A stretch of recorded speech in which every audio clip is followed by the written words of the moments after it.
What's up, Dub Nation?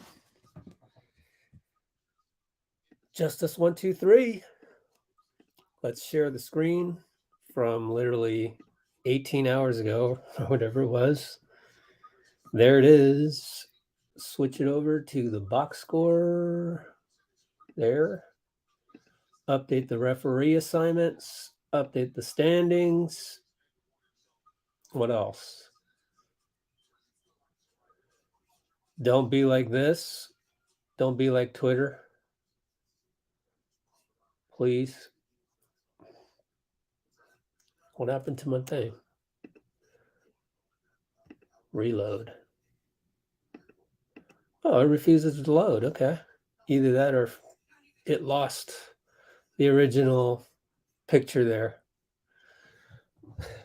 That's actually why I don't really. Warriors better turn up their defense, or else what? Or else you'll scold them. Like, whatever happens, man.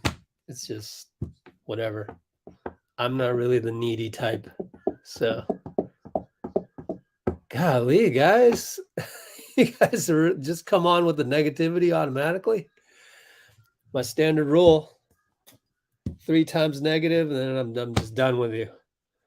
I'm the Ted Lasso of YouTube, as I was told by Dean last night, and I'm gonna just keep doing it. And if you're not with it, then leave, unsubscribe. I don't care. The more positive people that's on here, the more fun I have with you. The more negative people that's on here, the less fun that is.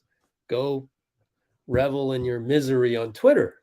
Go download that Blue Crow app where they do this and enjoy yourselves. But that's not how I conduct myself in my life. Man, it looks like Baby Bird's Hungry is gone. Baby Bird's Hungry. What happened, man? Oh, there it is. I'll go back. Man, that took a while to load. Come on, Tenor. Tenor.com. Is it my internet? This is ridiculous. Let's do a speed test. Oh my gosh. Oh no, my internet's super slow. Here we go again. What do I do? I'm going to do something crazy. I'm going to do something crazy real quick before tip off, and that is put this Zoom call, StreamYard Zoom call on my cell phone, switch it over, go reset the freaking router, man. So hopefully this works. Let's switch over to hotspot.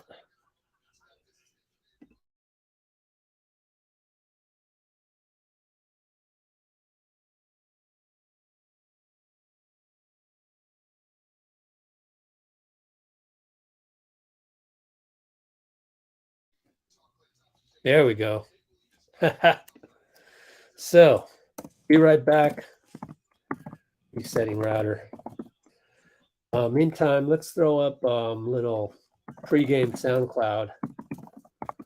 Warriors tracks. Oh, look how slow my internet is. Yeah, it's working. Let's throw it up there. Pregame, 6 minutes. We were talking about getting better on the road.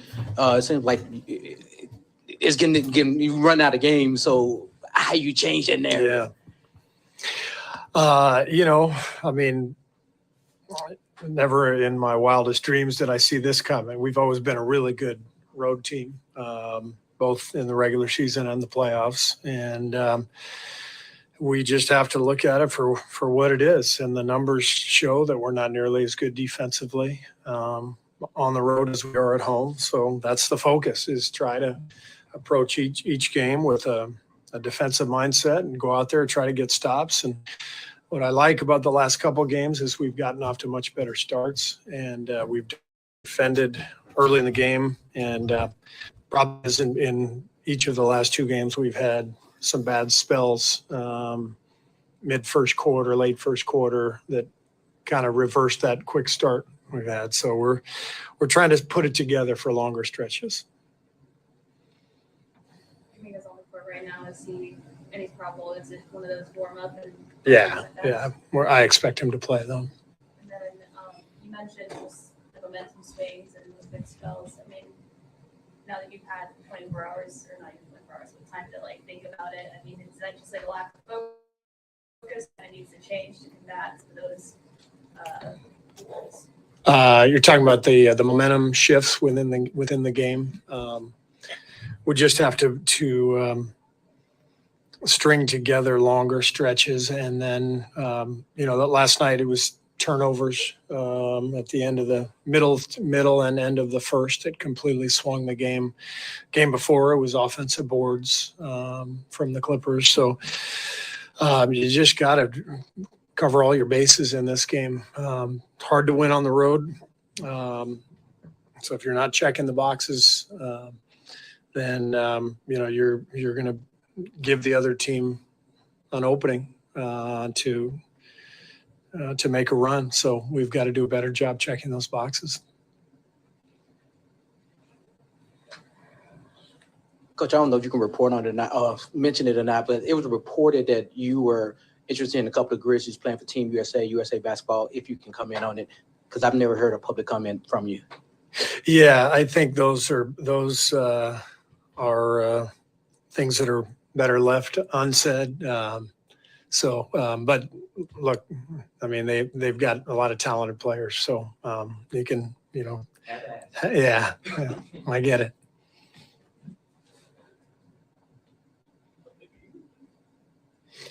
CJ, you got anything? I know you're walking in late, Last back to the season. How do you feel about that, Steve? Look at Raymond. He's so happy that he's a puppeteer over there. Raymond told me this is our 15th back-to-back of the year, and that's the highest total in the league. I'm glad this is our last one. Let's just put it that way. What about the fact that, you guys are now at the point this season where everyone is available to play in these back-to-backs? That everybody wants. No, that everybody's available to play in these back-to-backs. Like, what is that, the meaning that's behind that? Well, I mean, I think we need everybody right now because we don't have several key players. So everybody who is available, we need every single one of them. And I think it's a testament to the work guys have put in, for Klay to miss 2 straight years with devastating injuries and then work his way back to the point where he can now play back-to-back games. A lot of work, a lot of effort went into that. And, watching Steph work every single day at 35 to see the conditioning and the endurance that he's built, it's amazing to watch. So, I'm very, very proud of our guys. We're hanging in there, and we're going to make a go of it. Yeah, thankfully. Jordan Poole has kind of struggled with turnovers all season, but especially the last 5 games he's had like 4 each game. I mean, what do you think he needs to do to just eliminate or limit some of those mistakes? Yeah, I think the way I always see it, the more talented the player, the more possibility there is for a turnover because there's so many options for guys like Jordan or Steph. They know they can beat their man at any point, and they're great shooters and they're great passers. And so when you're a young player like Jordan, it's almost like there's too much at your disposal. And this is part of his growth this year, especially with teams keying on him now, building game plans for him. He just has to limit the turnovers by just making better decisions with the ball, and that'll come. What I love about Jordan is, he puts in the work. He watches film. He's coachable. He's someone who wants to be great. So it's going to happen. It's all there. The talent and the work ethic, it's all there. He just has to keep going. We'll keep coaching him, and good things are going to come. Hi, Tim Roy. Time now for the Coach's Show. Warriors and the All right. Memphis Grizzlies tonight, game 3 of this road. Oh, it's loud. Time to switch over. Switch over back to the white. I hope this works, guys. Bam.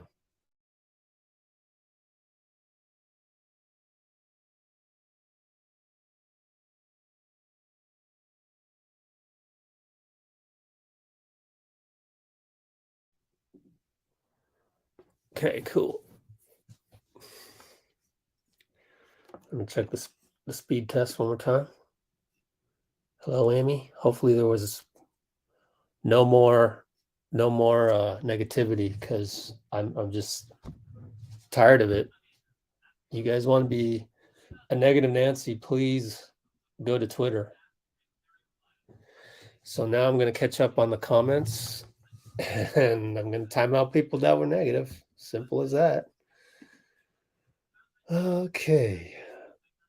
Be careful. Tread lightly on Wiggins as well. Tread lightly. Okay. Let's see. KD, what's up? Christian, what's up? Good to always see the blue and gold hearts.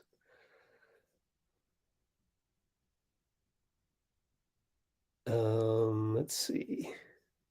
Live stream will resume shortly. Man, I hope so. Although I got my backup live stream on YouTube TV. Let's see. Yep, there you go. Spreading rumors. I can't do that. I'm going to time you out for that, because when you say it's probably this or that, oh, this or that, that just now you're spreading rumors on the internet, and you should learn not to do that. Don't do that. Simple. Are you, I was always the one at the at school talking rumors about people.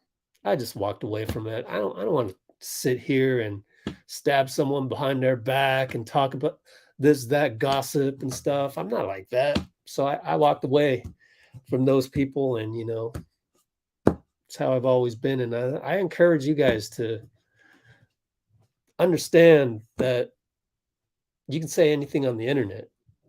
Doesn't mean you should say anything on the internet. Learn how to keep certain stuff to yourself. Learn how to distinguish between rumors and fact. That way you don't look like a dummy, right? So to learn how to not look like a dummy, first step, figure out what to say and what not to say, right? So anyway, that's my little hand slap from the parent. Let's go Warriors, Dad. Doing his dad role again. I don't want to do it, but sometimes you force me to. Anyways, some good confidence right there. Let's see.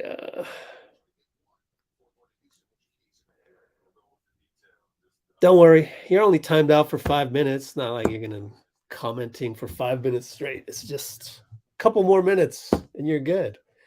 It's just it's just me at recess blowing a whistle.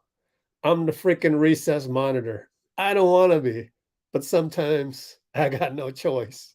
I really don't want to be recess monitor. Anyways, shut up, Brooks. It's funny. I love this background of mine. It's funny because anytime something comes out of his mouth, it's unintentional comedy. It's kind of like Klay, but the dark side of Klay. Yeah, that's right. Dillon Brooks is like the dark side of Klay. That's hilarious.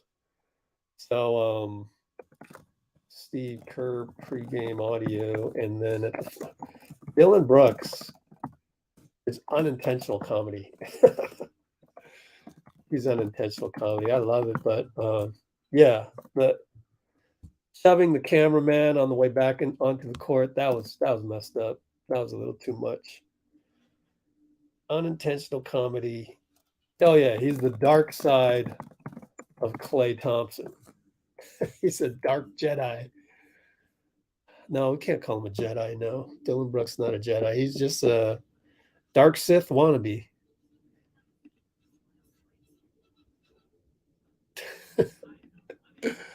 Yeah. Anyways, Draymond's ready to go.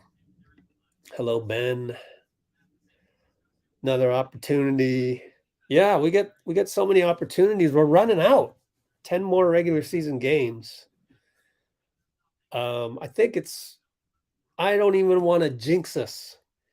You know who was the ultimate jinx yesterday? Can I just show you the ultimate jinx yesterday? The ultimate jinx yesterday. Oh, they tweet a lot, as they should.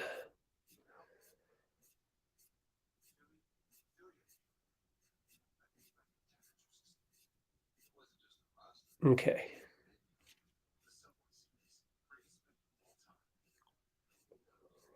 Nope, not there. Maybe they deleted it. Maybe they knew they were jinxing them. Oh, here we go. Come on, man. Come on, man. You don't say these things. Last time we played the Hawks, it was clutch play after clutch play after clutch play. Bro, have you heard of the basketball gods? Bro, meaning whoever's in charge of tweeting. And just so I can avoid showing highlights and everything, let's get out of there. That's why I'm not going to say with 71 games played, we have 11 regular season games left. I might even say, oh, but the play-in, that's not even a guarantee. So I'm not going to jinx us. I'm not going to be so bold as to say that we're automatic in the play-in. I have no idea. You guys shouldn't predict either. Just sit back, observe, and enjoy the parts that you choose to enjoy. It's not going to be pretty. We're going to make mistakes. Pre-game, you heard it from Steve. These guys tend to turn the ball over. The more talent you have, the more turnovers. Jordan Poole, Steph and Curry. It might be a little ugly, these road games, and at home we're the opposite. As Dean said, we're a 65-win team at home. JJ wins the tip. So we're not taking anything for granted. Might only be 11 regular season games left. So let's enjoy it. JJ for 3, no good. Yay, that's a good sign. Hey, let's keep track. 0 for 1 against us. I'm going to keep track. JJ missed the opening. So tip off. Yeah, Loon. Loon gets a dunk. I believe that's an assist, Draymond. Ball goes loose, so a little bit of a delay. And the referees, hey, I like that ref. What's his name again? Eric Lewis. He's pretty solid, which means he's going to screw up today. Watch. Every time I've said, oh, I like that ref, boom, something wrong happens. Tillman, no good.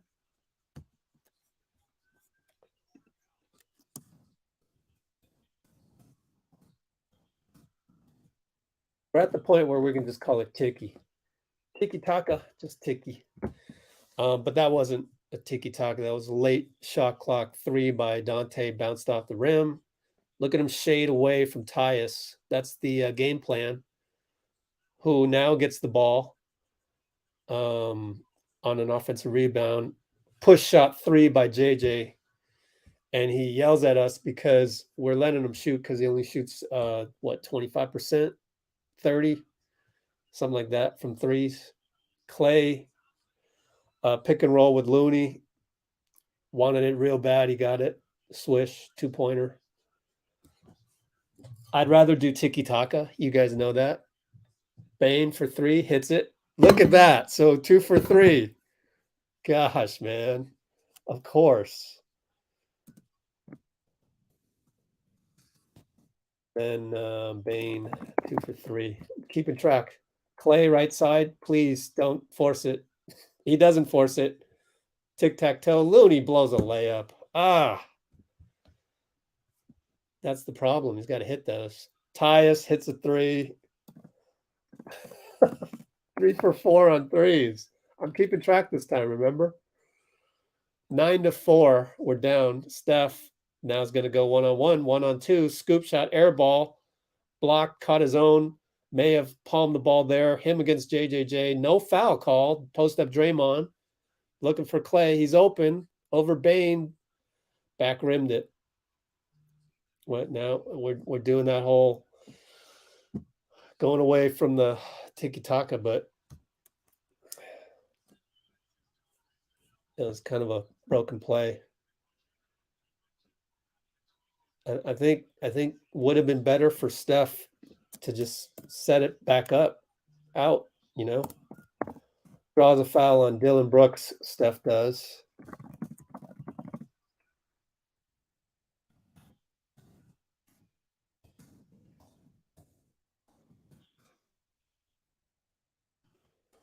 So, you know what I mean? I think the last sequence, Steph had the ball, then he's going 1-on-1 against JJ. Maybe pull it out and run tiki-taka, please. That's the part where Steph becomes, you know, a perfect player. I don't expect perfection, unlike Warriors Twitter. I don't expect perfection, so I'm okay that he doesn't have that part in his game yet. That'll be the last part of his game that he'll master in the next 3 more years, you know, once he approaches 40, you know, contemplating retirement type stuff. That's the last thing. It's got to learn how to lead at the right times. And that doesn't always mean scoring. That means set up the offense and make sure you're running tiki-taka. And I think he's going to learn that this offseason, watching a lot of tape from this year. Tic-tac-toe. Looney misses again, though. 1-on-3 or 4. Draws a foul. So Looney not on point just yet, but give him time. Loon misses second layup in a row. You got to make those, especially when we're a small team. But he has had stretches where he makes those, and those are good stretches for us. But when he has the stretches when he doesn't make it,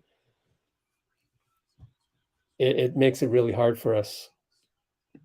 But anyway, he got the foul, and then he got the free throw call, and he's wearing the KT8s as high tops, by the way. Check it out. You see his shoes. I'm not sure if he's always done that before, but those look good, man. I like them. They look like Hirachis from a distance. I like them. He's probably been doing that for a while, but he makes both free throws, so that's a great sign. Because he's shooting 60%, under 60% from the line. Foul on Klay. That gives us 2 fouls early. At least it's a side out. So here, let's see what happens, right? Klay blocking foul on Tyus. Can we adjust? Can we just adjust? Or are we just going to keep fouling? Tyus, swing pass over to Dillon for 3. They're 4 for 5. I'm telling you, they're already, even if they miss the next 5, 4 for 10 is pretty damn good. And this happens every single game. People get up to play us. There's just no way around it. I don't think we're just leaving them open. Kuminga, when did he come in? I guess he came in for Looney at the foul by Klay. So that's nice. He hit the 3.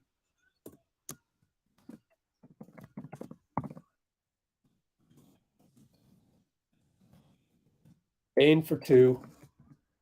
And hitting 3s will get you in rhythm. So he hits the 2.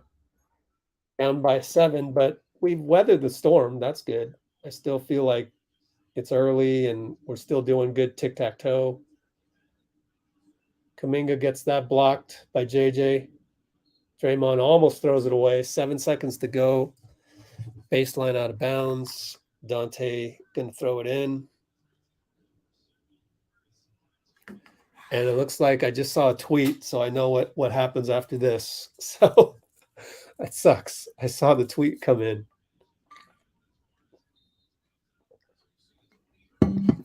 Klay's upset as he checks out. Come on, Klay. JP in for Klay. Klay not happy. I don't know if it was that or the foul call. JK hits a 3. And that was the spoiler. AJ fake, push shot good, and they're shooting 8 for 11. Donte dribbling around, finds Steph against Brooks. Bad pass. Tipped by JJ? No. God, Steph. Took him a grand total of we got timeout 5 minutes and 20 seconds to have the yucky turnover. At least we're within a touchdown this time. I'm telling you, a lot of the problems is gonna require Steph to reach that next level. Number one, reset the offense and demand tiki-taka be run by your teammates. That's very hard to do for a guy as talented as him. Secondly, just get rid of the turnovers, like completely, just a little bit more conservative. I remember when I used to play, I was the more conservative type, but I would get 0 highlight plays, right? All my passes were fundamental. I don't really have any, highlight plays, nothing to razzle dazzle, nothing that'll really slap the opponent in the face, put a dagger in your chest. None of that, right? But I never turned it over. That was the other thing. I played a pretty damn clean game. That's not the case with Steph. And if he can figure out how to do that, that's maybe the last weakness that he has. That and the vocal leadership part, which I found some video where he was demonstrating some vocal leadership in Atlanta last night. And I didn't get a chance to post the video. It takes forever to process these 15-minute videos on YouTube. So that'll get out there by tomorrow, by tonight. Yeah, go Chris Paul mode, right? Yeah. We're at a point where we kind of need that. And it's more the passing. Like, go ahead and take a contested shot. You're still the best shooter in the history of the game, in the history of the planet. But it's the passing, the turnovers, that is just coming up at the wrong moments. And it's hurting us because we don't have Andre out there. We don't have Sean Livingston out there. We don't have Otto Porter, Gary Payton, guys that have played for so long that, yeah, you can be the one kid out there that's going crazy. Well, now we have 2 of them, Jordan Poole's out there, and so you got to rein it in a little bit, but that's just, next level. Eliminate turnovers. Lead by team resets. And as Straw Hats is saying, go a little Chris Paul mode.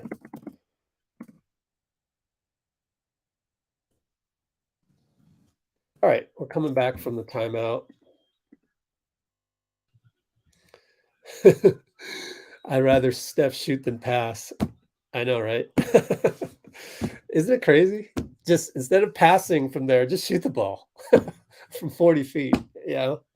Has a better chance than your pass. But anyways, Aldama's in there. He killed us last game. I don't think he'll kill us this game. He's a bench player. They're up and down. He's not going to kill us this game. No. I'll even take the jinx on that. Swing past to JJ. Good closeout by Draymond. Oh, Kuminga blocked his dunk. You got to credit Draymond, though, for the being the foundation on that ability to dunk. And then we turn it over. Donte steps on the line. Golly.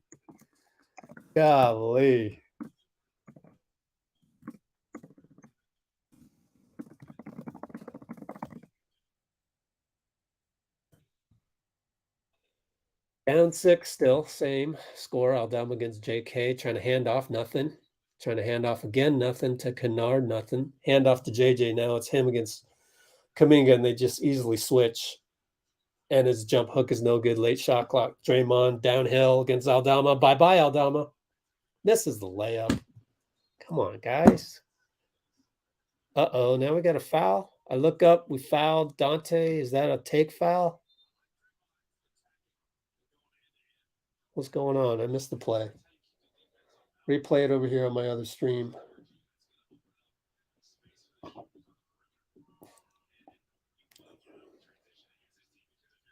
See what happened. Oh, Donte foul on the rebound against JJ. Good call. It stopped the break. Thank you. I actually think that's a bad call, but let the play keep going. But anyways, JJ or one, either Dillon or JJ airball. I forgot. Donte gets it stripped. Thank goodness it's not off his knee. Looked like it was off his knee, but we'll take it. 5:24. We're only down 6. Feels like more though, so that's good news. That's some silver lining. Baseline out of bounds. Let's check it. JK. No, not a really great play from the baseline, but that's okay. Can't call the same play every time. Steph for 3, no good. That's okay. I don't mind that shot, actually. Tyus against Donte. But next time, can we run a little tiki-taka? Tyus, well, now we're in transition. Touchdown pass JK. Finishes against Aldama. I think it's Zoe Saldana for some stupid reason. JK downhill versus Aldama. No chance. Tyus misses. JK storms for the rebound or skies for the rebound. JP gets Aldama downhill but can't decide which way to go. Oh, gosh. Growing pains, man. Growing pains. This time he gets the step and scores. So makes up for it. Baseline move versus Aldama. So good job, youngster.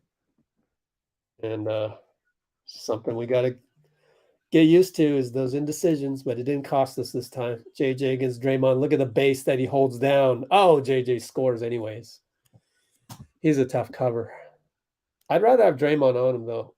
Well, I guess Looney will come in later. Want to go with something else. I thought Looney played well, just not making layups. Steph, ISO'd against JJ, making moves, goes by him. Sling pass, JK, corner, good. You know, that's an elite sling pass.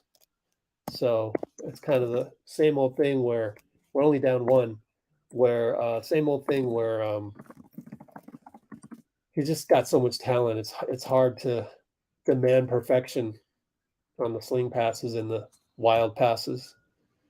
Dillon scores, timeout, and then he confronts Steph, who walks away. Let me replay that and see what went wrong. In fact, I can clip it over here. Let's see what went wrong.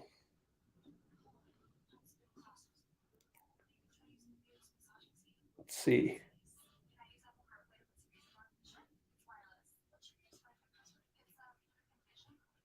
Yeah, you know, I think it was just Steph not getting the point of attack. And we all know he's not the most perfect defender, smallest guy out there usually. So we forgive him, but you got to stay in front. You got to stay in front. Memphis 24-21, Q1 325.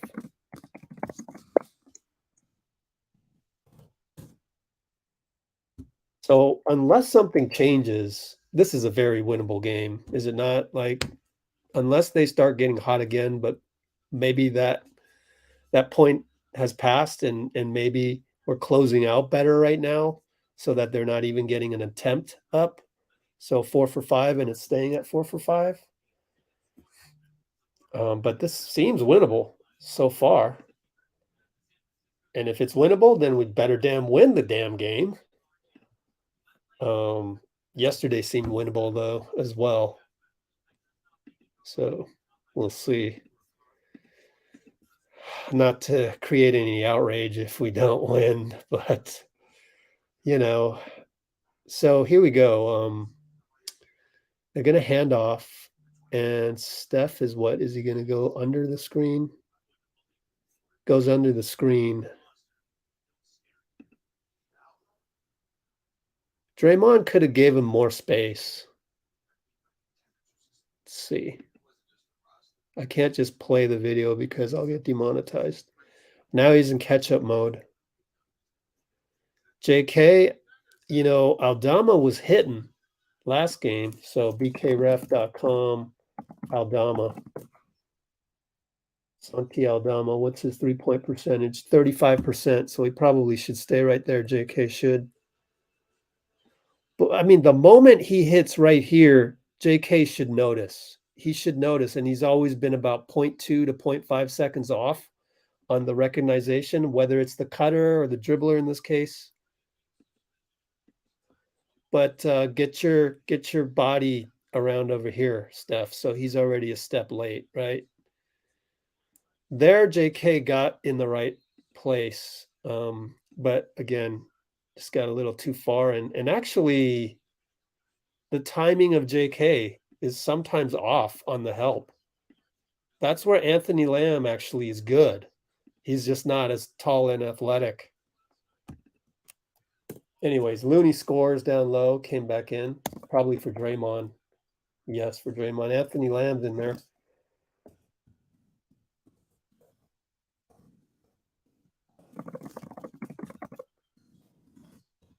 Oh, another three? Who hit that one? Shoot, man. 5 for 6. Let me see. Kennard, was it?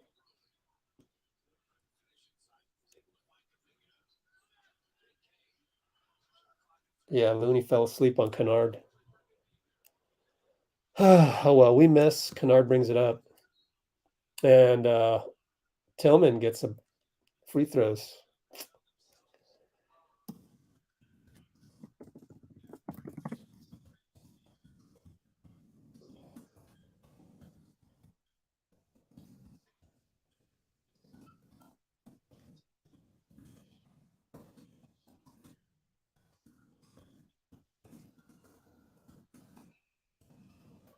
So you know how Wiseman always was half a second late to every rebound? That's like JK reacting to a cutter and reacting to any cut, whether the cutter has the ball or not.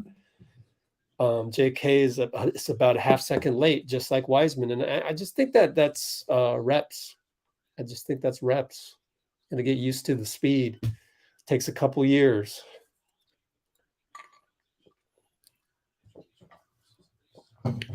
So we're down 6 still. JP, this part's critical. Can we, with Steph off the floor, can we keep it at 6 or lower? JK, late shot clock, handoff Klay, cuts a little late. Now it's Lamb late. Now he has to shoot it. Misses it in and out. Kennard rebound. Just, oh man, I feel like JK's just a tiny bit late today. Just reaction time, but maybe it's all the time. I don't really pay that close attention to that, but I will start to do that now. Desmond Bane scores. Oh boy, man! If Desmond Bane wasn't on the same team as Dillon Brooks, I would just have glowing praise for him. JP dribbles into trouble. Luckily, tips it over to Lamb. So late shot clock again. JK for 3, misses it.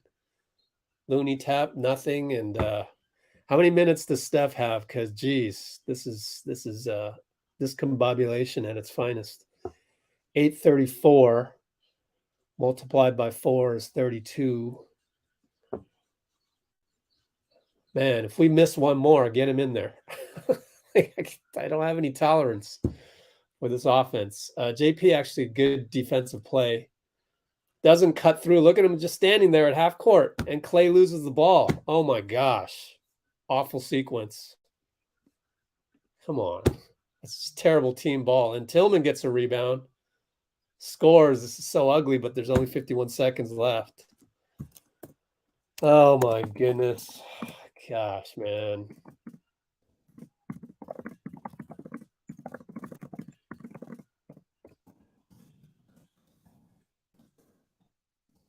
Klay trying to make up for the 10-point deficit with one shot. Misses it. They missed a three. Incredible.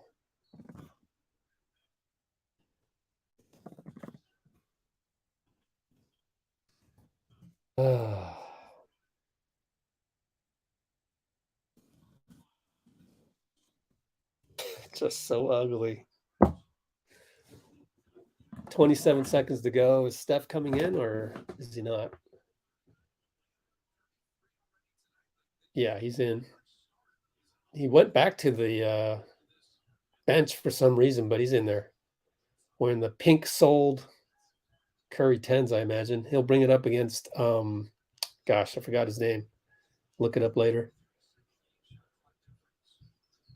And they've only got one team foul in the last two. 5 on the shot clock. Passes it to JP for 3, fouled in and out.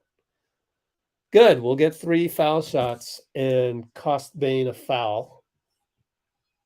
Oh, they're calling it on Poole. Well, that again goes in the kind of the dumb foul category. I think that's the right call. I think you got to review that though. That angle is weird. How the overhead angle, the bird's eye view, makes it look like a foul on Bane. The original view makes it look like a foul on Poole. But anyways, it's going to be a foul on Poole. He comes out for defensive purposes. Down 10, 3 seconds left. Somehow Bane is wide open. And they step out of bounds. Good Lord, how's he wide open like that? Let me run that play again. In fact, let me clip that play. Jeez, man. Are we seriously this bad on defense? Or are the Grizzlies that good? Let's see here. Wow, that's Klay's man. Good Lord. We missed at the buzzer. Oh my goodness. The thing is Warriors Twitter has no idea how bad Klay is playing right now, right?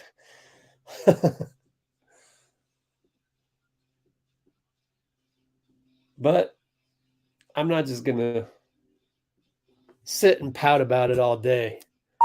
We're getting older. This is kind of getting scary. But I'm seeing, but is this, I don't analyze other teams like this. So maybe guys just have bad stretches. I want to see who the last 3 was missed. Konchar. That's his name.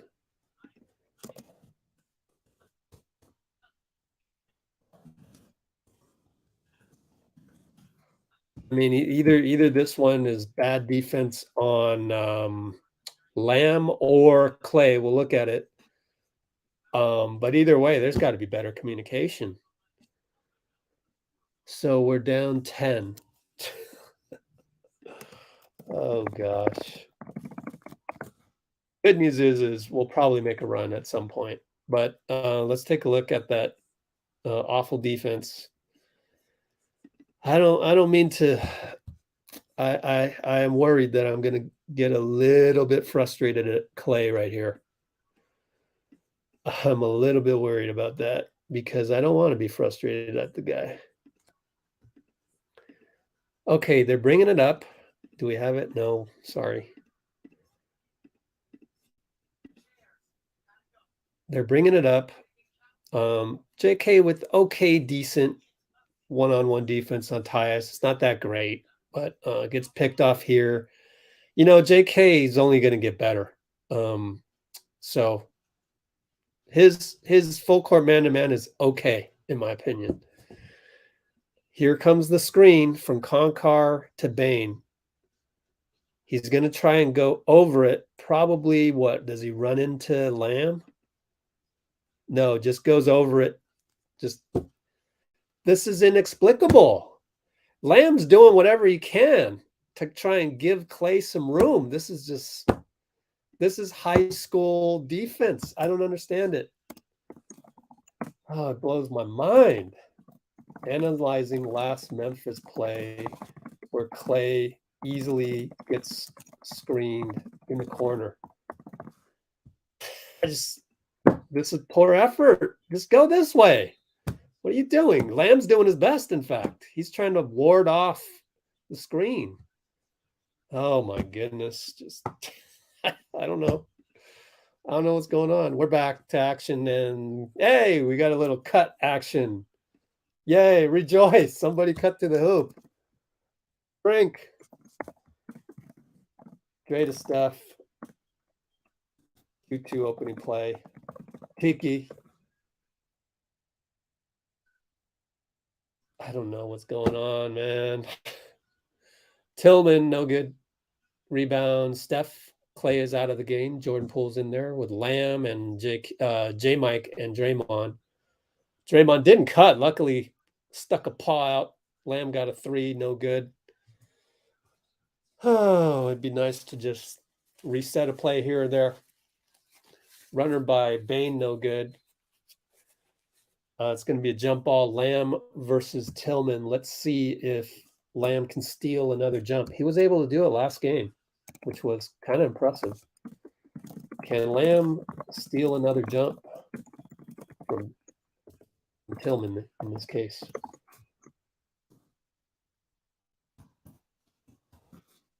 I haven't looked at comments in a while.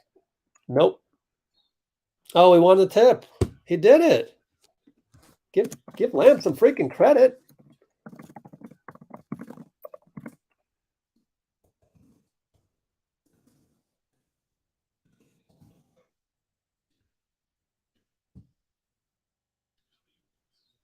Early whistle.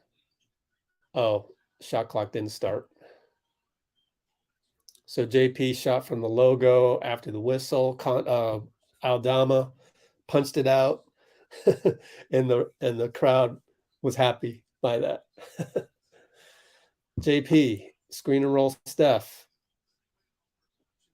makes a move on Konchar. No call.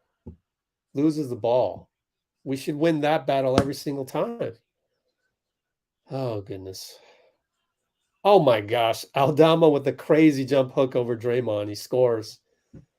JP, let's go. Let's no more hanging our heads, guys. Down by 10. Steph brings it up. J-Mike pick. Roll J-Mike. Said the wrong word. Lamb gets checked by Roddy. No call on the point of attack. So J-Mike has to throw it to Steph. 5 seconds on the clock. Good. Splash. And a splash usually breaks us out of our funk. So let's see. Bane attacks.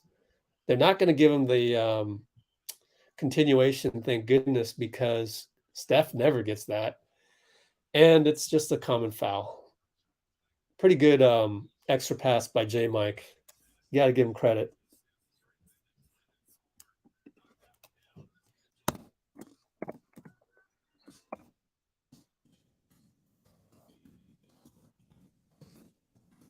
Okay. Swing pass over to Roddy for 3, no good. So now they're 5 for 8. JP, nothing. Lamb, back out to Draymond. JP shrugs off or tells Draymond not to do the handoff or not to do the pass to him, and he attacked. Are they going to give J-Mike the foul here or JP against Bane? Either way, looked very clumsy. Super clumsy right there. And we're looking a little too clumsy on defense.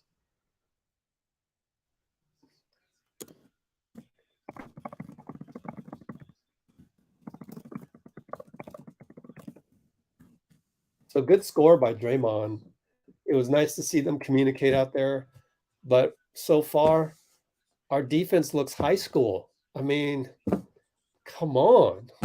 But we got a couple guys in there It's good to see Steph doing some leadership, holding people accountable, right?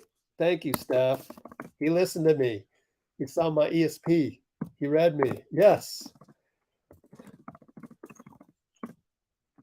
Steph vocally leads JP. Yes. It's happening. I see good things happening. Steph surgically goes in. Lamb misses a 3 in and out. J Mike, amongst 3 people, scores. Yo, you can't get a foul call. Come on, man. He just offensive rebound amongst 3 people. Jeez. Corner 3, Roddy, good. Should have gotten a call though, just for the the beast rebound. But Roddy makes them 6 for 9 from 3. Sheesh, man. Every damn game. There's your difference in the score, the 6 threes. We're down by 7. What is it? Do we just credit the other teams for shooting lights out every single time? I want to go look back at some stats and see what people come up with.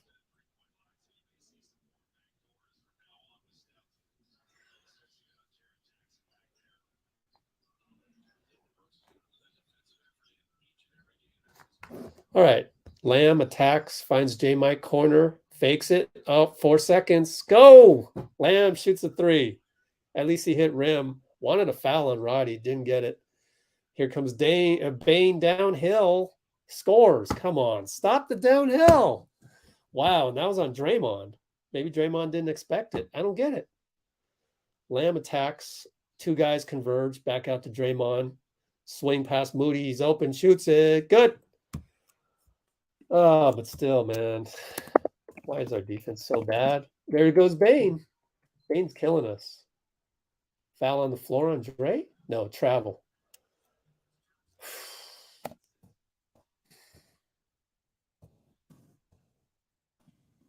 Bane easily downhill earlier this time versus Draymond, which is surprising. Klay comes in. Please play better defense.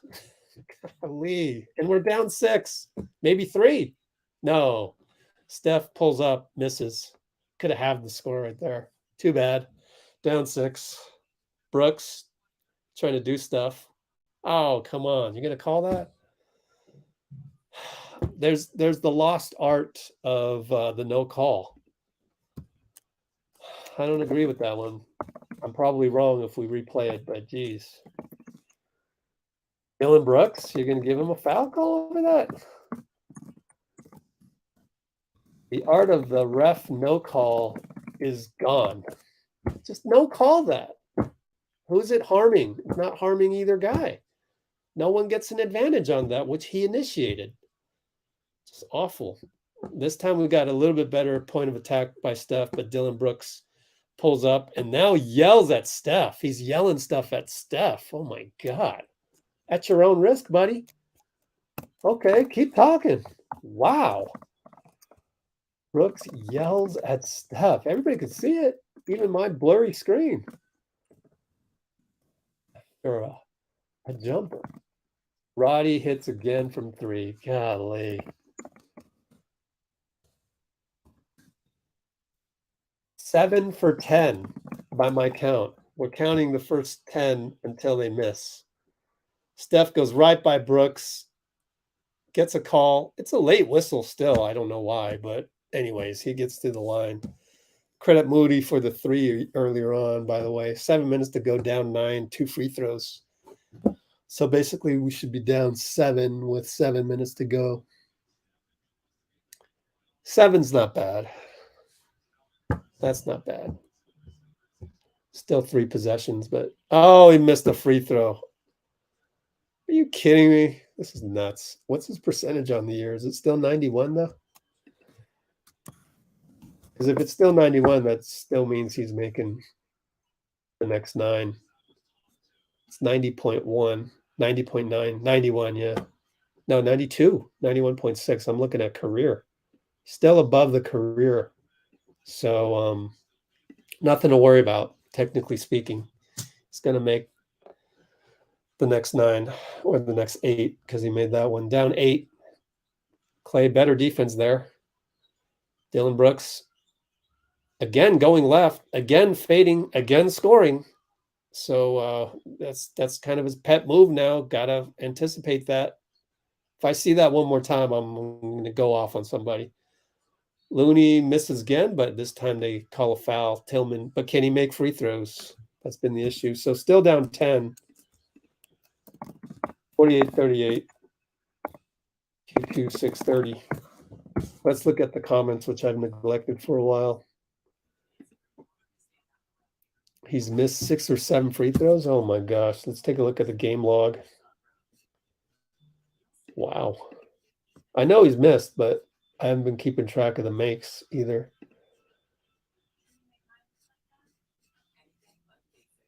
Free throws. None missed last night. 2 of them, then 1 of them. Then 1 of them. I don't think it's as bad as you make it out. This is actually false information, Straw Hats. So that's what I do, man. We got to remove that. You can't put out false information, brother. That's 3 missed free throws. Wait, 1, 2, no, 4. But it's not 7. That's a lot for Steph. It's going to miss 7. It's a lot. Yeah, it's a lot. 4 is a lot. I get it. But still, it's not 7. 5 tonight. Okay, now you're getting closer to 7. All right. But still not 7. So he's missed 5 free throws in the last 3, 4, 5, 6, 8 games. So he's 8, 14, 18, 24, 28, 31,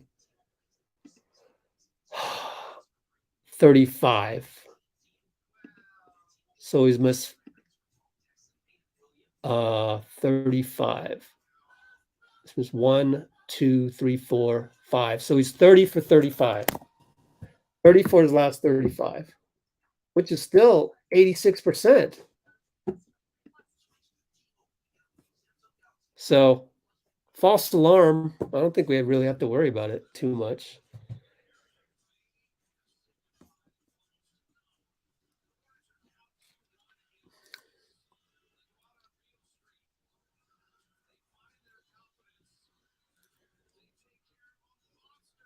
Yeah, poke the lion. Please, please do.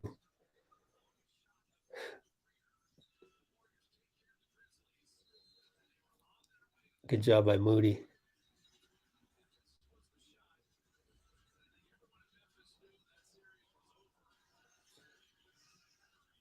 Every single road game. Yeah. I think it means a lot more to beat the Warriors than we even realize. Dean and I have been watching all the post-game interviews. It means a lot. Were you guys here last night? John Collins went to the microphone on the Jumbotron to say, hey, we can really build off this win against the Warriors.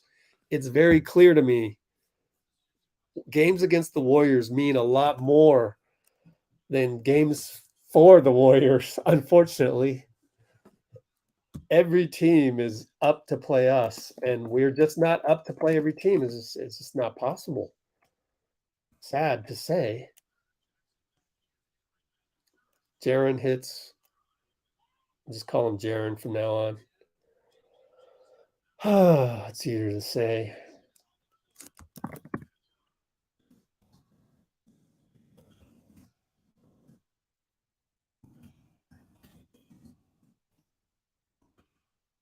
Klay misses. Still struggling. And we haven't run tiki-taka in a long time. Down 10. Moody shows. Good job by Moody. But Tyus fires away. Back rim, missed it. So they ended up 7 for 10. Kennard hits it in front of Klay. Who else? But it was a rebound, so let me see. See what happened. wasn't really Klay's fault, but he wasn't paying attention to the rest of the action off of the offensive rebound. JP, good right baseline drive. We're down 11. Critical moments without Steph. Brooks will pull up for 3. Okay. They're 9 for 13, I believe.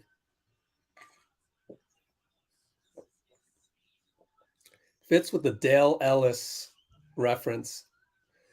Good job by Looney to get a tap in that was missed, and then Moody was there. So good job by Moody as well to crash the boards. Down 12. It's good to see Moody getting some action. You know, kind of need his skill and talent to develop quickly. Jaren gets to the line against J Mike. That's 5 team fouls or 4. Did they update it yet? It's 14 fouls. It's funny how we have the turnover. We have the turnover and fouls on there. Those are our weaknesses. But NBC Sports Bay Area, smartly, I'll give them credit for once. They've got timeouts and turnovers up there. Kuminga comes back in for Moody. It's hard because Moody's played well, but you want to get Kuminga in there as well. And Moody's not a shooting guard, so he can't really sub Klay or JP. So it's tough. Let's go back to the box score right here. JP gets downhill again. Goes over JJ, nothing, and JK can't grab it. Him and Looney, but it's our ball. Golly, we had 2-on-1 on the rebound, and we couldn't get it. Should be an automatic putback, but that kind of day so far, down 14. Steph is on the bench. Donte baseline inbound. Here we go. Let's look at this play. Klay was going to shoot the whole way, and he got it. It was a good screen by JK. Maybe that'll break us out of the spell. They shoot another 3 in transition and score. I think the combination of people wanting to beat the Warriors and then us just not taking it as urgently. Now, that's in transition. I'm sorry, but it's in transition, and you've got to keep a lookout. I'm going to replay it on my other laptop. Brooks. I mean, you're leaving Kennard open. Oh, gosh. That was the 421 mark.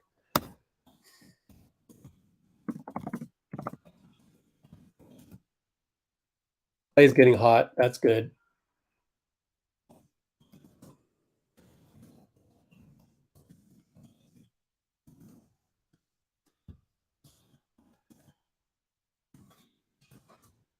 Down by 10, 324. Steph's going to come in. JJ finally misses because it wasn't in transition and it was covered. Looney, good post to Klay. He had the rim block a shot. Oh, my goodness.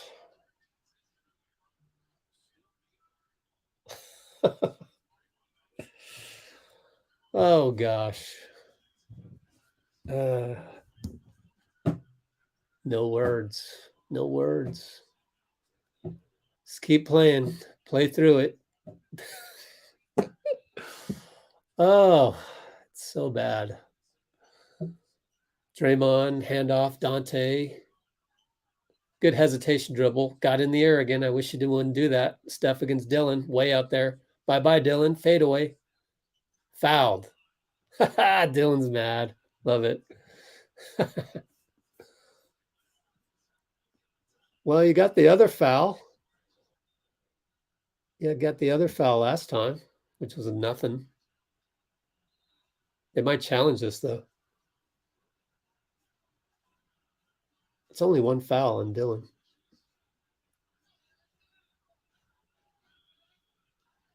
You sure you want to use your challenge right here? Okay, they're challenging it. They'll probably win it because Steph had a little forearm action. That's the problem. If he didn't do that, maybe not enough to overturn, but we'll see.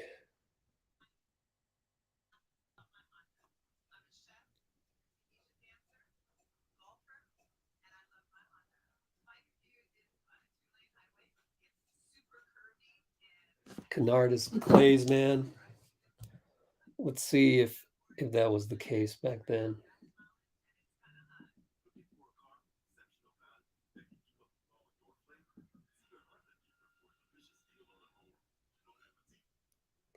Look at that. Percy. He's guarding Tyus.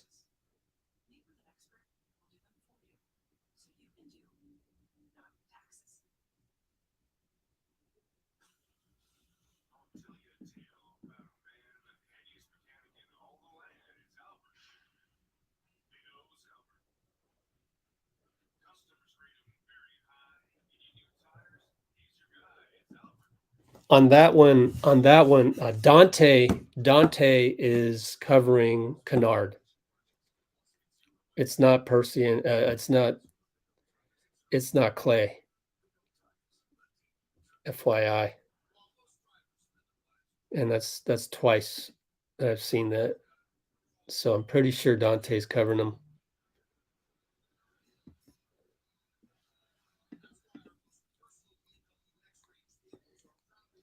How does the play-in work? 9 versus 10, 7 versus 8. Winner of 7 gets the 7th seed. Loser of 7-8 versus winner of 9-10 play for the 8th seed. Yeah, there you go, William. Good advice. Good advice from the youngest guy on the chat. Good advice. William Wallace.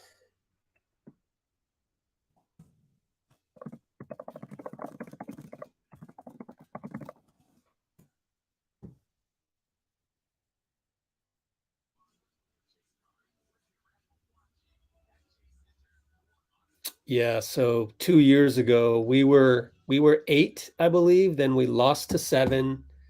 Memphis was, I think they were 10th. Maybe they were 9th. They win, and then they beat us to get the 8th seed.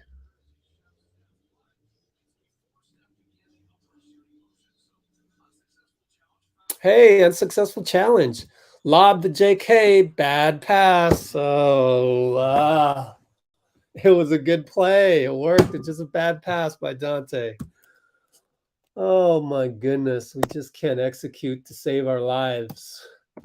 But JK got a rebound on a JJ layup that should have gone in.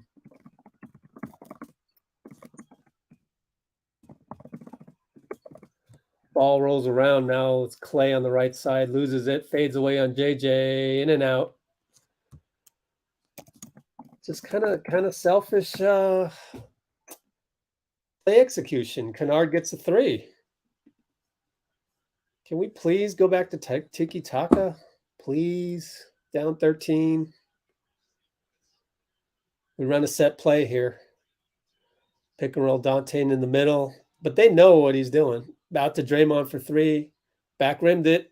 JK tips it over to Donte. Got lucky because he wasn't really rebounding. Finds Klay wide open. Broken play. Good. If that makes it play better defense, please. Down 10. Bane throws it away. Credit the defense. No, not a turnover. Draymond deflected it. Uh-oh. Kalena calling for the single digits thing. Basketball gods, I'll knock on wood for that. Down 10. Pick and roll. Kennard's wide open again. Draymond kind of fell asleep. Maybe he wanted Klay to get out there, but for some reason, we're losing Kennard. Good post-up action by Donte to Draymond. Bucket good. Somehow we escaped. Somebody guard Kennard.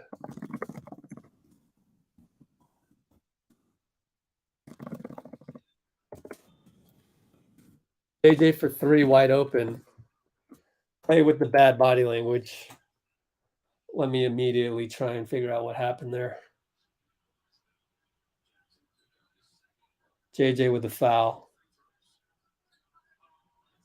Oh, Draymond. Okay, he scored on Draymond. I mean, that was a pretty good closeout.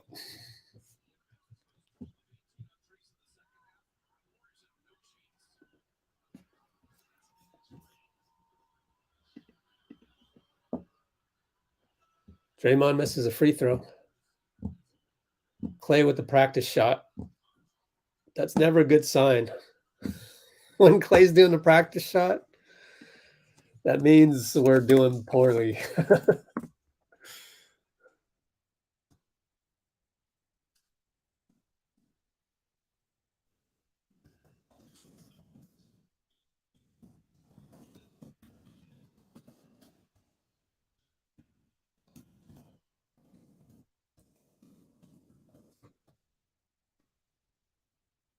Okay.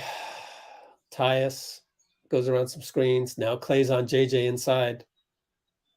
Does a good job. Switch back. Tyus and JJ.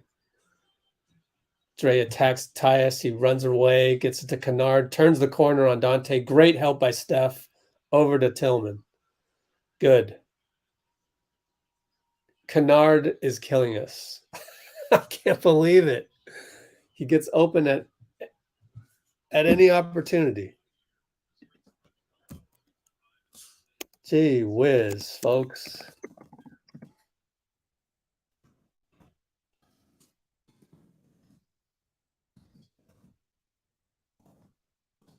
For three. Kuminga rebound. Yeah.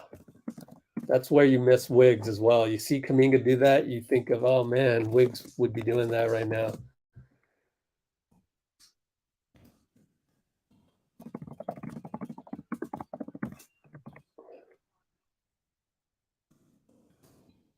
Okay, 10 seconds left. He goes right by Donte. Dante's getting killed off the dribble today. I don't get it.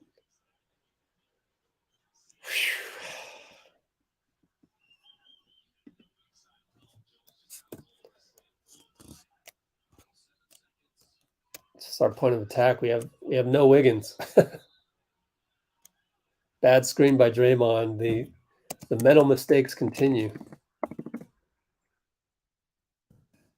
Might get a T. Be careful, Draymond.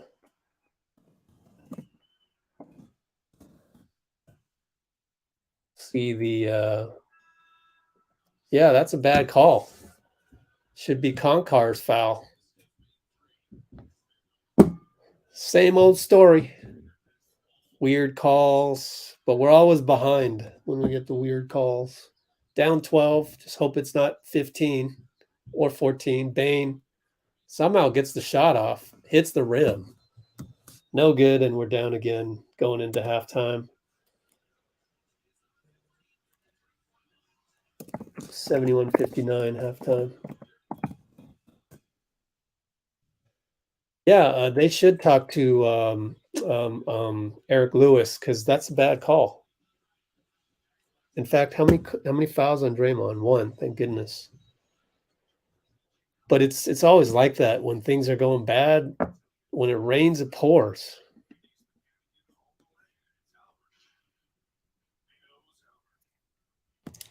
Yeah, let me analyze that last one where Donte got beat. It's wow. Just contain him a little bit. Straight got beat. Well, we can't help on that one. Sorry, we're not helping on that one. You're on your own.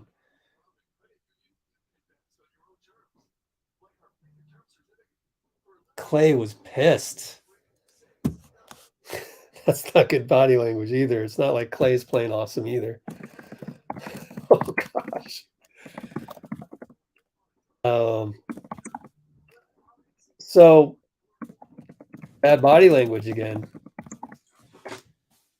We're getting humbled. I mean,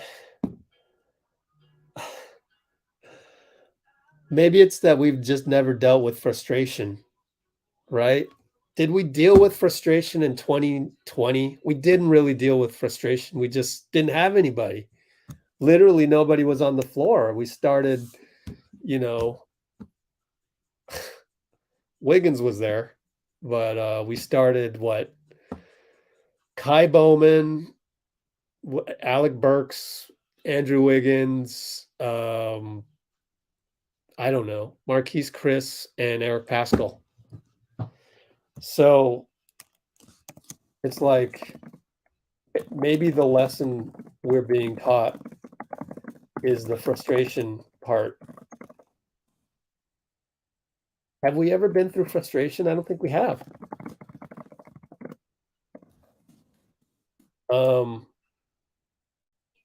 Not in 2020. 2019 was, rightfully shrugged off as the dual injuries to KD and Klay. They've never been taught frustration. Isn't that crazy? I kind of want to say that I've actually been through something maybe these guys haven't. I've been on teams where we just didn't have the experience, talent, or skill to beat the other team. So it's kind of getting back to what Straw Hats was saying here. I'm afraid that some of this is true. And so when you're dealing with the frustration, it just makes it worse. Honestly, it's kind of like Warriors Twitter. So if Donte gets beat like that, just got beat, and we're not helping you, it's Tyus Jones, for Christ's sakes. He's pretty good, but he's not Ja Morant. So we're not going to help. You got to contain him.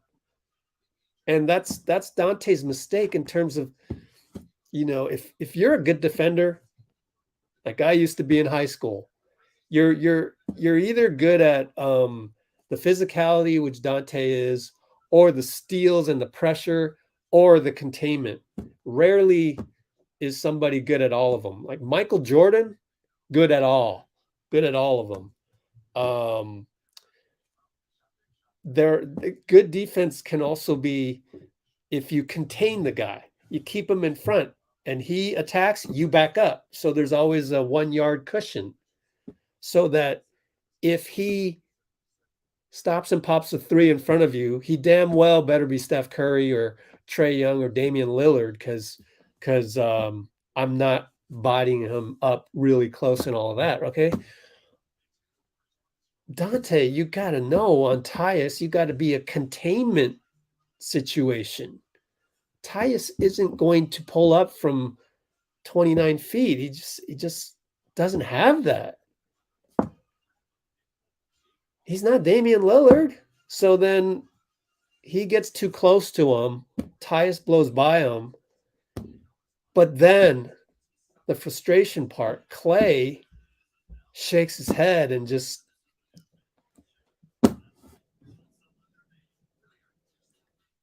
it's like if I'm upstairs and looking down and I'm the basketball gods, I'm just kind of like, yeah, let me show you a little frustration. Let me show you what that's all about, Klay. Let's see how you deal with it. He's not dealing with it very well, and it's I think it's a bad example, and just the vibe. So I'm gonna give Steve some credit. He's trying to instill the Ted Lasso positivity. That's really the only way to combat it and just to get through it. But certain things, it's the small details. They talked about it last night. Looney was on the podium last night. It's on our channel.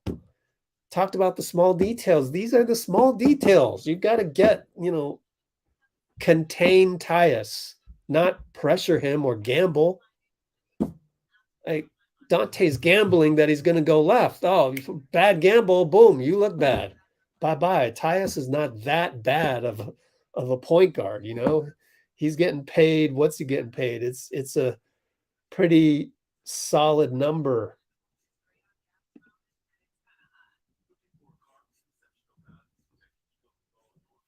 $15 million. That's what Donte's looking to get.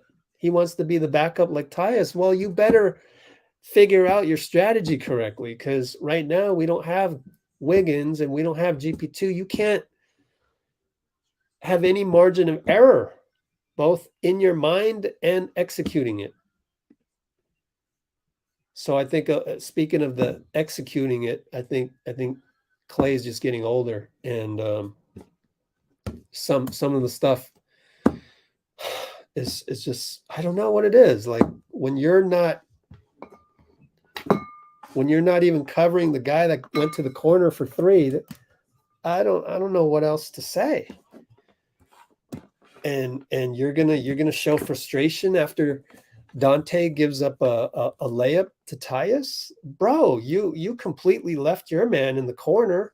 You have no right to be frustrated. Those kinds of things, right? So it's kind of like, I almost feel like we've had too much ego all these years, with the exception of 2020. But then you could always use the excuse of 2020 that our whole team was injured.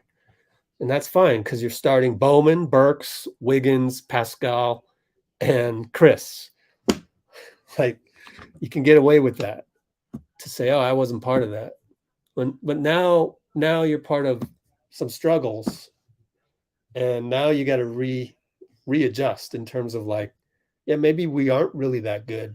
Just like we did when Steph was out. It's not the same mentality, though, unfortunately.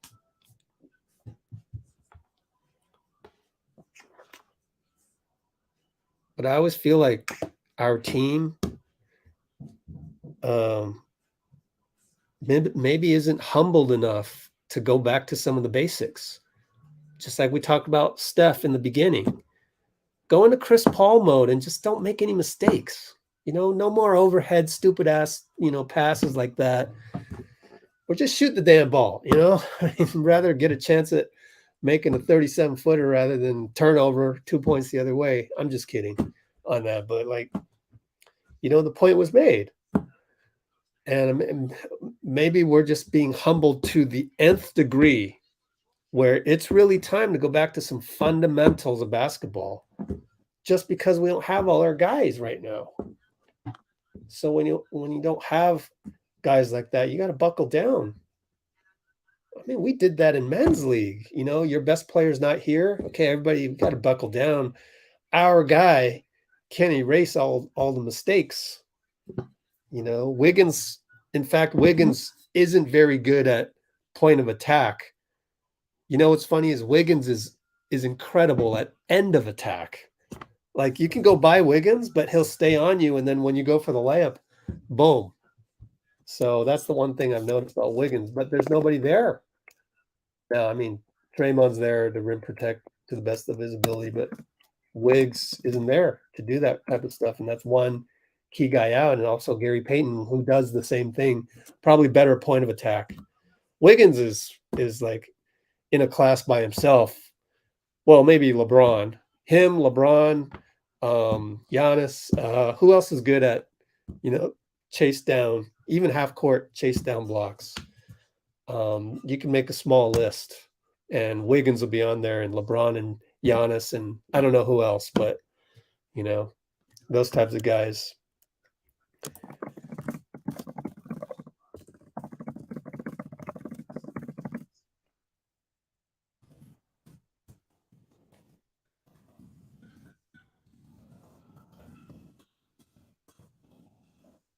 Okay.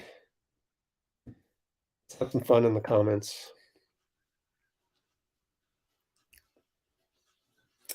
Yeah, kind of the arrogance of, and then, yeah, what I just talked about.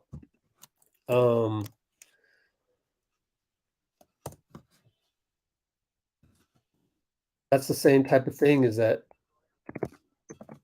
and the whole 4 rings thing, it's been like a theme this whole season. Like, oh, we've won 4 rings.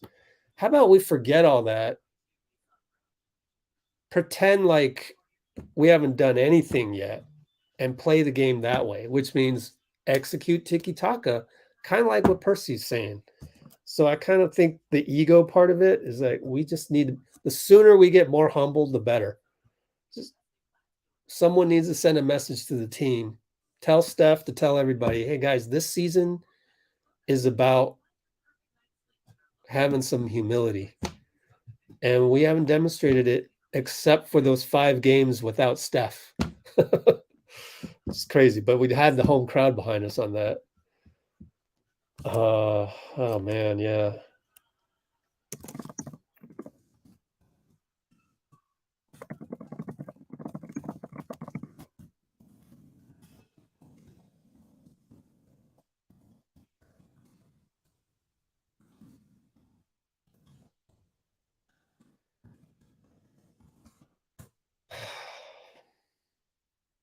Hopefully they ate some humble pie at halftime. That's all I can hope for. But if it's going to take this loss to I shouldn't say that. We haven't lost the game yet, but the vibes, man, hopefully we change those vibes around. But if we are to be humbled again tonight, to what point of the low point of humility will we go? Where is the rock bottom? Where is the rock bottom? Is there still more rock bottom than this, or what? But they did win 4 rings. I know, right? Exactly. It's like the rings are hurting them right now. Yeah, play the right way.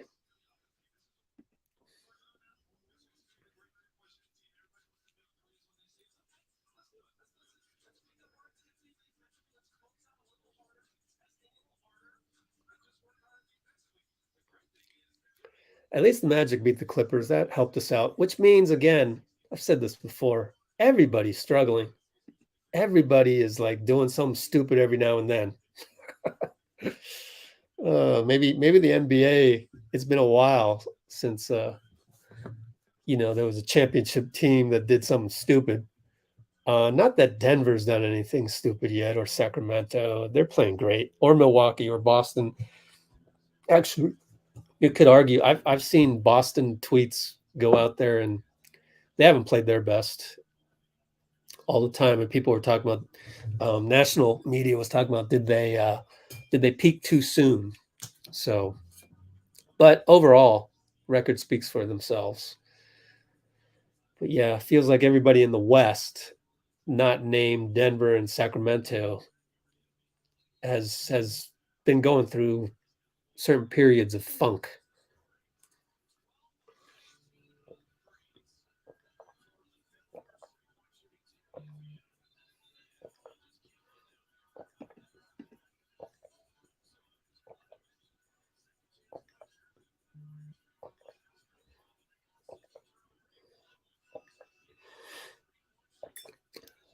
Yeah. Steve talked about this in the pregame. So, yeah, that actually before that is the Draymond opting in or out. And if he opts out, let's hope he gets an extension. So, Klay gotten upset. I think it's debatable. When I saw the replay, Klay was mad, whether he was mad at Donte or just everything in general today.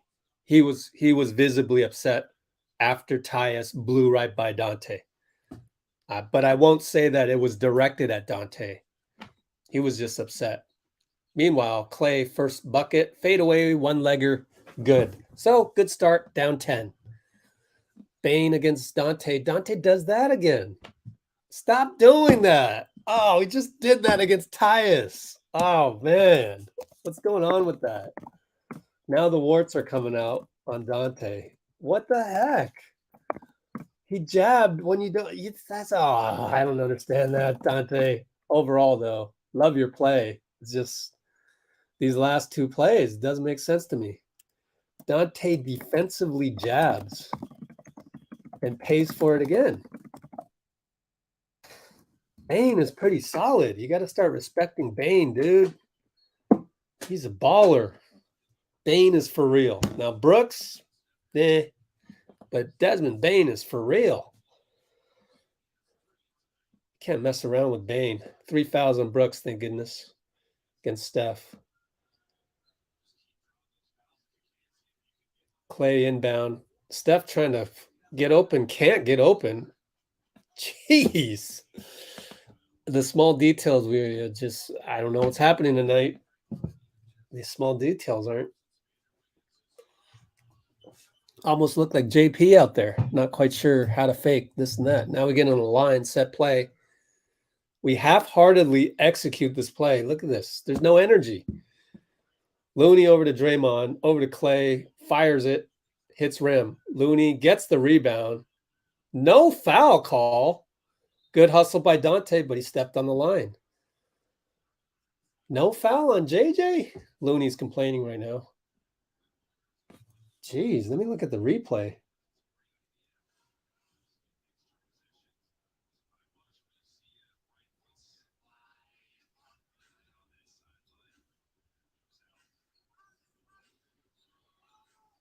Oh, I replayed the wrong play. I can't say for sure that was a foul on JJ. Anyways, he misses a three, by the way. Steph rebound, cross court, pass, swing, Donte in the corner. Doesn't step on the line, which is great news, and feeds Looney for 2 points. So all of that, we're down 10 again. 10-25, 10-24, 10-23. Bane over to Tillman. Steal by Donte. So there's Donte. So now we kind of know stuff that he does well. Passes over to Looney. Looney attacks, gets blocked by JJ. Chalk it up. Another block for JJ. Those are easy blocks, though, man. Win that line again. Can we execute it a little bit with more force? Donte will catch and shoot a three. Hits it. Okay. I'll take it, man. We're down by, what, 7? We're only down 7. Man, everything that we're talking about today feels like we're down 14, but we're only down 7. So there's that. You always got to just pound the rock. Just keep chipping away at that boulder. Tillman with the hesitation dribble gets blocked by Looney. Great job, Looney. That should have been a palming on Tillman, I think. Passes to Looney. Draymond turnover. Don't foul. He fouls him. Wasted a foul. Oh, man. Don't waste your fouls. It's a bad pass. It's a bad pass. Keep going. Now you got bad pass and foul. Jeez. We got to break out of this funk.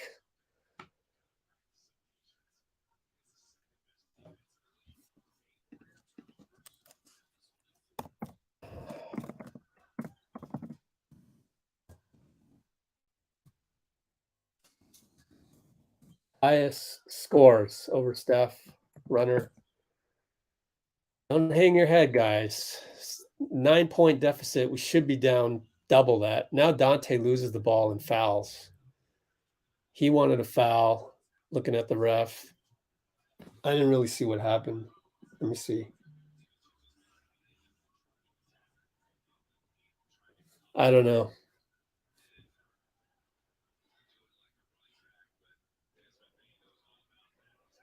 Oh, maybe, I don't know.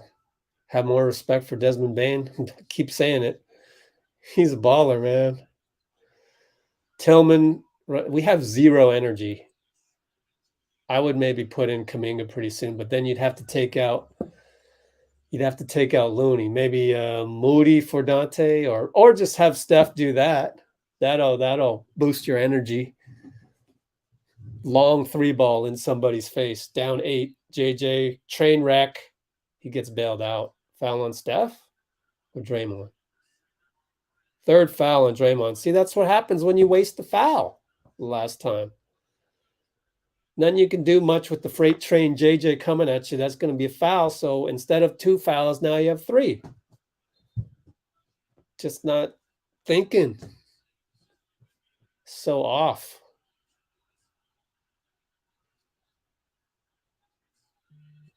If I were Eric Lewis, I would say, well, you didn't have to foul after the bad pass, bro. Then you'd only have 2 fouls. End of story. Jesus. Our IQ tonight is not very good. All right, JK's in there, but he had to take Looney out. Unfortunately, Looney didn't do anything wrong. He's putting on a good. That's the most sulking I've ever seen Looney do. Right? Look at that slow walk back to the bench. Right? He didn't do anything wrong. It's just that the way we sub to get more energy out there. Unfortunately, I would have gone Moody for Donte, but that's a risk in and of itself as well.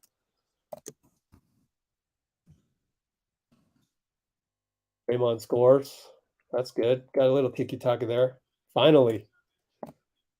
8:30 mark.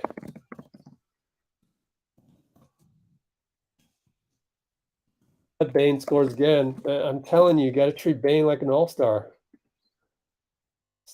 Stop it. Like, seriously, man, he's good.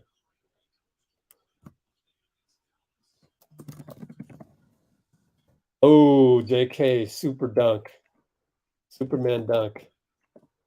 Thank you, JK. Hopefully that breaks up the boulder a little bit.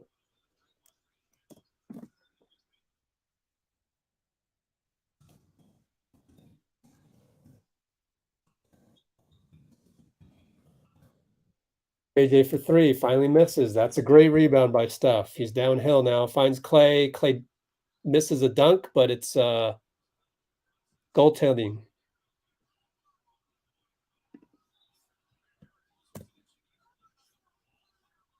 Oh, jump ball.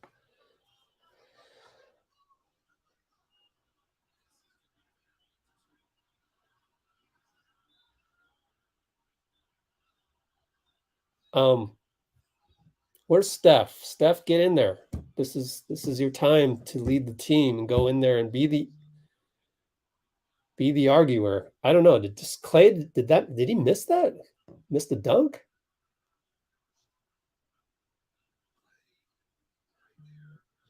Come on, Klay. Good Lord.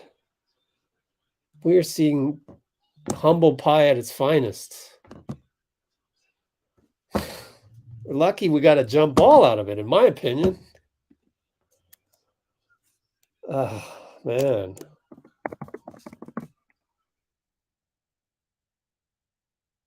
Warriors ball? I don't even think it should be our ball. I guess it was out on JJ. Good Lord, Klay. Golly. Down 7. Steph misses a runner, but it's our ball. Klay misses a dunk by about 3 inches on the second replay. Someone need to have a talk with him. Wide open Kuminga, 3, good.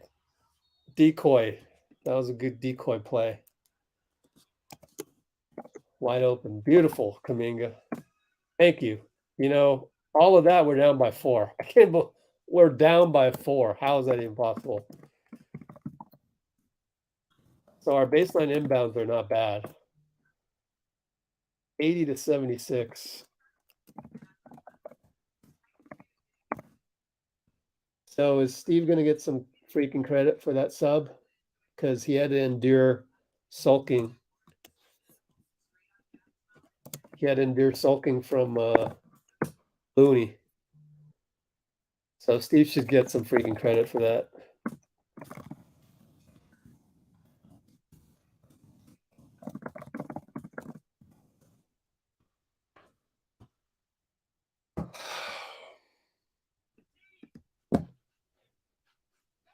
We're down 4, and what, it's been a C+ game from us today. So the resiliency part, it's shining through. We've always been, that's built in. We're gonna keep playing even if we're sulking. We'll work through it. You know, a Steph 30-footer from the logo is always a possibility to get us out of that funk.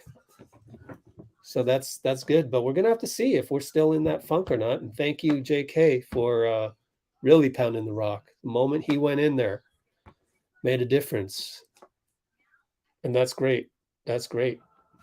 You know, I'll say this: if JK can play like this out of his mind, if JK can play like this out of his mind, just goes unconscious the rest of the way, without Wiggins, we might have a chance. We might have a chance because it's still the same lineup, except now you're replacing Wiggins with JK. You're going to get GP2 back, And then you're kind of going, oh, okay, well, Otto will be J Mike and we'll put him down here. You know what I mean? So if JK can continue to play out of his mind like he's doing right now in this, we've got some hope. But, I just wanted to give you guys some hope. But he's got to continue to play out of his mind.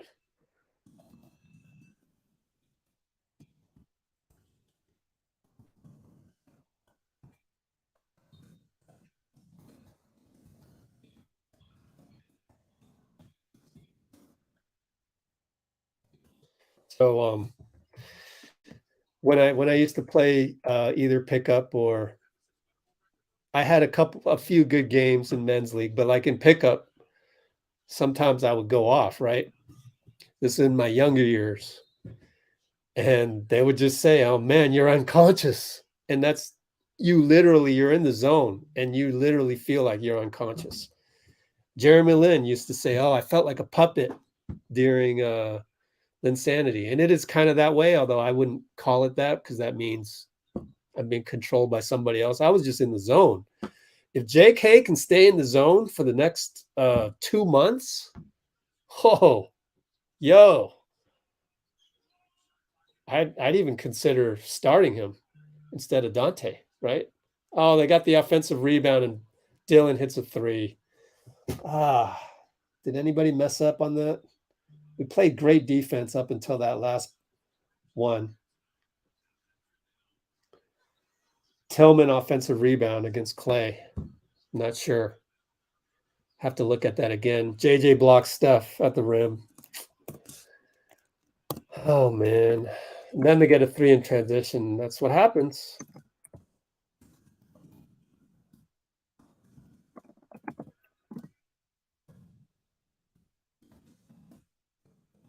Back to 10, just like that. This game will play mind games on you. So it took like 3 minutes of actual elapsed time for them to just, man, this game will just play mind tricks on you because here I am suddenly typing that and suddenly putting this up. So a mere 3 minutes. So let me go back and clip and see who missed the box out because don't do that.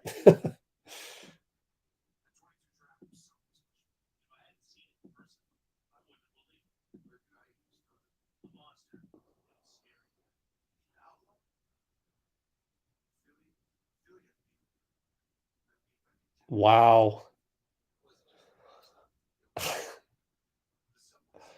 Wow. Wow, wow, wow. Guess who missed the box out?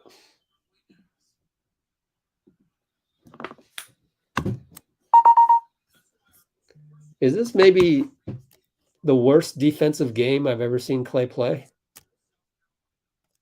This could be the worst defensive game I've ever seen him play.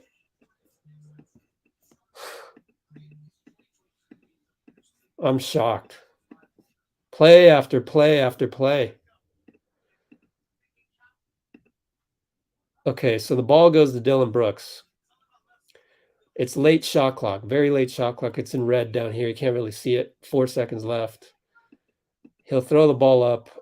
Here's Tillman. Here's Klay. It's just you guys. Just you two. There's no one else to blame. He takes his eye off of Tillman as the ball goes up. Takes his eye off of Tillman. He should be looking at Tillman right now. Goes way over here. By then, Tillman's gone over here. Ball goes up. He gets the rebound and kicks it out to Brooks for 3. Then we know what happens after that. We miss. They come down for another 3. Worst defensive game I've ever seen Klay play. I'm shocked. I'm shocked it's this bad.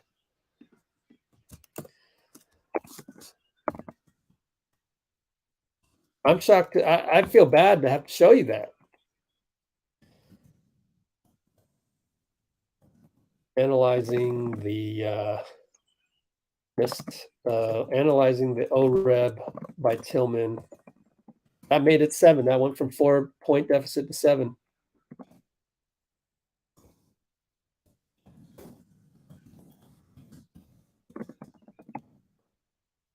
Klay has come out of the game. Steph shot a 3, no good. 6'10", 6'09", 6'08". JJ attacks, scores on Draymond. Good one-on-one play. Scores on JK, maybe it was.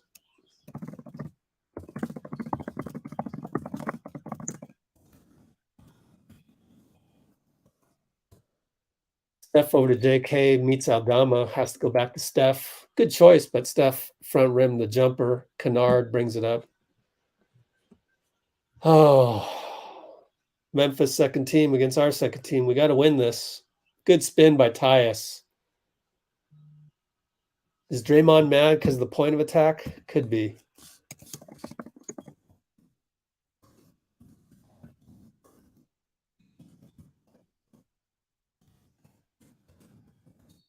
Good attack by JK. Goes to the floor. Fouled by Aldama. 2 free throws. Gets up off the hardwood. Let me see if that was JP's fault.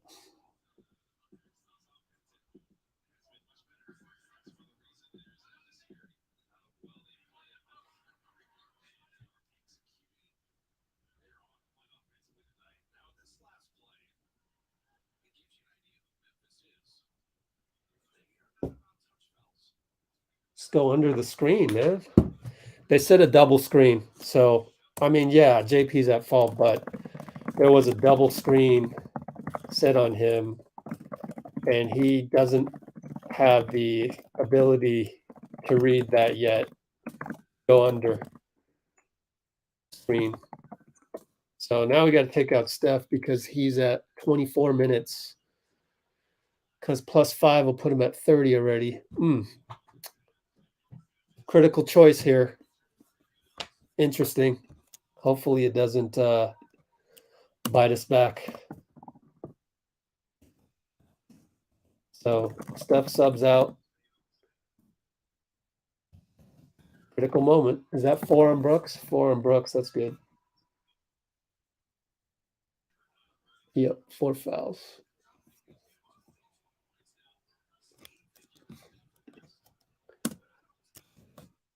(24-19). It says he's tempted to put Steph back in after the Brooks foul.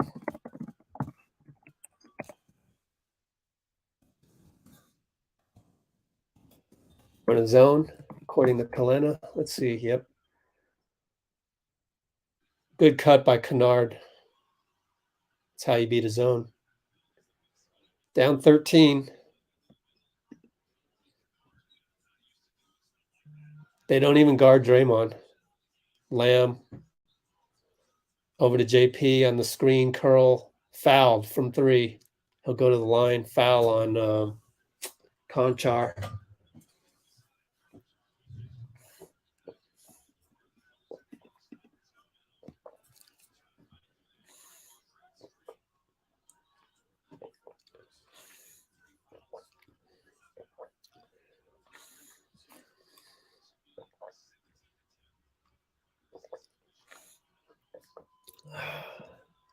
Yeah, you might be right, Percy, on the Klay having bad defense when he has bad offense.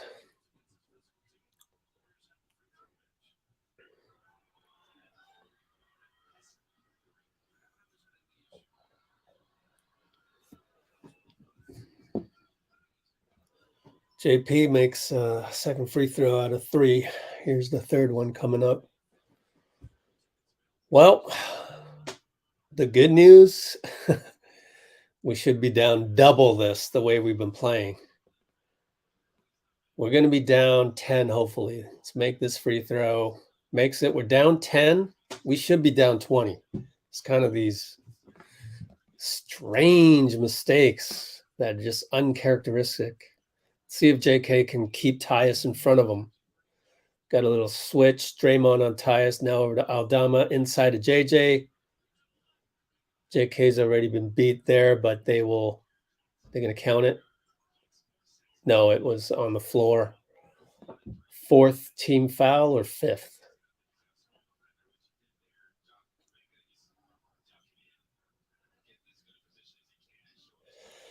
Okay, well, Draymond 2 fouls.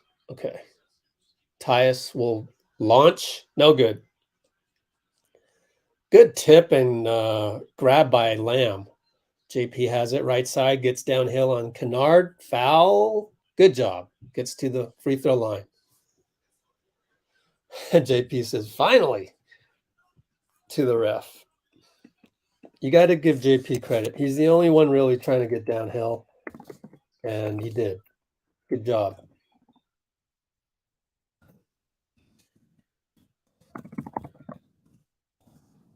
I mean, Kennard cannot cover him.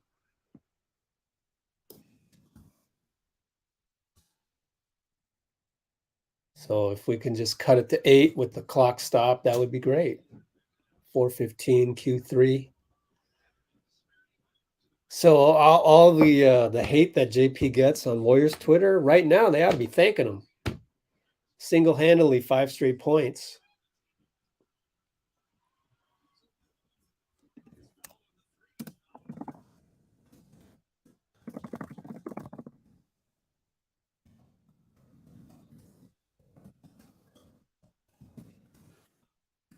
Okay, we're back. A pretty good defense throughout 14 of the clock. So JJ late attack makes it, and that's the one that we just got to find a way to keep Draymond on JJ. And JP gets downhill again, scores, probably got a foul. No call. He's mad about it. Don't get a T.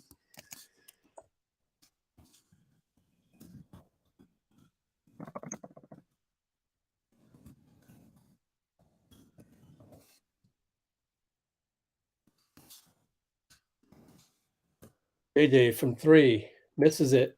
Tip by Lamb. Nope. Aldama too tall. JJ attacks Draymond, scores. Nobody can stop JJ. But we inbound it quickly. JP downhill again, fouled Kennard. Where is Twitter thanking JP right now? Because he's keeping us in the game. There's literally nobody that can stop JJ tonight.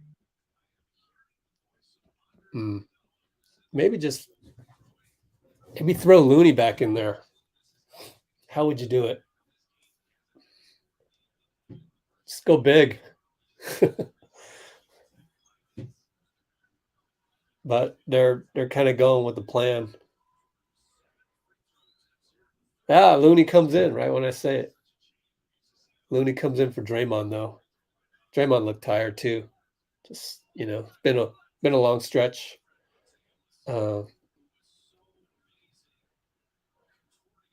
Hadn't called his name in a long time. Okay, so let's see if Looney makes a difference here. Who's going to cover Aldama? Lamb? Okay, so Lamb's got Aldama. Looney's got JJ. Good matchup. Oh, we got the step on him. Jeez. JJ's doing whatever he wants out there. I'll wait one more to make a note of that. JP attacks. Moody rebound. Out to Lamb. Extra pass Kuminga. Extra pass JP. Excellent. Youngsters did that, guys. That's good. Youngsters did that. Youngsters doing oreb Warrior basketball. Not bad. Extra pass by JP. By JK, I mean. Man, I'm proud of the kids, man. That's how I look at that play.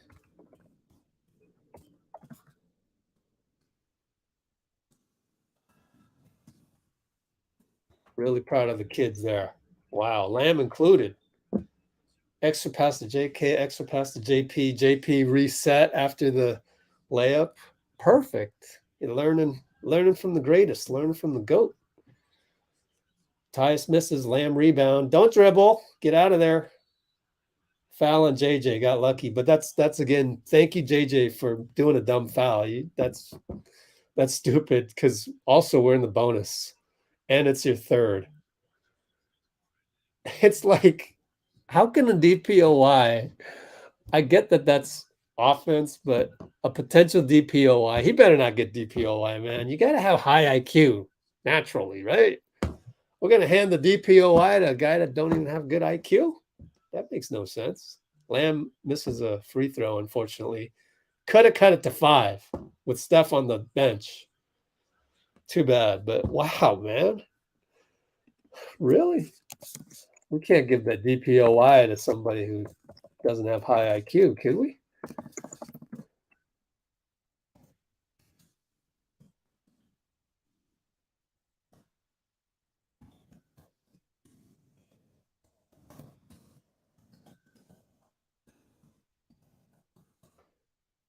All right.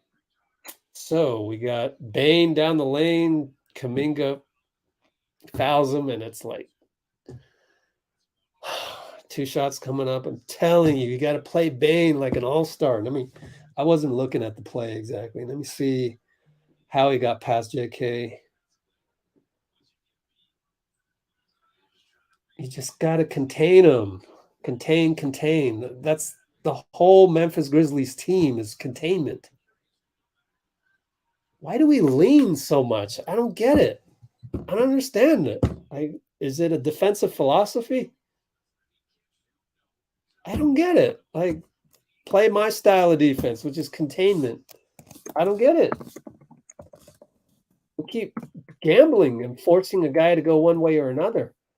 99-92. Q4 with Q3 with 226.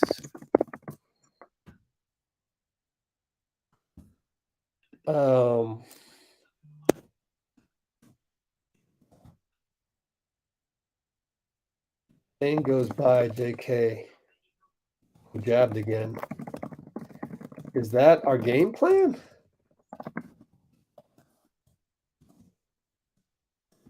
Against the Grizzlies, every one-on-one defense should be containment. Keep him in front. Give a little space. Because they're not really good at pulling up for 3. I mean, in transition, yeah, but like when they're in front of you, they don't just suddenly they're not like Steph that just go, dribble, and then you're given 2 yards containment. Oh, let me shoot this. They don't do that.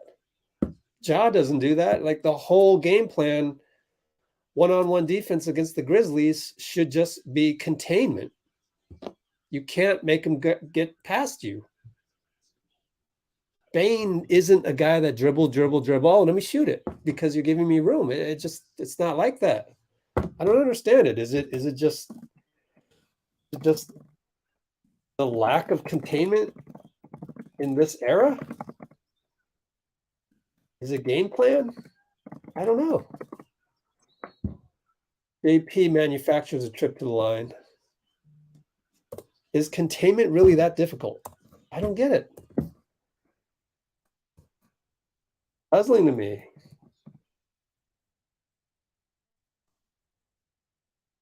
Maybe just guys don't know how to do it.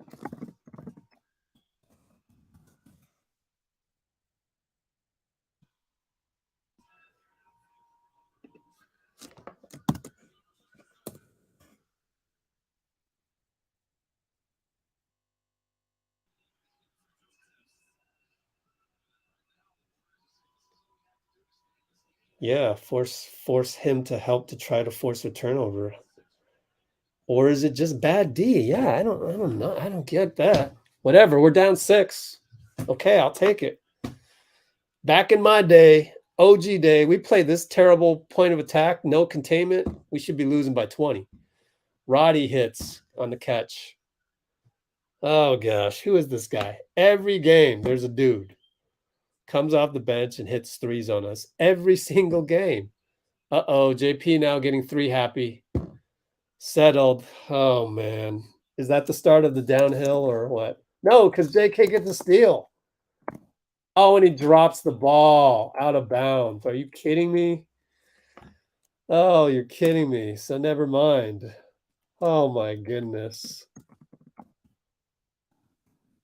How does JP settle for 3 after getting downhill like 5 straight possessions? I don't get that. Only a young kid would think logically that way.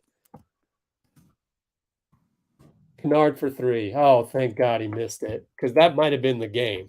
You know, that might have been like, oh, we got to come back again? JK, 3 guys on him. Pass it. Yeah, gets it to JP, settles, hits it though. Okay. Wow. Guess he's feeling it.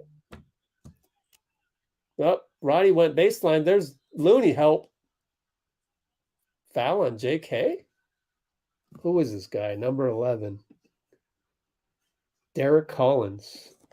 He's been quiet all game and then calls that. Let me see. Checking the replay.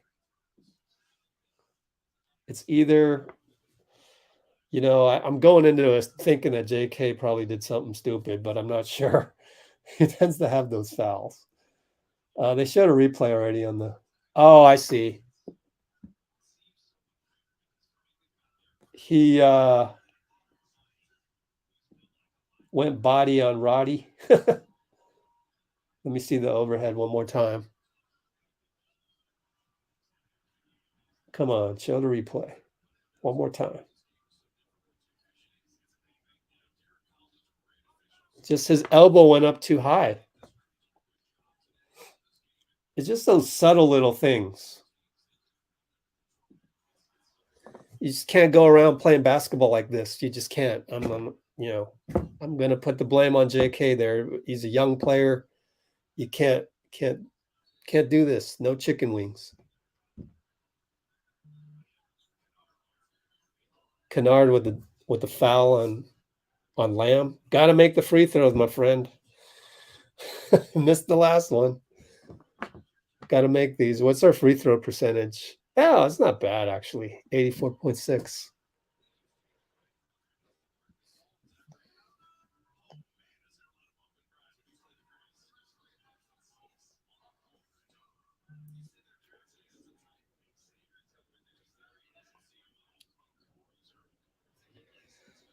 Oh.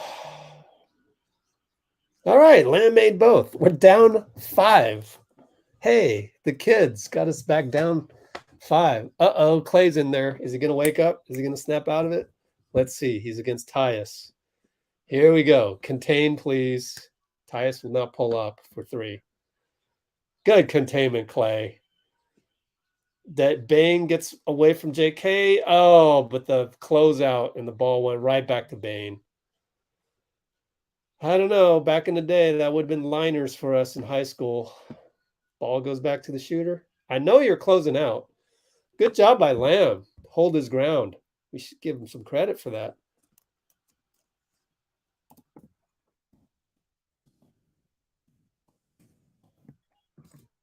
So good defense by Lamb. Save the possession there. We'll get one last chance. 5 seconds. JP. Bye-bye, Kennard. Euro. Oh, too hard. JK gets a foul. 0.8.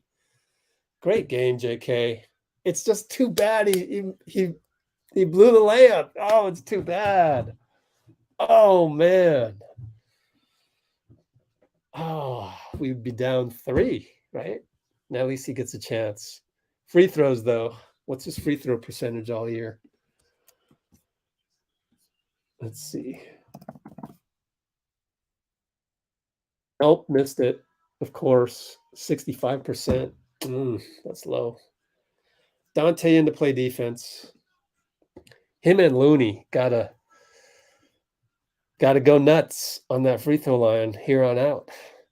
They bring JJ in for offense because he's got, what, does he have 4? No, 3. All right. Let's see if we can cover JJ. Hold him down, Looney. Looney only 1 foul. JK makes it. We're only down 4. Can't get the shot off. And so we're down 4. Incredibly. End of Q3. Incredibly. So Steph at 24 minutes. Put him in for the whole quarter, man. Yeah, isn't that crazy? We've actually improved in that department. We've improved in free throws and getting downhill.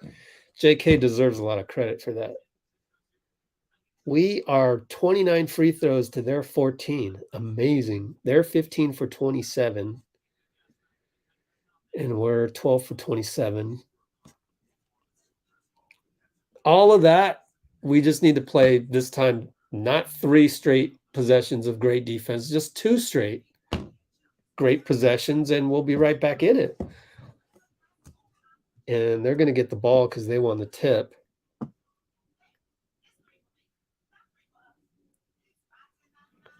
Incredible. Kids, our kids. That was when there was more defense, I guess. Yeah, pretty crazy. Yeah, I'm really proud of that one play. That one play where I forgot who got the rebound, but then got kicked out the Lamb, extra pass to JK, and then the extra pass to JP, who had fallen after the layup, got himself back up, and went to the corner just like Steph would. So it's like, yay, we're passing the torch. So that alone, honestly, whatever happens in the game, to see that really makes me happy for the future of the franchise. That's still going to happen after, Steph and Klay kind of start to get older. At least we saw the young kids doing what the Steph and Klay era would be doing. And that's pretty cool to see. Is like, it was worth it to go through all this pain and suffering during the game to see that. But of course, we're here, only down 4. We might as well win this game while we're here.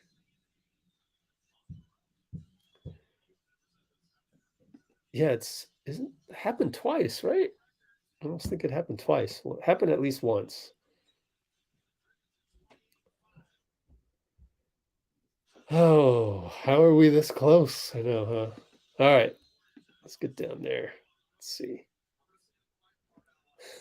Okay, Kennard brings it up against JP, who's giving some pretty good pressure. Of course, Kennard isn't known for his handle. Klay gets picked. Oh, double pick. They love to run that. That's patented Taylor Jenkins double pick. Damn it. We got to know that one. Dang, man. Patented Taylor Jenkins double pick. We've seen it twice already, at least. Dang it. So Steph does start the 4th. See, that's the thing. I want to answer that question is, should they start? Well, nah, because it's at the end of the day, I know we're talking about the 4 rings and we're criticizing the 4 rings. They do have 4 rings. Our old guys have the right to completely lose the mantle. They've earned the right to defend their championship, so to speak. J. Mike to Draymond has to shoot a 2. Late shot clock hits it. That's pretty clutch, considering he never shoots that. That's a clutch 2.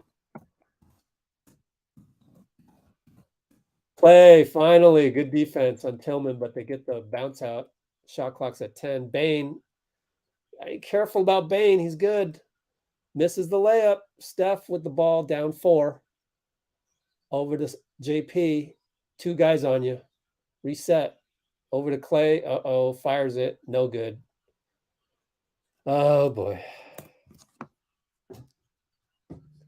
Maybe if JP would give him the ball earlier.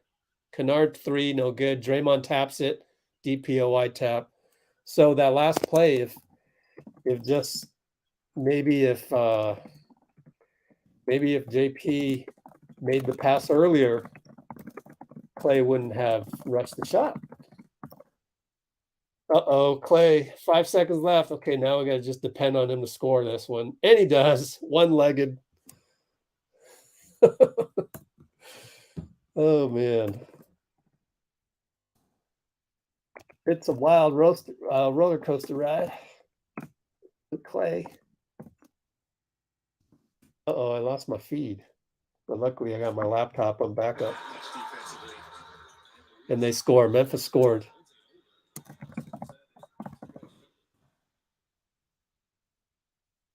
They had a dunk. So Steph attacks. Game 4, Steph, look out. Is it going to be game 4 Steph coming on? I'm at 9:35, 9:34, 9:33.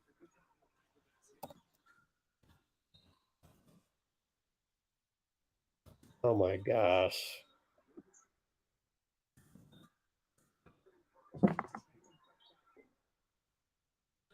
No one there to bail you out. No Wiggins out there to bail you out, Steph. You got to move your feet and all that. But it's only one team foul, and how many personals? It's only one personal. They miss a 3. We bring it down. Steph. Game 4, Steph. No, tipped it. DPOY tipped it. Draymond did. Missed it. Tillman rebound. Brooks pulls up on Draymond. We'll take that, and he hits it. So make or miss type play.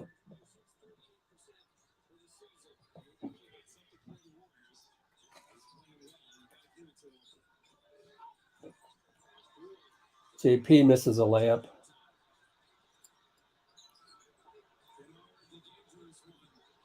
Kennard in and out. Roddy. Draymond fouls him hard. Roddy's spinning around in pain.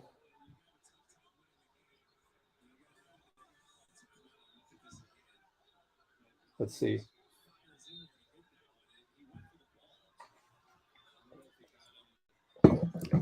You know they're going to look at it because it's Draymond, number one. And then secondly, Roddy looks like he's hurt. Let's see.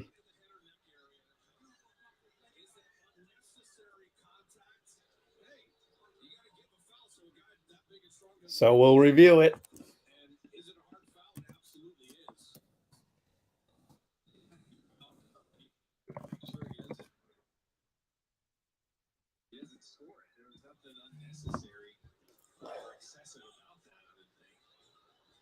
Okay, I'm going to go back to my main stream, which is about 3 seconds slower than my laptop. I mean, my other laptop.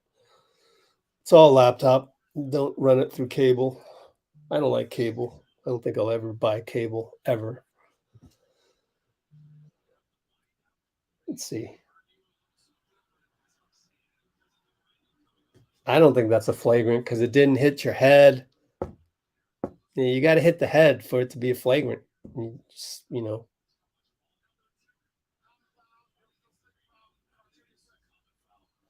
Came this close to hitting his head, though. But we move on. I know. I wonder if Roddy was acting. I don't know. Let's see if he's okay. Anyways, Warriors slow to get back on the court. Memphis is ready to shoot the free throws. 8:45 to go, dead ball. Down by 5. Let's see. Ball moves more with the young blood. Man, I think it depends on Klay, right? Our offense is dependent on whether Klay runs tiki-taka or not.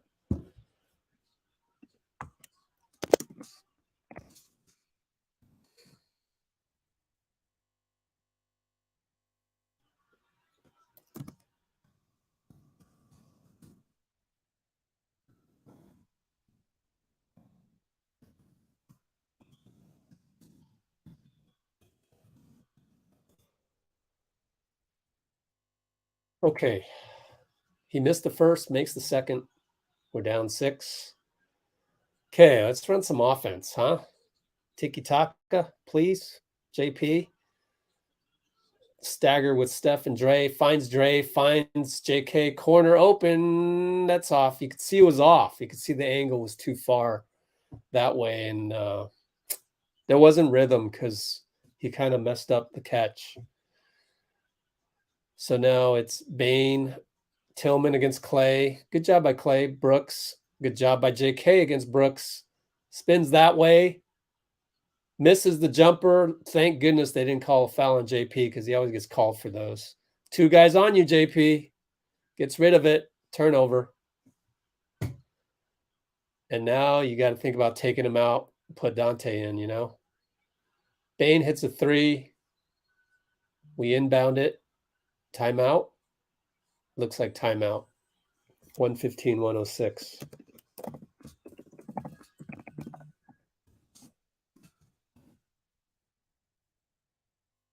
I think I would consider so right when you said, oh, the youngsters move the ball more, JP, a youngster in that second squad unit that got us back, commits the turnover.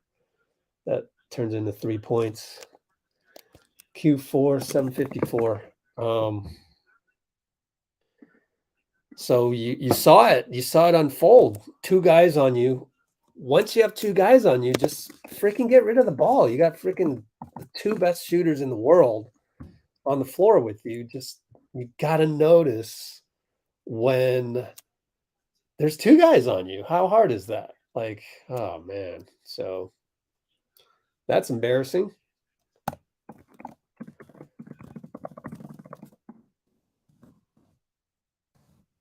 Takes too long to process it. Run out, turnover to 3. Suddenly they're up by 9. That's where, and so now we're going to have to get 3 straight stops.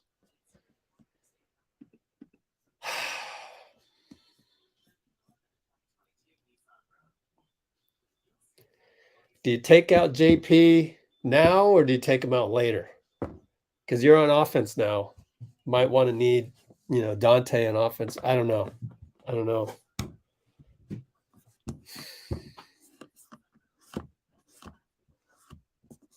I wonder. Maybe we can look at the play-by-play, see if he's been subbed in or not. Nope, doesn't say. I mean, by the time you decided you were double teamed and you weren't going to go anywhere, it was too late. So, I mean, golly. AAU turnovers, man.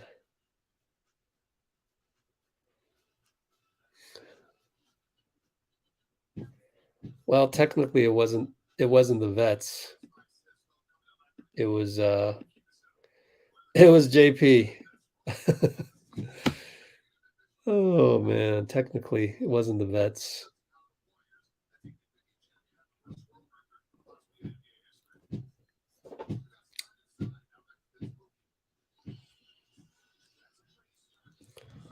Well, he wasn't deferring. There's Donte. Donte's come in.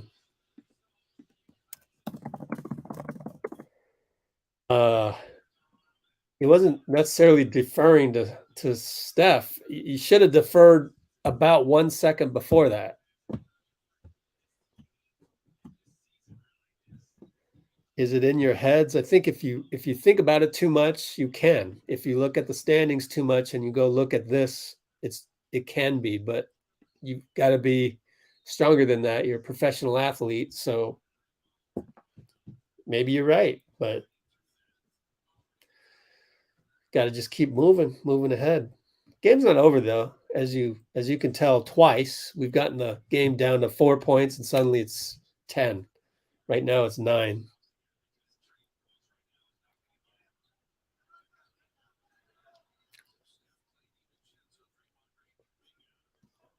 All right, Klay goes into Draymond, no handoff Steph.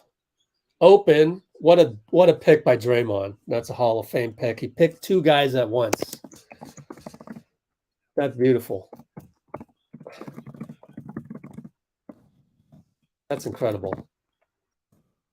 So we're down 6. No call between Brooks and Steph, and Bane pulls up for 3. Is that Klay's fault again? I hope not. I truly hope not. Oh, the weirdest thing just happened. My okay, that stream. Let's see what happened. Oh, Klay got screened by Dillon Brooks and Steph's collision, so that was not technically his fault. Crazy play, man. Oh man, when things are going well, sheesh. So Steph and Dillon collide, which then is a de facto pick on Klay. Crazy. 3-ball for Bane. Steph shoots a 3, it's short. He knew it was off. Tillman rebound. Down 8. 6:56, 6:55, 6:54. Roddy getting extra minutes tonight. Uh-oh, Klay lost Bane for a sec. Donte help. Tillman out to JJ, attacks and goes right by Kuminga because Kuminga doesn't know how to take a charge these days. He was never taught how to take a charge, I guess. I don't know. Uh-oh, Klay for 3, no good.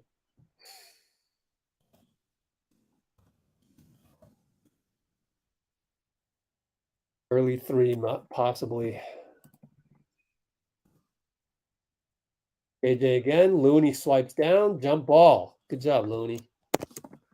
And always rely on Looney to pick it up.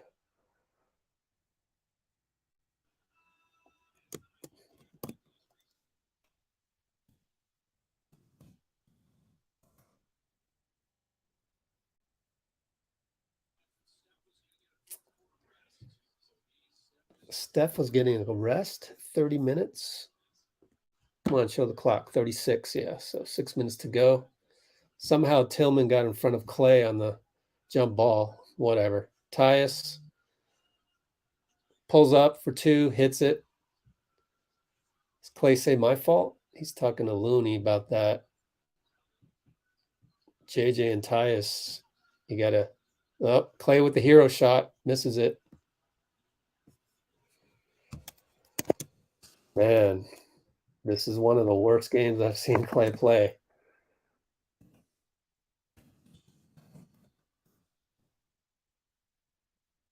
Bane scores.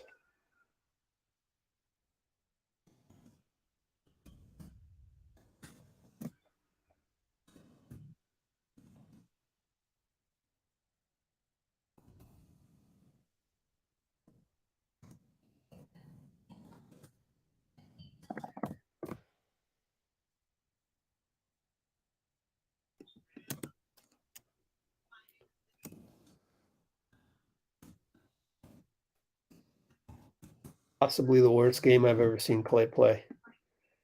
Even worse than the one where he said 4 rings, because this defense.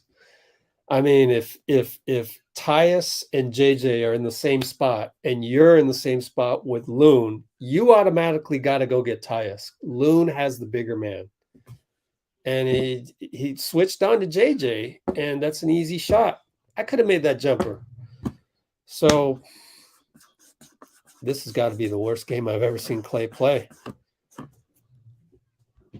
And the stats don't really say that. 14 points, 6 for 17, 2 for 9. I mean, that doesn't jump out at you, but it's the defense that's just been awful today. I don't understand it.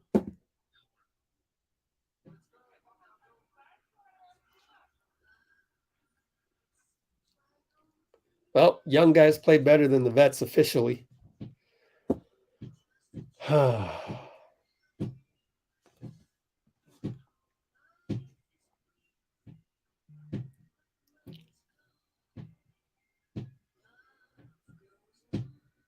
You can't blame KERR for this. I mean, you're talking about at some point the kids aren't going to lead us to the championship. It's our vets.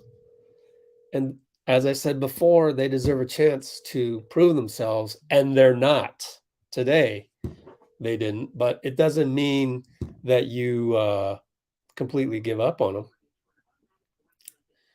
Guys like, that same guy that we're heavily criticizing today, we're going to have to rely on him to play good defense and all of that to take us to the promised land,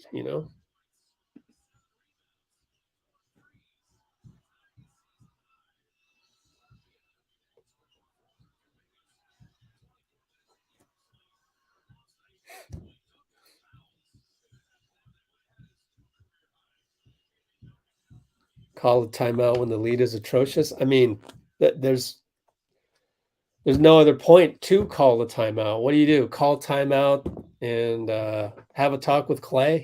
It's hard to figure out when to call timeout. I encourage you to go coach. You won't know when to call timeout either. It's not the easiest thing.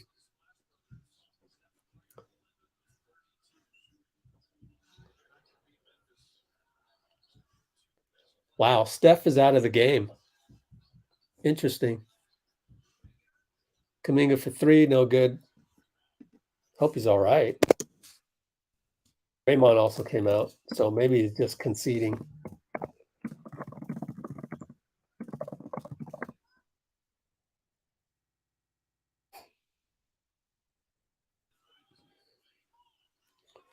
All right, JJ for 3 over Looney. It's good. It's pretty much the dagger. Down 17 with 4:57, 4:56. I can't really fault Looney. You know, that's a tough cover, and there's nobody on the floor today that can cover JJ. He even hit a 3 over Draymond. Pretty tightly contested earlier today. So Steph's got the towel in his mouth. Where's Klay? Is Klay anywhere to be seen? Or did he just take off? I don't see Klay on the bench. Do you guys see Klay on the bench? Is he way the far down there, or did he go to the locker room? No, he's on the floor. My fault. Klay is still in the game. So Steph is out, but Klay is in. This is really weird. Hope Steph's okay, man. 30 minutes.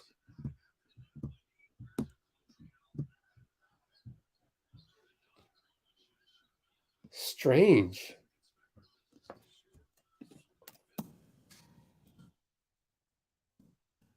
They're going to call a charge on JP? Wow. Let me look at that play again.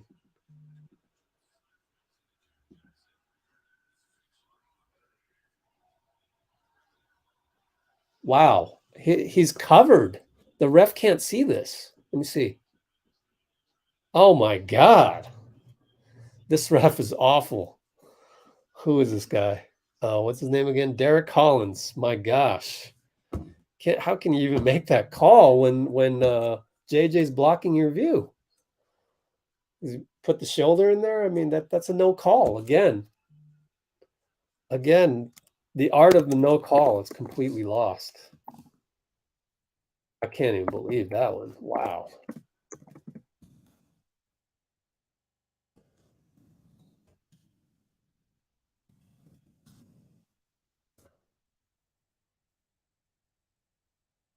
So an and 1 for JJ on the other side. Down by 19 with 4:17 to go. KERR timeout to get all the garbage time people in there. 4:17.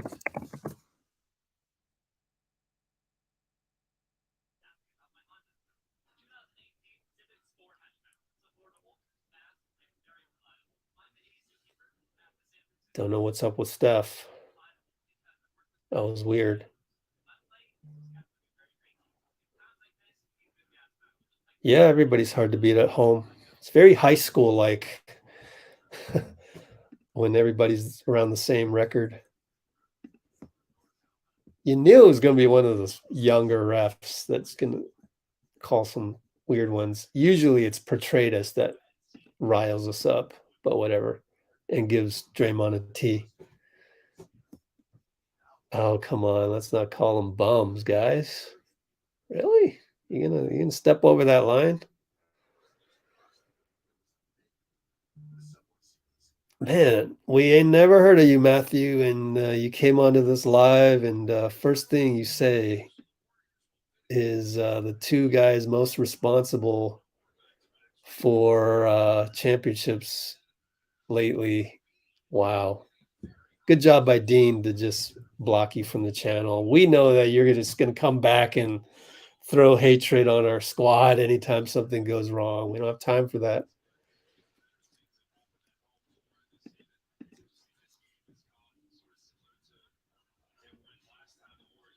What happened? What the heck's going on here?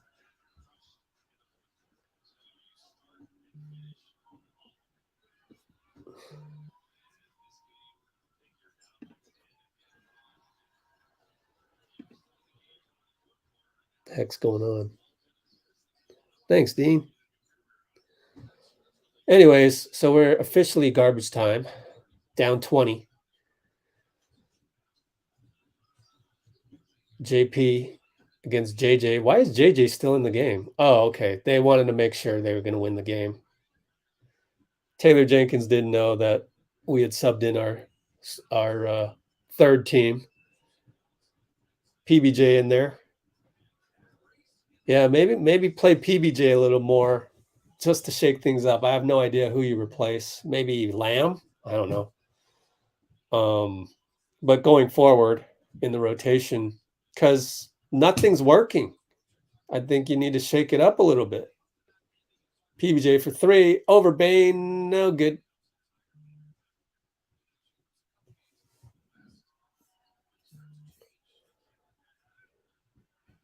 Why can't they score? It's not the offense.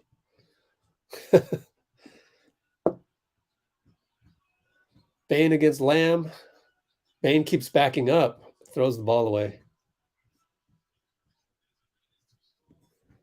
Yeah, good positivity, KMJ. Drink? You gonna drink your sorrows away?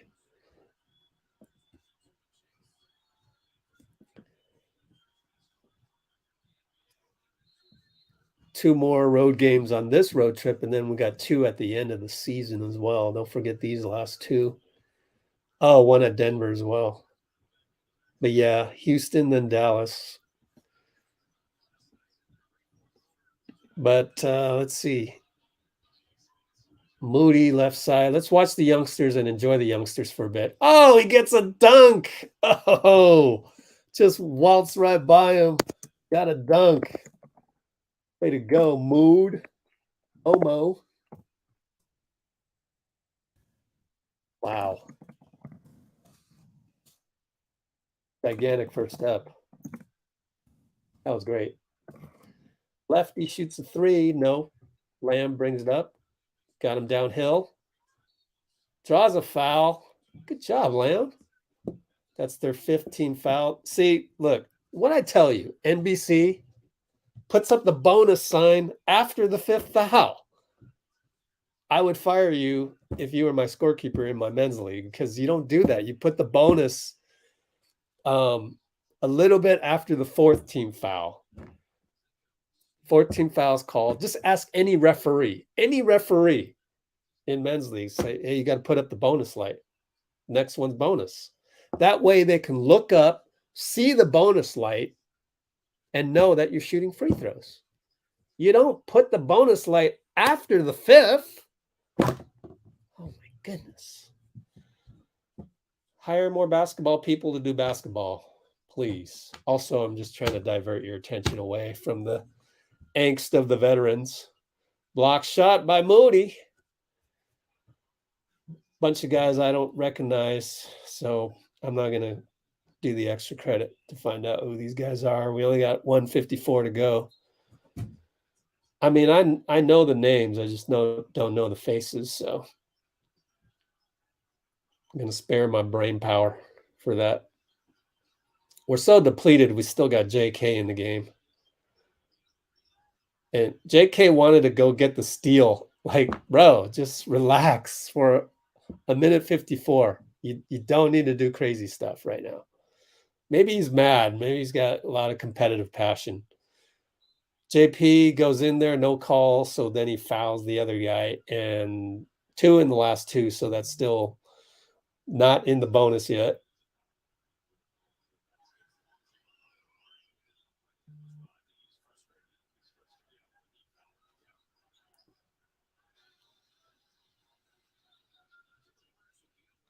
Steve says, don't stop playing.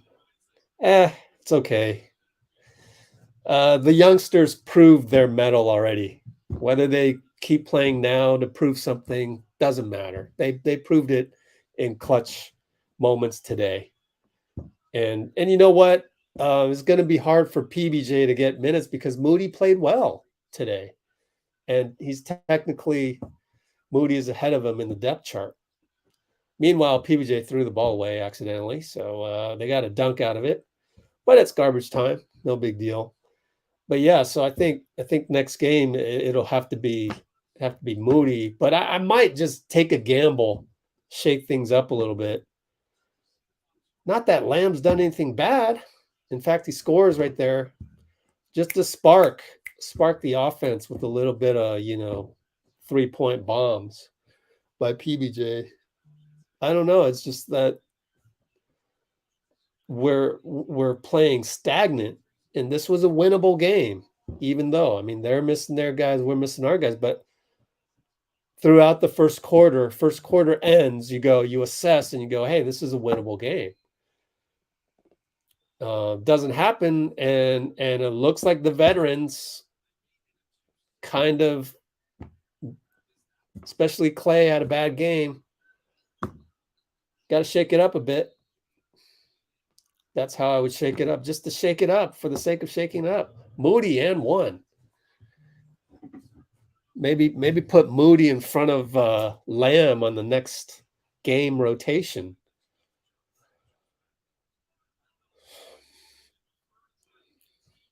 Let's look at the plus minuses for today. Minus 30 for Klay. Wow, that one stuck out. Plus 9 for Lamb, believe it or not. Only a minus 4 for Jordan.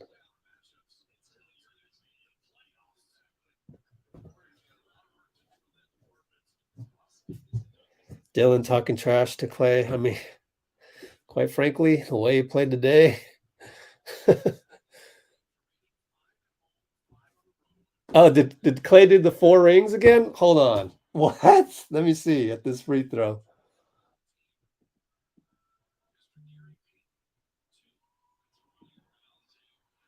Wow.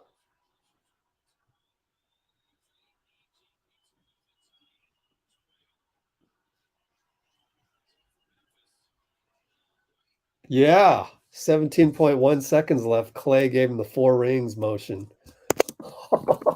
Oh, Klay, stop using that one, man. He went like this, showing him the 4 rings like this. Come on, man. Don't go to that well too much, bro. We suck right now, so you can't be doing that stuff. I believe in the, humility side of things. Like, don't mess with the basketball gods because they're going to make you eat some humble pie. Big time. Wow. So during the free throw. Hilarious. Whatever. We keep giving Dillon reason to be cocky, right? I mean, that's a perfect way to say it. Perfect way to say it.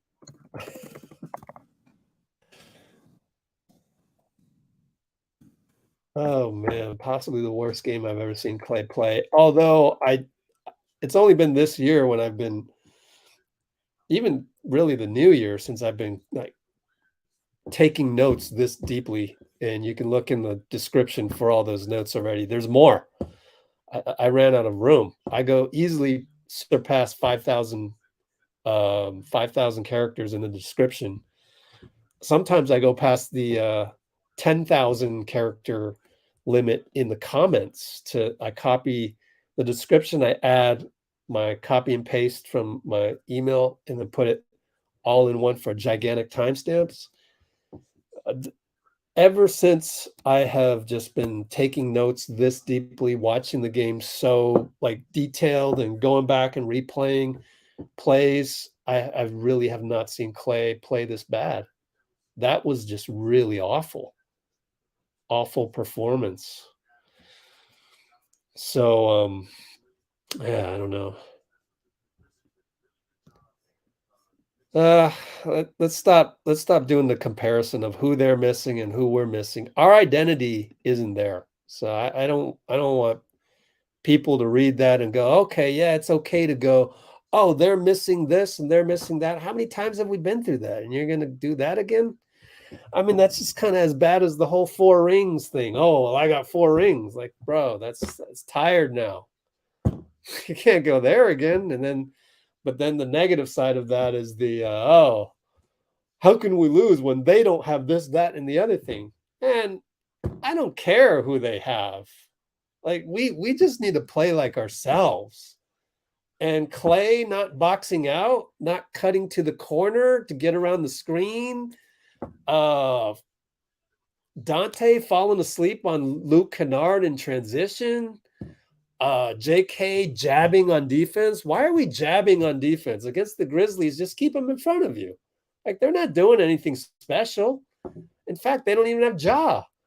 It's when Ja's out there, maybe you fake Ja out before he can fake you out, but you don't be doing that stuff. So Donte and JK are doing that, and JJ's playing like an all-star because he knows he's gotten over the hump where it's like, oh, they can't guard me. So then he just blasts his way in there. I mean, that's like, we're not playing like ourselves, let alone who we're playing against. I don't want to get into that where we're throwing guys under the bus because the other team doesn't have so-and-so. Nah. And I'm not going to throw our guys under the bus, but we are playing subpar just to our style of locking in on certain things that don't matter if we have Wiggins or not. It's just those little things that I don't even care if we lose. Just play better on those little things, and we're still not doing that. I don't know what Klay is expecting. Is he just, I'm going to shoot my way out of this? No. You can't do that anymore. You know, if anything, we talked about this at halftime. If anything, the basketball gods are teaching you this season, stop with the 4 rings, go back to some fundamentals, but you still don't go back to fundamentals. And same thing with Steph. Still doing those turnovers. Of course, he stopped doing that. He did, but it was just really the one turnover. So good job by Steph. And then he was more vocal, but it was just too many other little mistakes. But I don't even care who's on the other team at this point. We can go play the, Mexican national team. If you run tiki-taka and not think that, oh, we're gonna blow out these Mexican national team by shooting threes left and right. No, I don't care who we play. So you go out, whoever you play some fundamental basketball. Still not demonstrating that. So I don't want you to get all mad because we're losing to teams that don't have this guy and that guy. It doesn't matter.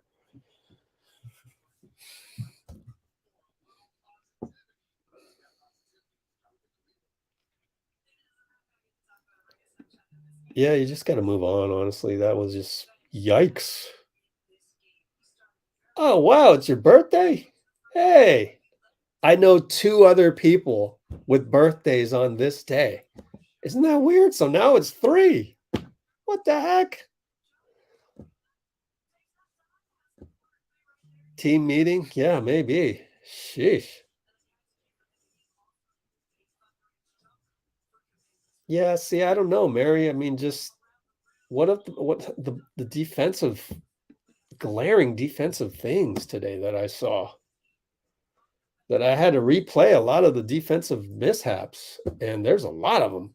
But yeah, certain things like JK's point of attack isn't really that good. Donte gambled on Tyus. That one didn't make sense. Is he really that type of defender? I'll give him the benefit of the doubt. So yeah, if we're truly that bad on defense, then okay, we'll see. We'll see. I mean, some of these things I can't really assess until we get knocked out, because I just expect them to cover those details. And I'm going to keep expecting them to cover those details until they get knocked out. So I won't know until they get knocked out. And if and when they get knocked out, then we can assess Bob Myers is going to do the same thing, and he's going to, first of all, assess whether he wants to keep general managing these guys, but then secondly, make the moves. And yeah, it could be that GP2 comes back and Wiggins comes back and solves all our ills. It could be, or it could not be, but I'm not going to make any predictions. So we'll see. I don't think you can really judge the team until after the season's over.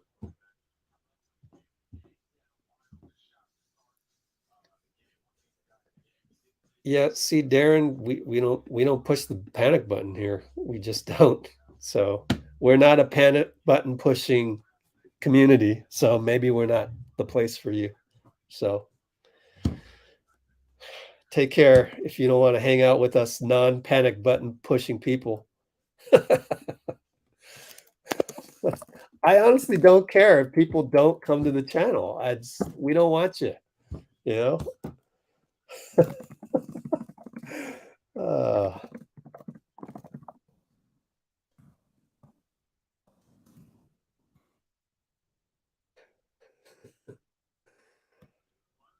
Okay. We can't keep expecting Wiggs to come back. Yeah, nobody said that we're expecting them to come back. Like I said, though, during the live stream, I don't know if you heard it, but if JK, he made, 8 great plays to 2 bad plays, okay? 8 great plays to 2 bad plays. I'll take it. If he keeps playing like this, like out of his mind, that's pretty good. Maybe he could be the replacement for Game 6 Wiggins, maybe. So on this Game 6 box score, you can see that, oh, well, maybe we can get Gary Payton back, so that's covered. Maybe JK can take this spot, Wiggins spot, and then obviously start GP2 maybe. I don't know. We'll figure it out later. But if Wiggins is out for good, then maybe, you hope for J-Mike to be a good bench player in here somewhere. Or maybe just start Looney, So we still got pretty good depth. JK can replace Wiggs? Wow. That would be incredible. Gotta stop playing zone. That has nothing to do with it, bro. No, that's a casual response, man. Zone is putting in there when things aren't going well, or they have one guy going off. No, that's false information. That's throwing Steve under the bus. Oh, your birthday's tomorrow. Okay. Dang. Well, close enough. International time. But anyway, yeah, I like what Poole was doing until the critical turnover that made the score down 4 to down 10.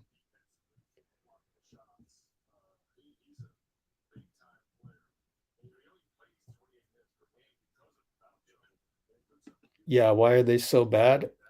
Yeah, so I touch on it every time. First of all, the first 10 threes that every opponent shoots, it's pretty clear to me the games mean more to them to beat the Warriors than it is the other way around. It just is. There's no way around it. Unless we're playing Boston. Okay, so that's just going to be a recurring thing throughout every game from now on. Let's just assume they're going to hit 4, 5, or 6 threes out of the first 10 threes. So that'll give you an idea of what's happening. And you tend to make more when the crowd's behind you. That's my theory. That's it. There's more, but I'm going to keep it simple.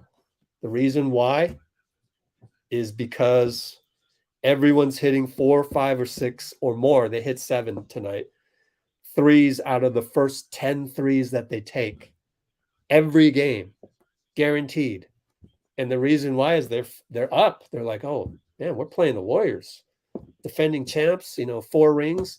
The funny thing about it is that everyone around the league actually respects the 4 rings, which is another reason why Klay doesn't need to say that.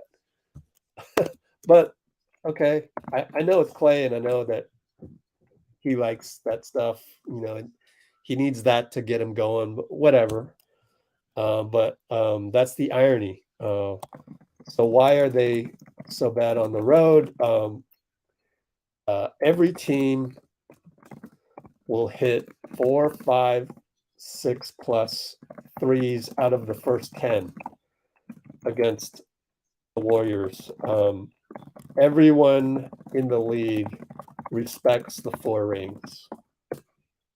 Crazy, but they do. And that's why they play so well. In the first 10 threes, they're hitting 4, 5, or 6 of them, guaranteed. I don't even need to go look up the stats. I'll bet you that that's what's happening. I will during the off season because there's not a whole lot else to do during the off season. I'll probably go back and watch the first 10 threes of every single road game. I'm crazy enough to do that. And that, so then you go, well, what's the reason for them hitting 4, 5, 6 or more threes out of the first 10? It's because of the respect for the Warriors across the league, the game planning, and a little bit of us probably not having as much urgency, and then that just gets you really downhill. So everything else is under a microscope and becomes a bigger problem than it is in any other regular game. That's what I think it is. That's my theory. I can't explain it any other way. Some of it is what Steve said, which is, well, everyone's around 500 anyways. And when everyone's around 500, the home team usually wins. Okay, there's that too. But for me, number one is everyone's hitting 4, 5, or 6 or more threes out of the first 10. Every game on the road, the first 10 threes, they're hitting 4, 5, 6 or more. And that's just the respect that they have for our 4 rings, believe it or not. So memo to Klay. Actually, other than Dillon Brooks, actually, I think Dillon respects it, actually. I mean, when you're game planning like this and you're coming out all heated and wanting to guard Steph and yell at Steph, that's like some extra stuff that just comes with being a champion.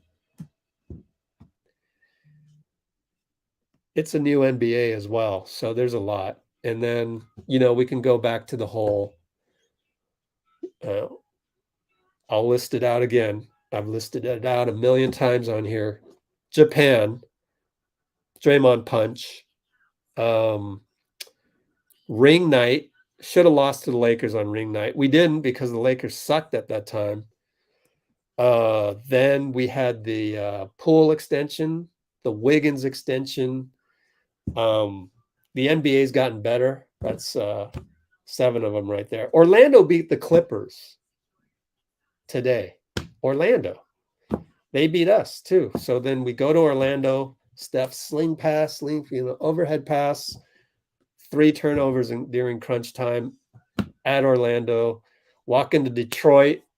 First one was Detroit, I think. Walk into Detroit thinking that they would just lay down. Nobody's laying down.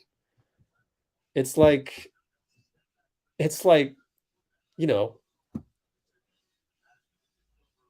players in the NBA are going, do you see the millions that they're dishing out here? You look at Tyus Jones is making 15 million. That's my goal. I want to be Tyus Jones, make 15 million as a backup point guard. Well, we're playing the Warriors tomorrow, Detroit, in Little Caesars Arena. I'm coming to play. So there's kind of that. And that just comes with being the champion. So I think people just need to accept that.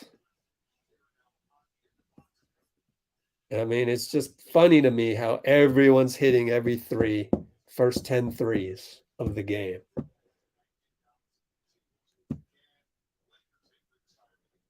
All right, so yeah, Poole stepped it up. And it wasn't so much the actual pass. It was the decision not to pass. Two guys are on you. Then you decide, oh, I better pass the ball. By then it's too late. Turnover. It's like, wait, I'm supposed to be getting the ball to Steph. There he is. Too late. You should have processed that about 2 seconds ago. Oh my gosh. Is this guy Darren an actual fan of the Warriors? Do you actually root for the Warriors? Crazy to me. I have decided that after seeing that one, I'm just gonna, you're banned. After this game, you would trade Poole for Brooks? Who says that? Oh my gosh.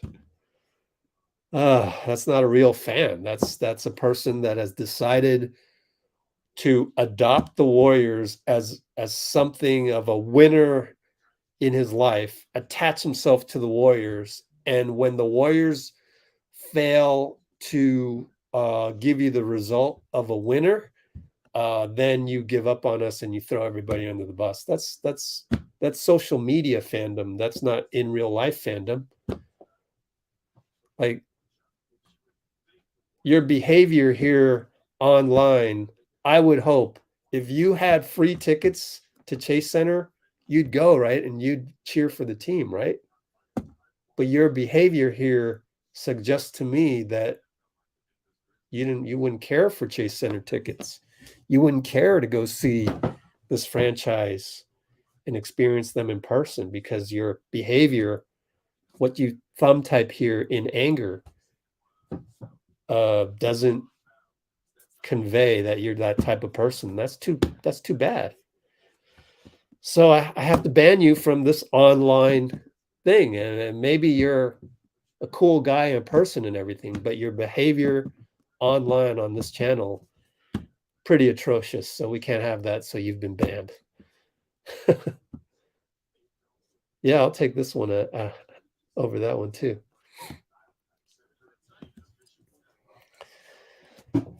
Okay, what do we got here?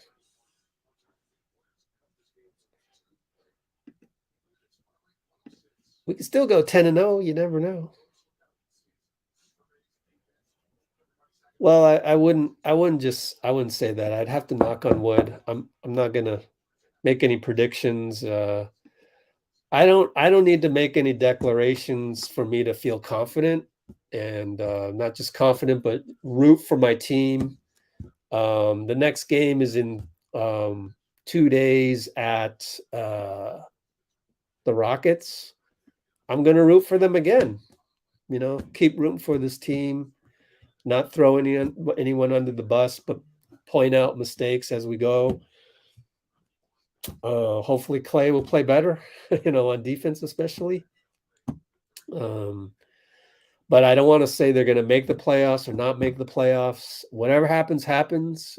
Just trying to understand, what's happening with the game of basketball here and try and learn something from it. Because you could take what you're seeing here and apply it to your men's league that you play in, for example, right? So use it as a learning experience and just let the cookie crumble the way it's supposed to crumble, and we'll assess it later and we'll see what happens.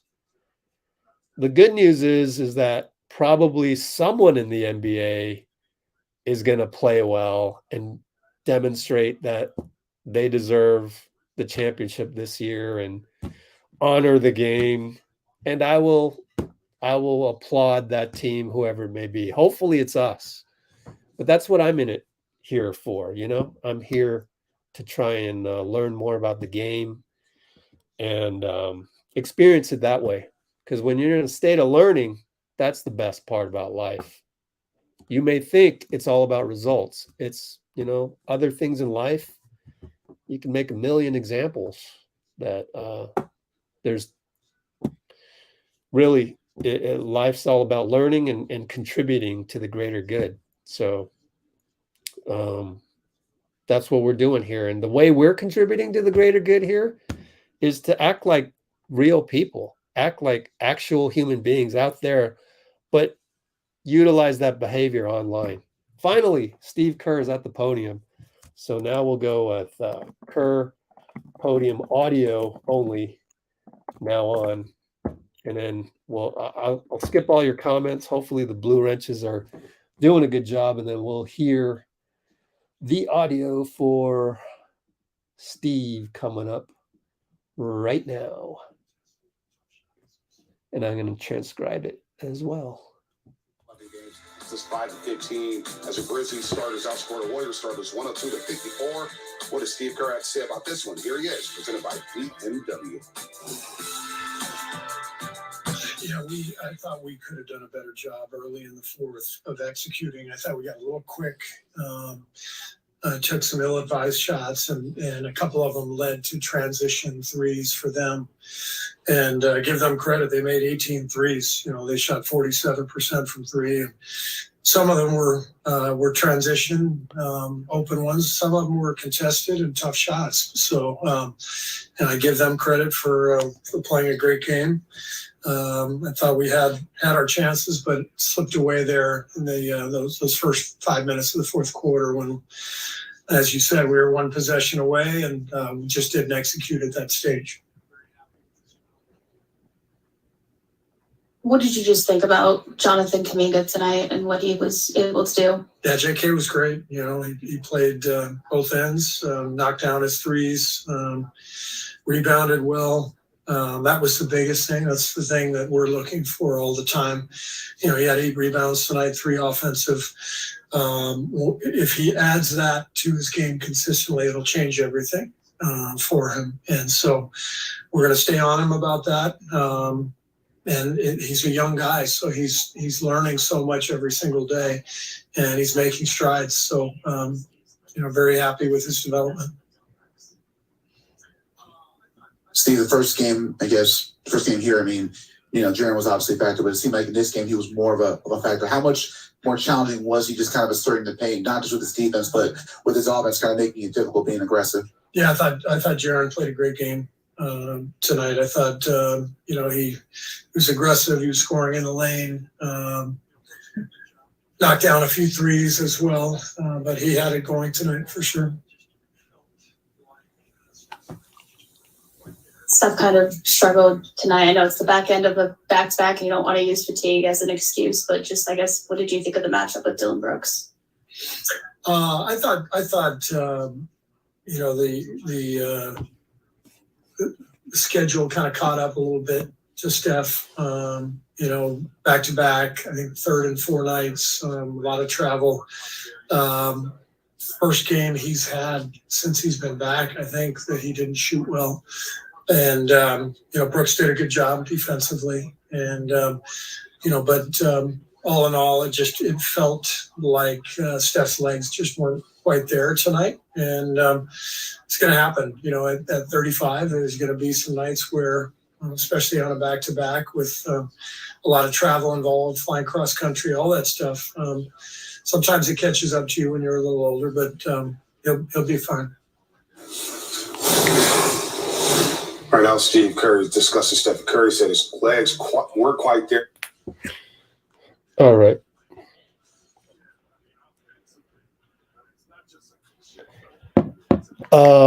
Steph actually ended 5 of 15, 16 points, 8 rebounds, 5 assists.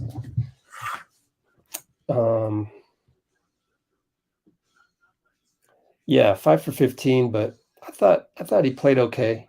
It was just, I think Klay's bad defense really got to me. So I couldn't shake that off.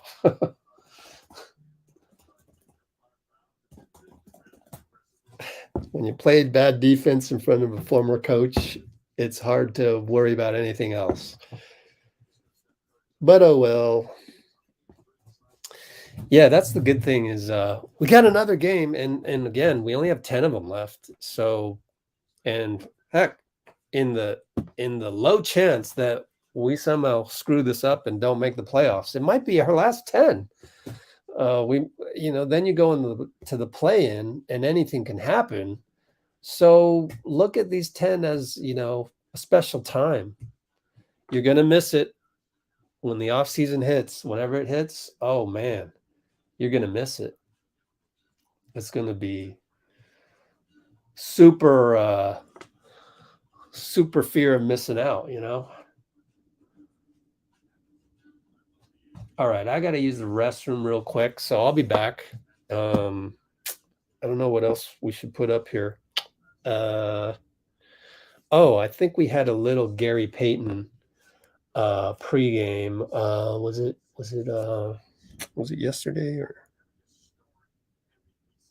Oh, I actually found more of Gary Payton from the Clipper game pregame. So there was a little bit today, but I can't remember where to find it. But I'll be right back.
All right, back from my restroom break, having a little technical difficulties with YouTube right now. It's very frustrating.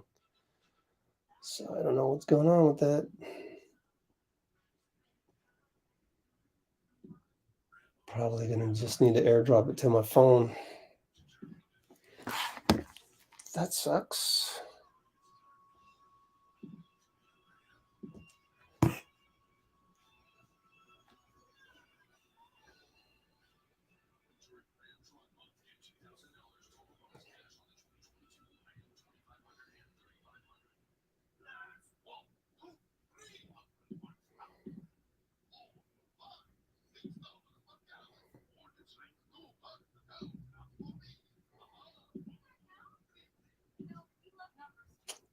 I hate it when YouTube acts like this.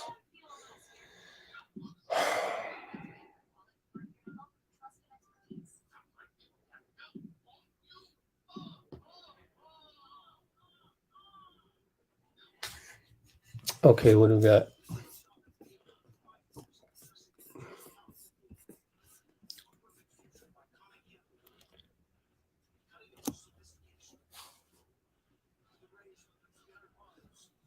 I don't know if you want to do predictions, man.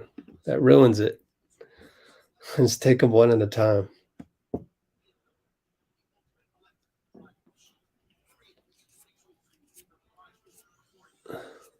Oh boy, what's going on? What are you guys talking about?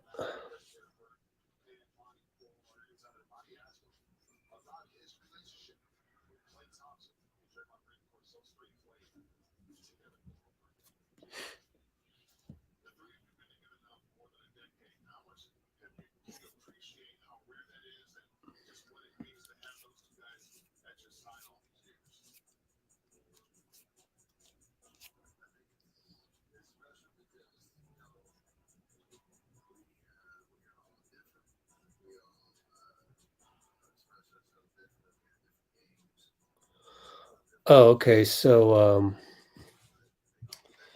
they're doing the Steph interview.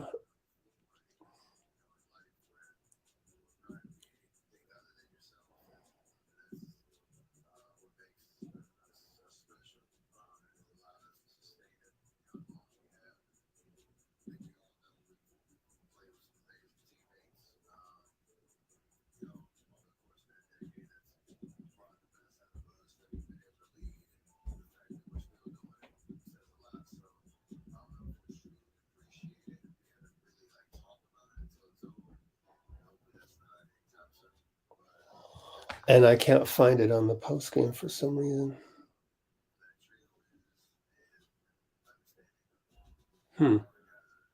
Warriors post game.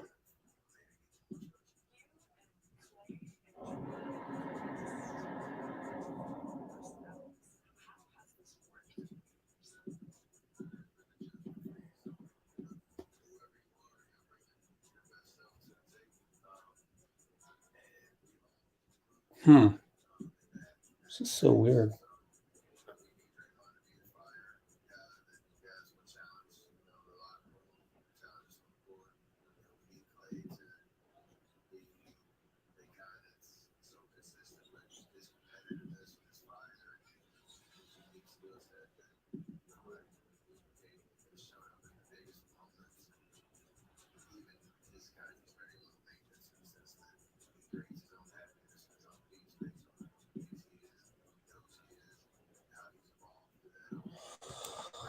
Oh, all kinds of technical issues. There it is. That took like 10 hours for it to finally switch over to the Steph interview. Golly. You want to hear it? Let's just go ahead and hear it. Here we go with Steph, okay? Special interview with Kareth and Don't forget about this interview. Monty. Welcome everybody back to Warriors Post Game Live. Let's talk with Steph Curry, available now with the great KERR and Monty Poole, our insider. Monty asked him about his relationship with Klay Thompson and Draymond Green. Of course, those three have played together for over a decade. Check it out. The three of you have been together now for more than a decade. How much can you appreciate how rare that is and just what it means to have those two guys at your side all these years? I think it's special because, you know, we are all different.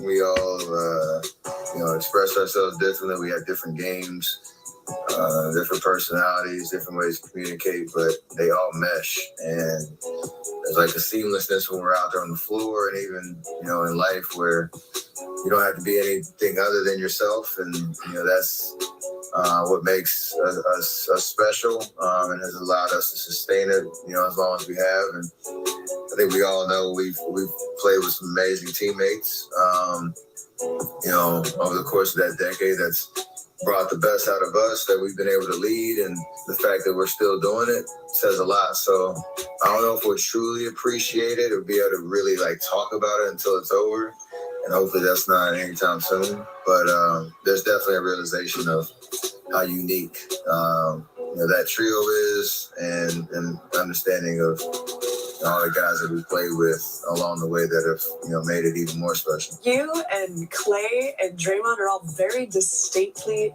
different personalities. How has this worked over the years? There's been a judgment-free zone of whoever you are, bring your best self to the table. And we all grew together in that experience. So, we need Draymond to be the fire guy, the guy that's going to challenge, the locker room, challenge us on the court. We need Klay to be the guy that's so consistent with his competitiveness and his fire and his unique skill set that nobody can really duplicate. It's shown up in the biggest of moments, and even he's very low maintenance in the sense that, he creates his own happiness and his own peace based on who he thinks he is and who he knows he is, and how he's evolved through that over the years. It's been great because it's been a tough position for him to have been in, with all the narratives that have been around our team and whose team is it, and the KD era and all that type of stuff. He's kind of the unsung hero, but also anybody who knows our team knows how important he is to what we do. I try to lead by example, obviously growing into my voice as, from a vocal leadership perspective, but also knowing, I have to be the most consistent, the hardest worker every single day, and, people will follow, that lead. So there's never been any time where we've looked at the other person and said, you have to change. It's just how do we continue to elevate and evolve who we are, to your point of how unique we are, and continue to grow in that. And it's been beautiful to watch. Draymond as his birthday yesterday in LA, and it was like moments of reflection and moments of time where you look and see how many experiences we've gone through, and we're still in it. It's pretty special. 4 championships together and numerous finals appearances. Steph Curry. All right, there's Wardell for you. While I got some extra transcription notes done and tried to upload the Steve Kerr interview properly, because whatever reason, YouTube's giving me problems.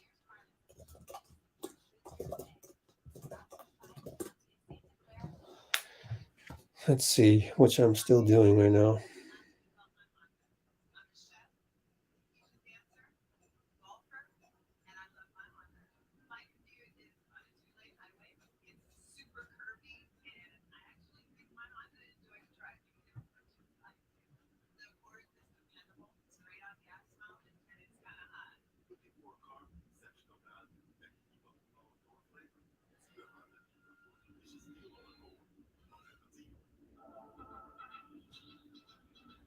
All right, let's see.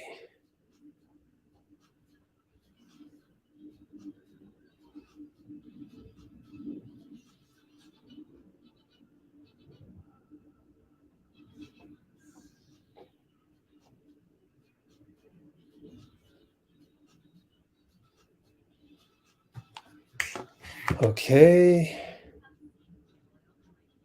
Uploaded that. How much angst do we have in the comments?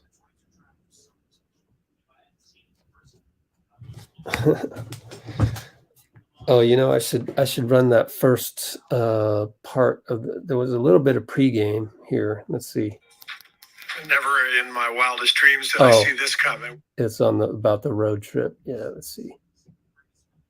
Start like that. So we're trying to put it together for longer stretch. Yep. Didn't happen tonight. Trying to put it together for longer stretches. Didn't happen. Okay, where we at? Oh boy. What's going on here? All right, Klay Thompson jersey. Yo, what is going on? You know Warren. Who the heck's Warren? Splash the like button. Oh boy. How many likes do we have? Oh, we've got 70 concurrents. Did RJ lose it? Is RJ losing it? 70 concurrents and refresh. 67. 70 concurrents, 67 likes. Please splash the like button. Let's get more people on here that think like you and I do.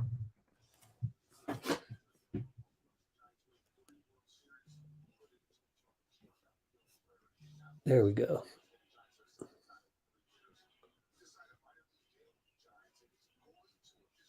What's going on here?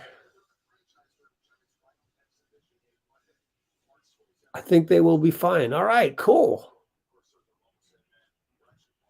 That's how you should think of it. Just have some confidence. Call a team meeting. What else is going on? Uh-oh. Oh, RJ, please.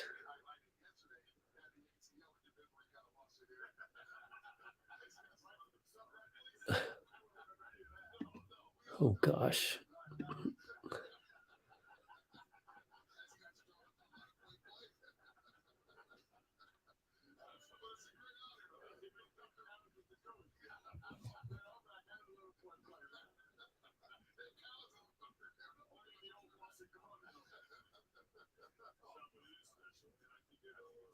All right.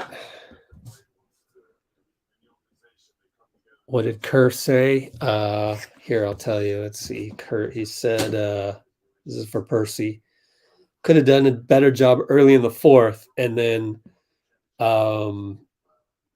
ill-advised shots. They got transition threes. Guess who the ill-advised shot was twice?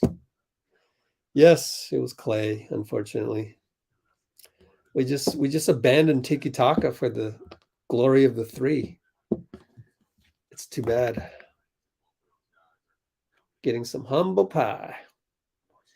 Then he said, Kuminga, if he adds rebounding to his game consistently, it will change everything for him. That's exactly what I said.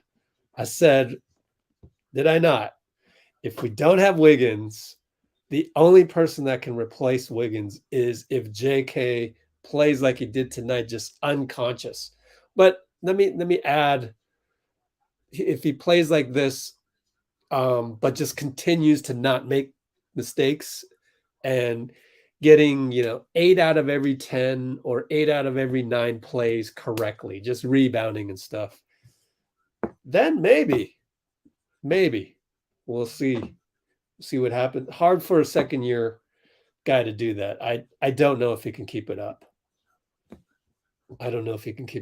But kind of good to know that, if he can just keep playing like this.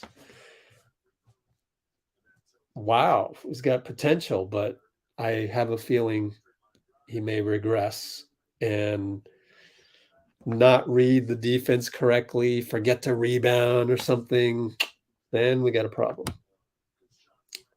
Then we're definitely going to need Wiggs back, let alone GP2. But we'll figure it out. Sooner or later, we'll figure it out. We just really got to figure it out in the play-in game, or maybe 2 of them if we really drop that far. Oh, man. And it'll be like a pounding of the rock. Okay, Draymond post-game audio now on. Let's hear from Draymond.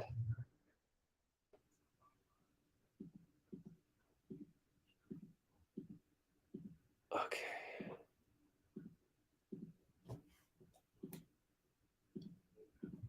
On points, Kuminga and Poole combined for 45 off the bench. The Warriors bench players outscored the Grizzlies 65-31. Those are starters who didn't get the job done tonight. They get outscored 102-54. And one of those starters was Draymond Green, who did score 11. But here's Draymond Green at the podium at FedEx Forum. Number one, I don't think we slowed the ball down. You got some pace into the game, was able to get out in transition.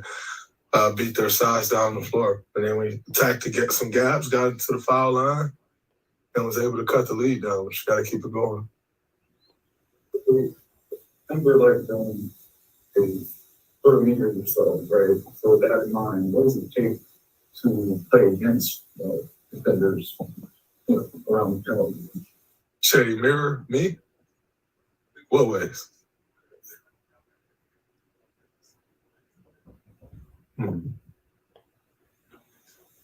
don't really know how to answer the question. I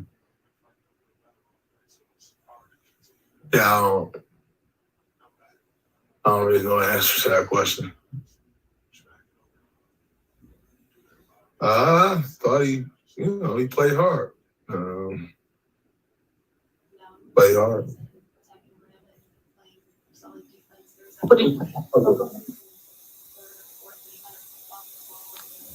Y'all got it within one session before. What changed at that point? They were able to. I think we stopped making simple plays. We got back in the game just by making simple plays, and then you don't make simple plays, make a couple mistakes, they hit a couple of threes, extend the lead, and you've been fighting an uphill battle all night, so it's hard to continue to come back. I think we did that 3 or 4 times. Just got to get over the hump, and you do that by making simple play after simple play after simple play, and we didn't. Down threes and attacking the rim and playing solid defense. There was at one point, I want to say it was in the 3rd or 4th, when he kind of bobbled the ball and was able to pass it off, but you kind of pat him on the back and said, "You're fine," and just reassured him. Just what have you thought about his growth this season, and also just the mental toughness of being such a young guy in this league, and mistakes are bound to happen, but being able to stay locked in and not let that have a ripple effect? I think his growth has been great. I think he's right where you'd hope a guy would be, at this point in his career, continuing to grow and get better, understanding more, becoming more and more reliable. I think, that's all you can ask for. As far as confidence, you just got to stay the course. Everybody make mistakes. It's kind of a carryover. You bobbled the one on the fast break. Then you come down and you bobble a couple plays later, you're like, fuck.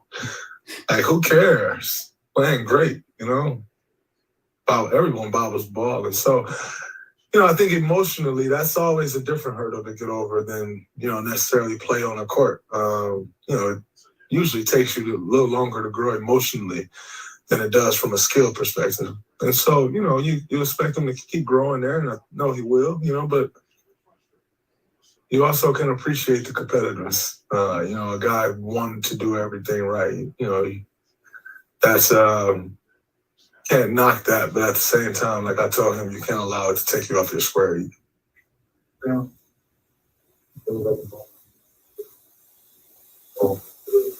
Can't force a silent position. You can kind of still be able to matter.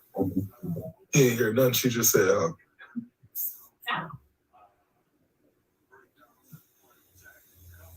So yeah, it was a continuation from the fast break. Then he bobbled it and he lost it. Then you come down and you bobble it again and get a bit frustrated. So just gotta stay the course because everyone bobbles the ball. And we all have those plays. But at the end of the day, just gotta keep on pushing, especially when you're having a game like he was having a great game.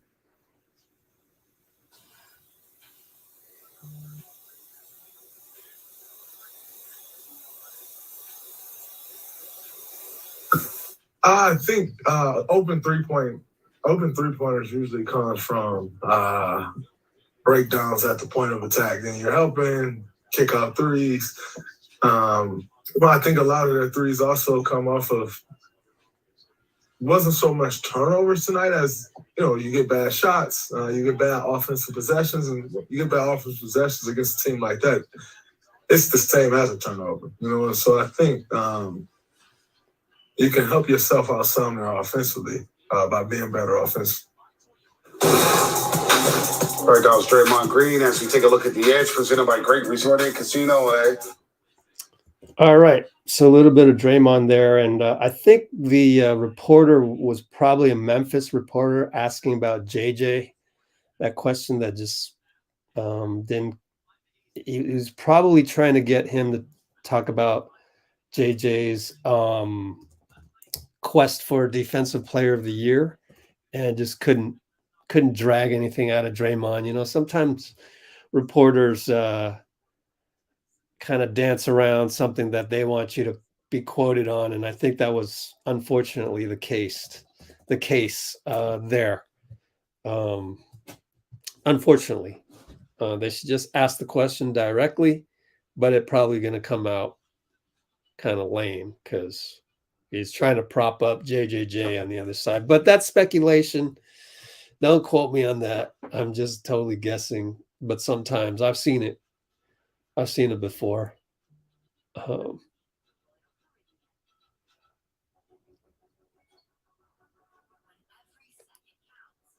it's unusual for a Memphis beat writer to be at the Warriors post game.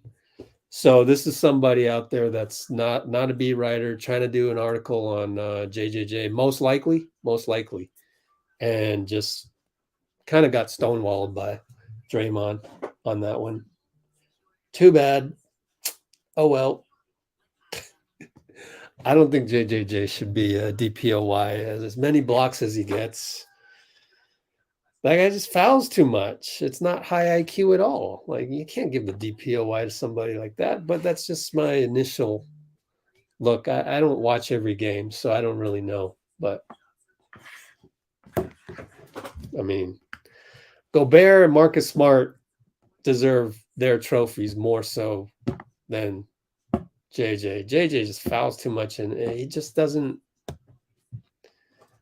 It just doesn't really have the high IQ. His athleticism is off the charts, and his attitude is great. But no, you guys can find a better one than that. It's not there yet. Now, second team all defense, maybe.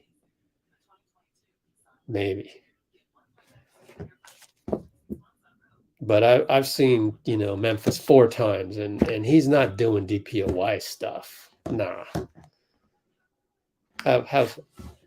I'm putting more respect on the DPOY trophy here. You know what I'm saying? Anyways, I gotta find a good quote from Steve to put on the. Oh, it's got to be about Kuminga. Oh yeah. Of course. On let's see. If Kuminga adds rebounding to his game,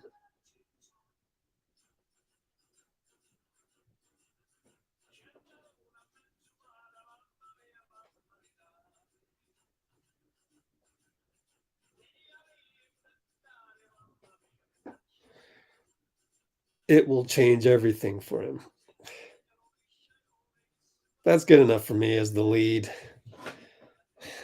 I transcribed the whole damn thing, so people, I don't like it when people blame me for having catchy headlines, clickbaity headlines. Man, who's the one doing all the transcription in the description and the comments?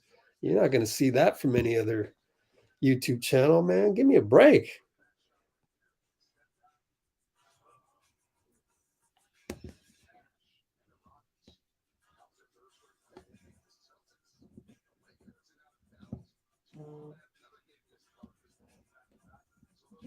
Wow, my clipboard app is going bonkers. So what I'll do is just delete it and come back, or escape it and come back. Let's see, Memphis Grizzlies.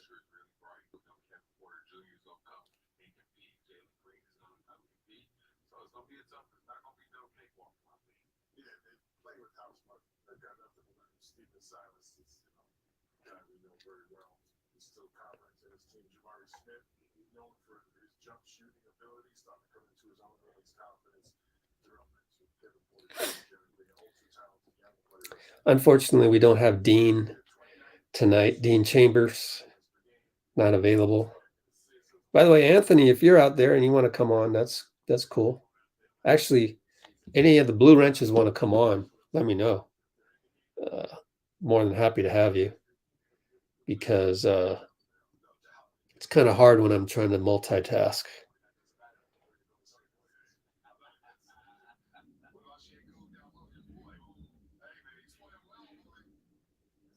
All right. Kuminga analysis. Yeah. Take away some positives. How many turnovers did JP have? 4? Jeez, man. He has a good turnover game is 4. Oh gosh. I thought he played pretty well. Didn't feel like he had 4 turnovers, right? So the silver lining for tonight is Kuminga and Poole played pretty damn good. They played better than the veterans. And maybe next year, as soon as next year, we could look back on this game as the one where they turned the corner. Wouldn't that be cool? That's another good way to look at this.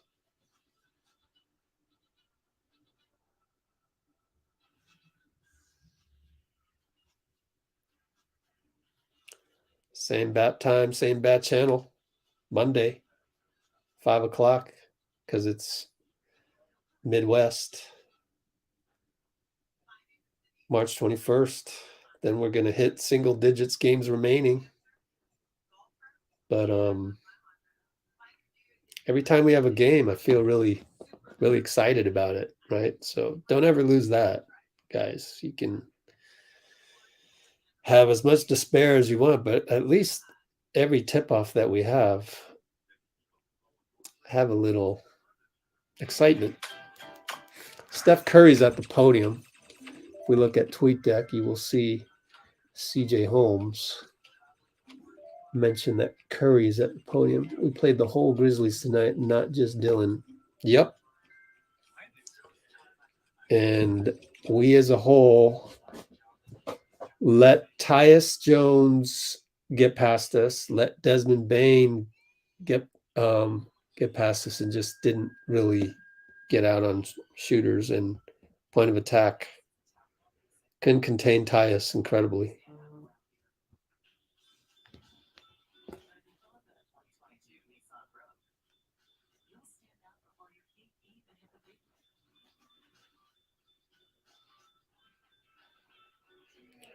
Let's see. Need another good quote.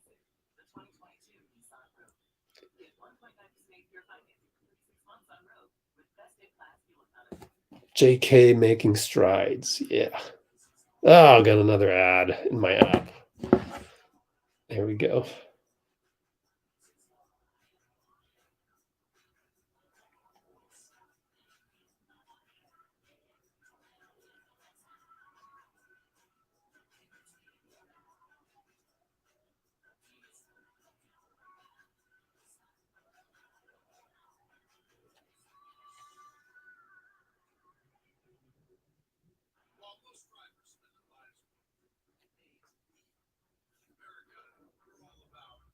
Almost done here. Oh, I forgot to upload Draymond, which would take forever at this point in time.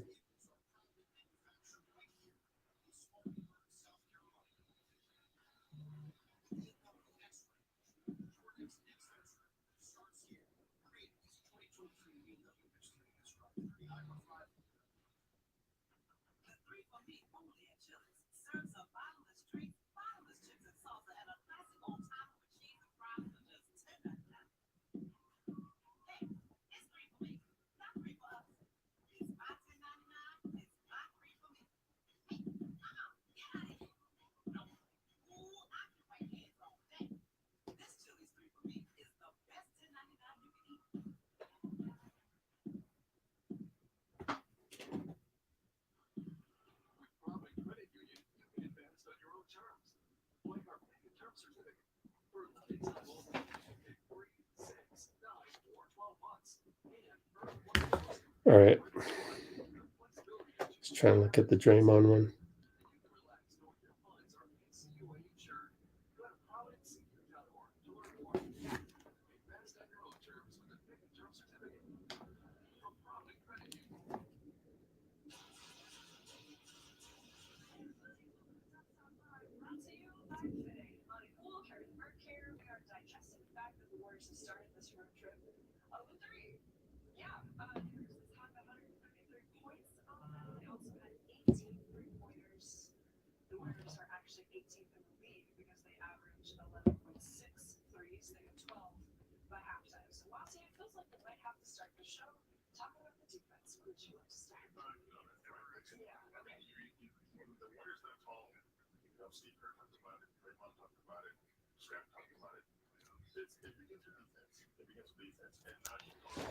Okay.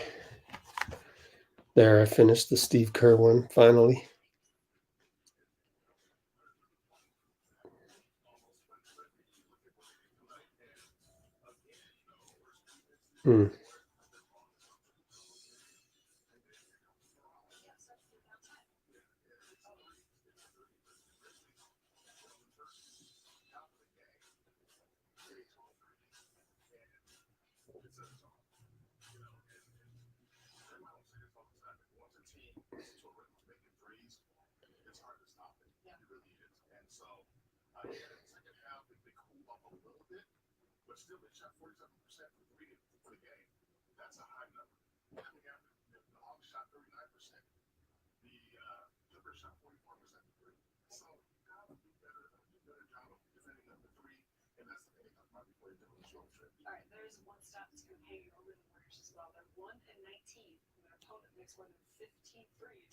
When the Warriors are on the road. We're talking about day and night, home versus away. These road Warriors are troublesome.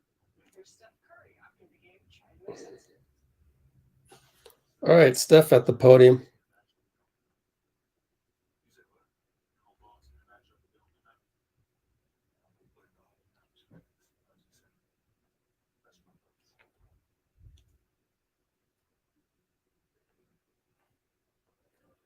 What did you think of Mika and what he was able to do tonight?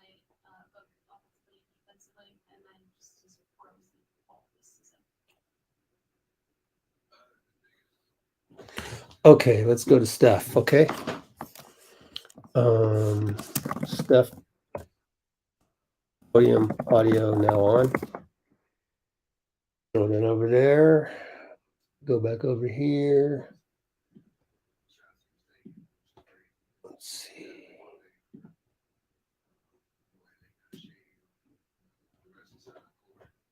Trying to make sense of it. Steph, just general thoughts on your matchup with Dillon. Team threes when the Warriors are on the road. We're talking about day and night, home versus away. These road Warriors are troublesome. Here's Steph Curry after the game trying to make sense of it.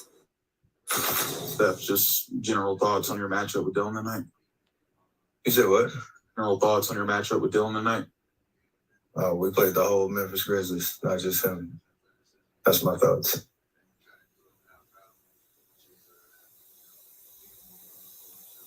What did you think of Kuminga and what he was able to do tonight, both offensively and defensively, and then just his growth in all of this season? The biggest thing is just like competing and on both ends of the floor, being decisive. He was offensively, the way that they were defending us, he had good looks and there was no kind of second guessing the shots he was taking, which is great because you got to make them pay for the way they kind of shade on, the rest of the side of the court, and he has to be aggressive. So, when he's out there, especially with certain lineups, he's going to get those shots. You have to be assertive and decisive, and he did that really well, especially early, and gave us a lot of life and energy. And then the rest of it on defense and just his energy is just, competing. No matter who he's guarding, being within the structure of our defense, using his athleticism and trying to do it without fouling, which is, even more growth for him. So, to play, as much as he did, he made an impact and it was good for us.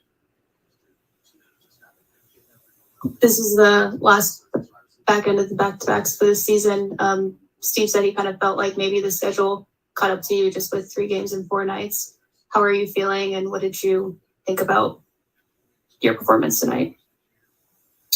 I felt fine. I think that's never an excuse for anything in terms of how you play. When you suit up, you expect to play great. So, physically it was fine. Mentally felt like we locked in and missed some shots, which happens. And again, the way that they guard us, it's putting a lot of pressure. Dillon does that a lot, 94 feet, knowing he has, a lot of size behind him, and it's part of their game plan. So whether you get up the normal amount of shots you do or not, you still just try to pick and choose your spots. A couple more go down, maybe things change a little bit, but it was overall pretty, obviously we lost, so don't even feel like really talking about anything other than just, physically felt great. Steph, you guys are, again, used to teams just kind of hitting up for you a little bit. So when you see a team like the Grizzlies, so obviously the history is there, and obviously Dillon was doing what he did. How do you guys just kind of like brush it off and not let it phase you, I guess? Just play basketball, knowing we've experienced a lot over the course of these years, and no matter how this season plays out, we understand that environment, that intensity. It's just, things haven't gone our way recently where we haven't been able to get over the hump, but nothing in the game really, bothers us to the point where, we're not prepared for it. All right, we will talk Steph Curry later in the show. Good to hear from him there. But Monty, as I look at the box score, I see 2 20-point scores.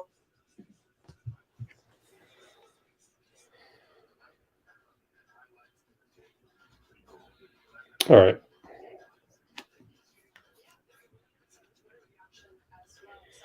I saw earlier somebody posted a comment up there.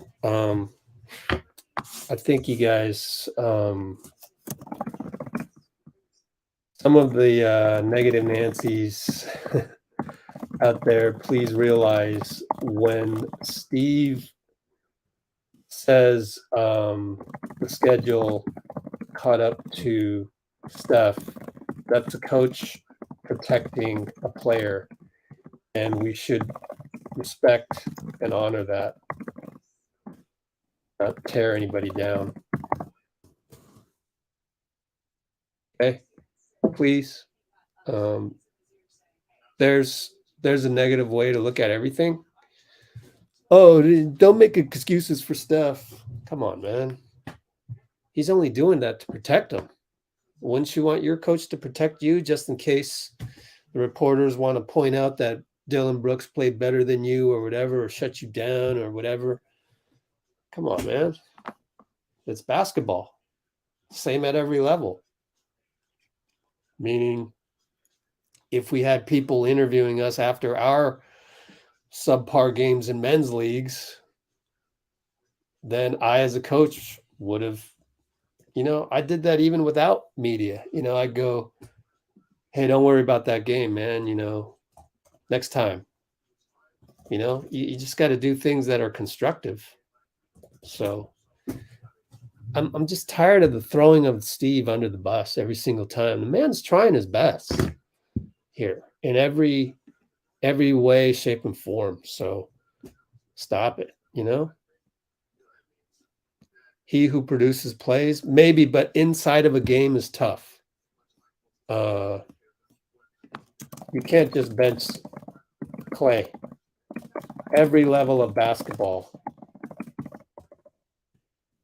champions deserve to keep playing until they get knocked out. Okay, can we just put an end to that? I've said that 2 or 3 times tonight. So, and I don't mean to use Klay as an example, putting him out there, but that's what we're alluding to tonight's game. So if you're saying that if you play bad, you should be benched, he's kind of already doing that with Jordan Poole, right? But if you play bad and you should be benched, well, you go out there and you try and figure out how to tell Klay that. It was hard enough to sub Looney out for Kuminga. I pointed that out as well. So if we can just say that this channel doesn't throw Steve under the bus, it can lead to a lot of other knowledge. But the fact that you're wanting to blame the coach immediately tells me that you've never been coach and is not the right attitude to understand everything that's going on. And there's a lot of moving pieces. And that's why I really can't get along with anybody on Twitter, because the first guy they'll blame is Steve every single time. Steve's put in a program. If you should go ask Raymond Ritter for a credential to practice. He'll give it to you for practice. Go to practice and you see what Steve's built. The moment you enter the practice facility, all of that, everything that you see, other than the physical hard goods that came out of Lacob's, pocket, Lacob's checkbook for the team. Other than that, the fact that they had this, that, and the other thing, and all this equipment here and there, Steve has a lot to do with that. It's this entire culture was built by Steve, helped out by Steph. Certainly, he doesn't build it the way he builds it without Steph, but you got to give these guys some credit. And if any of the veterans play bad, no, they deserve to play until they lose the championship. So Draymond, you get to keep doing what you got to do with the technicals. The moment we lose the championship, then you need to change. But up until, that's just the unwritten rule of basketball, every level that I've gone through, from middle school to men's league, especially in men's league, because we're all adults at that point in time. Champions deserve to go until the championship is lost. They deserve it. Whatever you want, you're the champion. That's how it works. So there's no way, if we won a championship at a tournament, which we did, next tournament, I'm starting the same guys. I'm having the exact same rotation. I can't mess that up. I can't, just because, Ross turned the ball over 2 times in crunch time, and we lost the last pool play game. Next game, we're still reigning champions. No, I can't bench Ross for that. I can't. It's how it goes. You earned it. You earned the right. It's just like pickup ball. Winner stays on. Winner stays on until you lose. It's the same thing every level. So I'm just trying to give you some knowledge of the game and some wisdom on that. Not a lot of people know that. Not a lot of people have been through the game of basketball the way I have, where that stuff we don't even need to announce it here, but I know you guys don't have that experience. You especially don't have any coaching experience. But that's where we're different, and I'm glad you found us. So either you want to learn more because you finally found somebody that actually has coaching experience dealing with adult egos, or you want to just complain all day and not learn anything about the game. Well, then this channel isn't for you anyways. I don't have a problem with it. Then go ahead.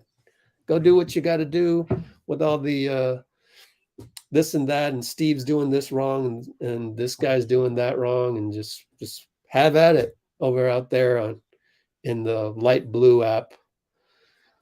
colored app. I'm not about that. And I've been there.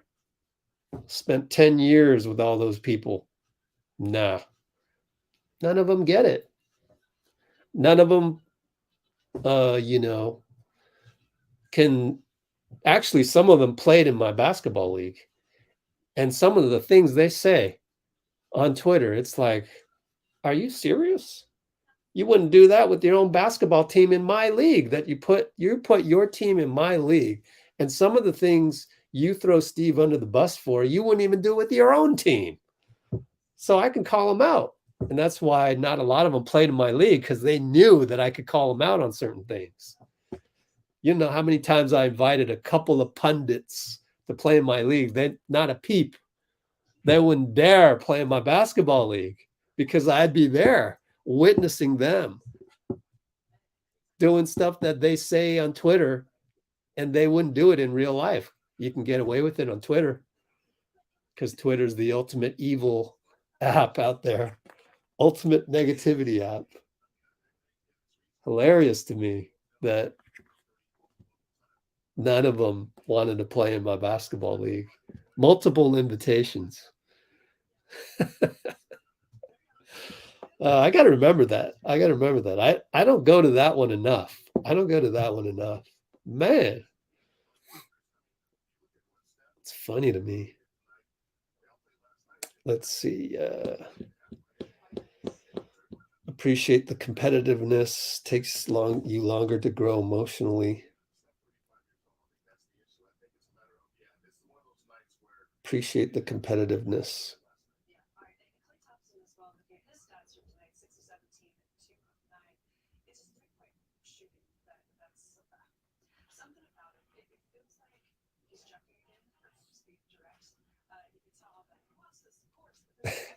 Kareth just said, it feels like Klay is just chucking it again. If I'm being direct, yeah.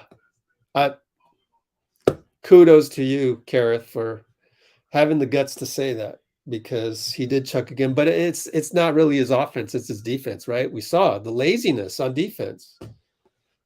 I don't know. I don't know what happened. Maybe because it's a back-to-back. No one's mentioned that all game. Maybe because Klay's on a back-to-back. But the defensive lapses were glaring. Quite disappointing, I would say. But, maybe it's the back-to-back. So I think, just like someone said in the comments, maybe it was Percy, I can't remember. Maybe it was Straw Hats saying that Klay's defense affects his offense. He wants to make up for it on offense. Wasn't good.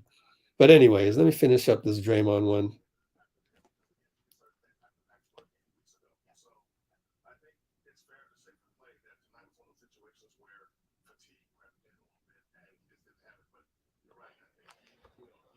Okay, what else?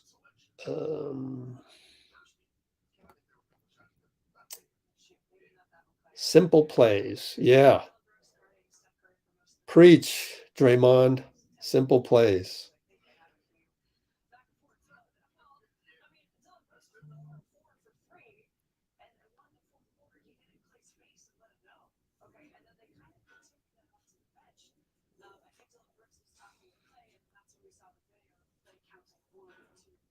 They did see the video of Klay counting 1, 2, 3, 4. Oh, please let that be the last time you use that, Klay, because every time you use that, it's like oh, what is it like? I don't know. It's like Anakin Skywalker. Every time you go and use the dark side of the Force, you just creep further and further to the dark side. Like, oh man, don't do that anymore, please.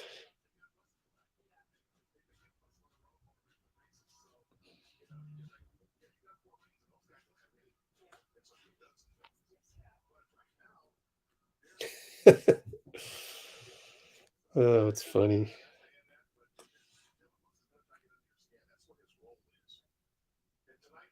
You know, Kareth and Monty, they have really good chemistry. It's a good, them two is a good mix.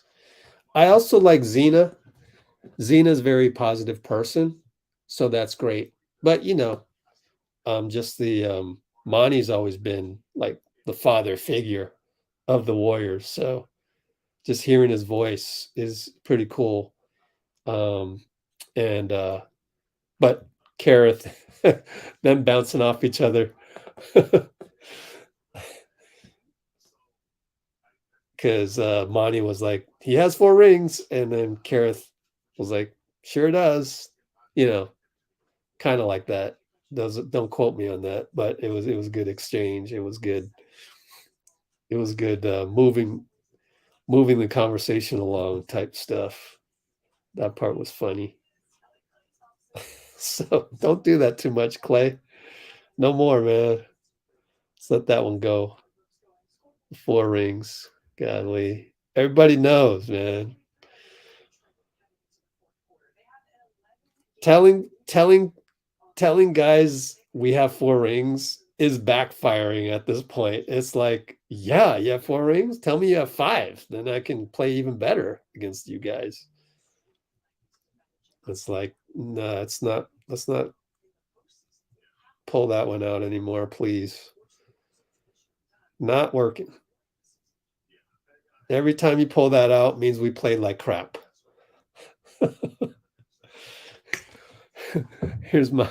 We played like crap. We lost today.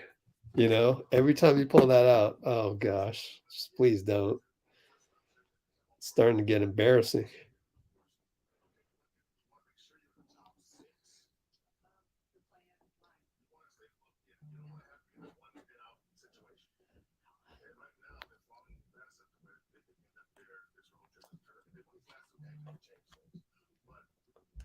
All right, where's my Draymond thumbnail? Come on. Getting a little slow here. Simple plays. Yeah, I'm going with that on the thumbnail. Okay.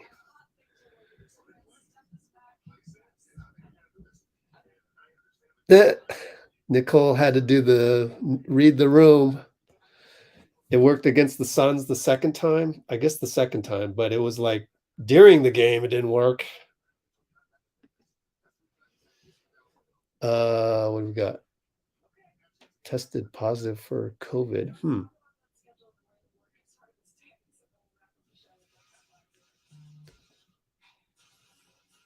Who plays the pickup games? What?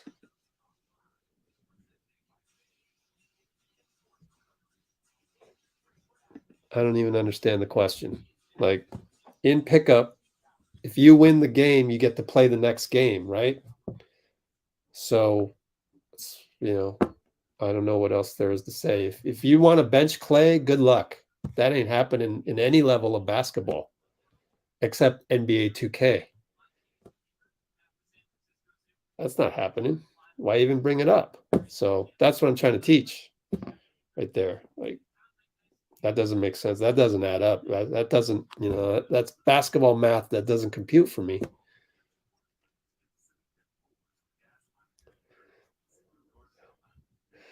Klay said it as he was being escorted out. Yeah, I guess. But I'm just saying that he's using that every time we're losing. So it's turning into, oh, we're losing right now. 4 rings. And so it's getting a little old for me. I don't think anybody in the NBA is dissing us on the 4 rings. If anything, they're giving us too much credit. Coming out every game, hitting 4, 5, 6 or more threes within the first 10 threes shot. Man, I think there was only one game, maybe it was Houston, that played us, and they just couldn't hit anything. They couldn't hit the side of a barn. One game, maybe a couple. It can't be just one game, right? But it just feels like every single game they're coming out and shooting lights out. But anyway.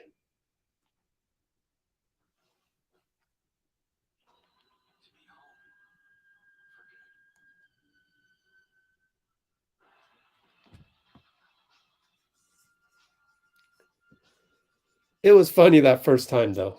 I'll give you that. Like, yep, that was funny when and it wasn't even at anybody except the heckling fan. So that was good the one time. Yeah. But to use it on Dillon Brooks, I don't know. But we're really nitpicking something that's insignificant. So I don't mind if, I don't mind losing this argument. Like, doesn't really matter.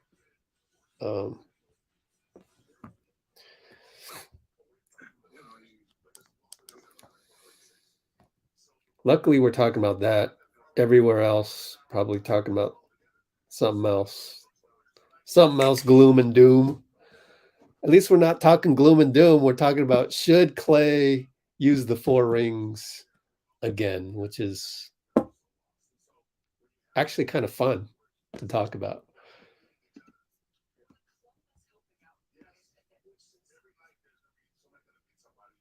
Let's see. Yeah, that's true. You're right. You're right. He got talked on. Yeah. Still got 4 on you. Yeah. Yeah, I guess.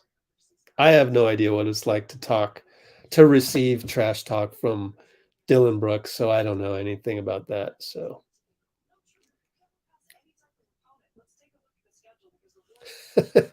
using it on Dillon Brooks, not worthy. Yeah. But also we're not there to experience the Dillon Brooks trash talk. So who's to say I wouldn't have gone back to the well for that as well?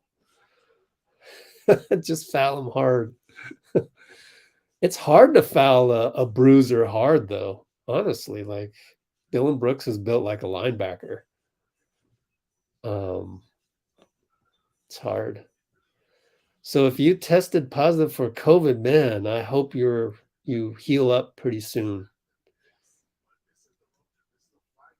All right, let me finish up. They said that we're going to have more Steph Curry come on board, so I will wait for that.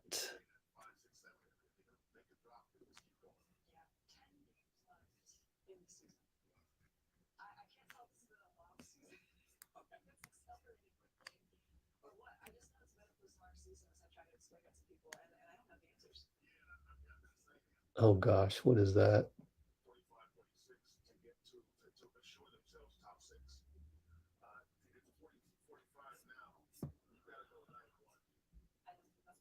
Steph breaks down Kuminga's impact.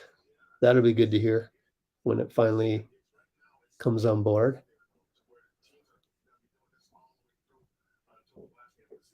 Definitely time to rebuild around the core 3. Oh gosh.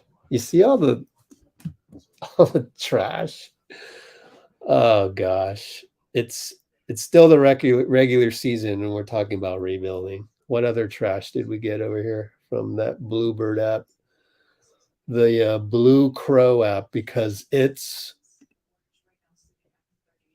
bunch of hungry Birds. That's Twitter for you.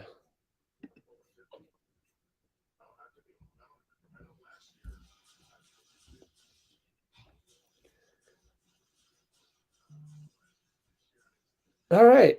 Good. I'm glad there was not much else there on Twitter for us. Oh, they didn't have Steph? Oh, they were supposed to have more Steph. Okay, then we'll just look at this one. And then I'll hold on. Let me look for other sources. Probably take a while to upload though. Steve only spoke for 3 minutes.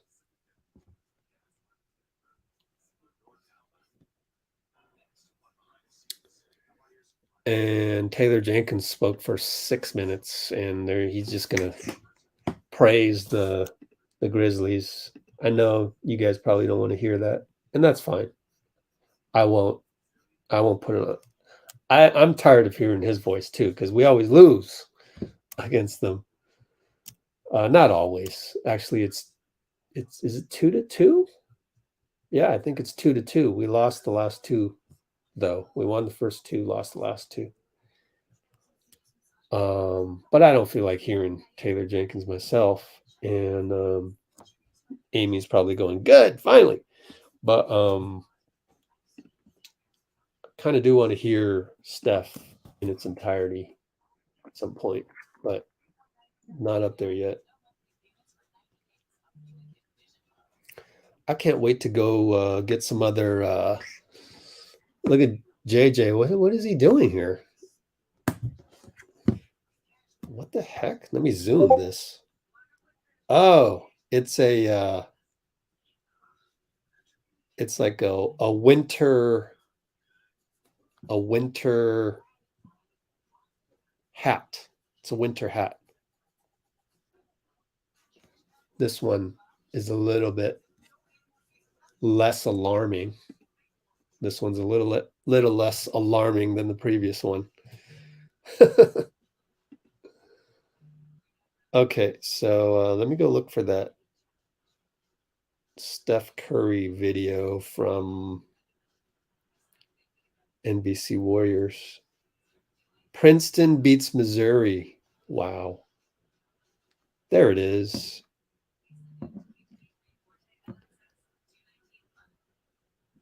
Give me a moment because I gotta do this.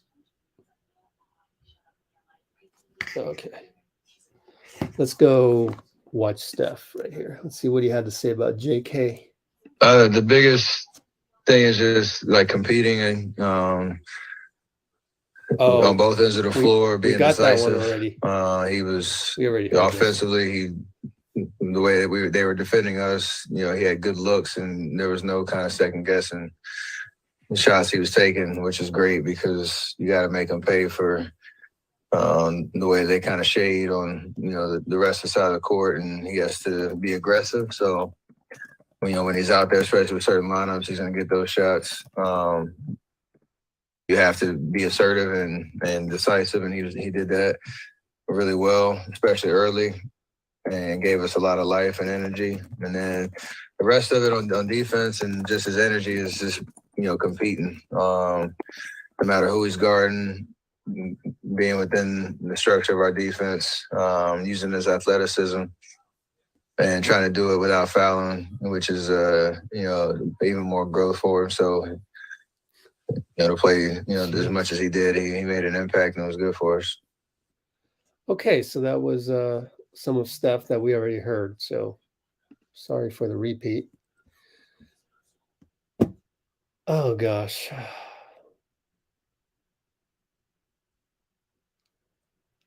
Poor RJ. Tell you what, RJ. I always go back to that G word, gratitude. You got to go back to that, man. And if you can't, then maybe she's not the one. I think that's the key, man. Just to have you know, not just gratitude for the Warriors, but everything in life. And can you imagine having gratitude for your significant other? Like nothing else bothers you about him because you always remember why it is that you are so attracted to this person. No matter what. And if they have problems with you, then that's something they got to figure out. You know, one thing that I've learned over the years, you got to love yourself first. So if you can't love yourself first, then you got to go figure that out. And then once you figure that out, then you're ready to kind of experience the world. Then you're ready for like relationships. Then you're really ready. I mean, you don't know that until you find that out. Then you go around and find somebody. Well, guess what? She's got to love herself too.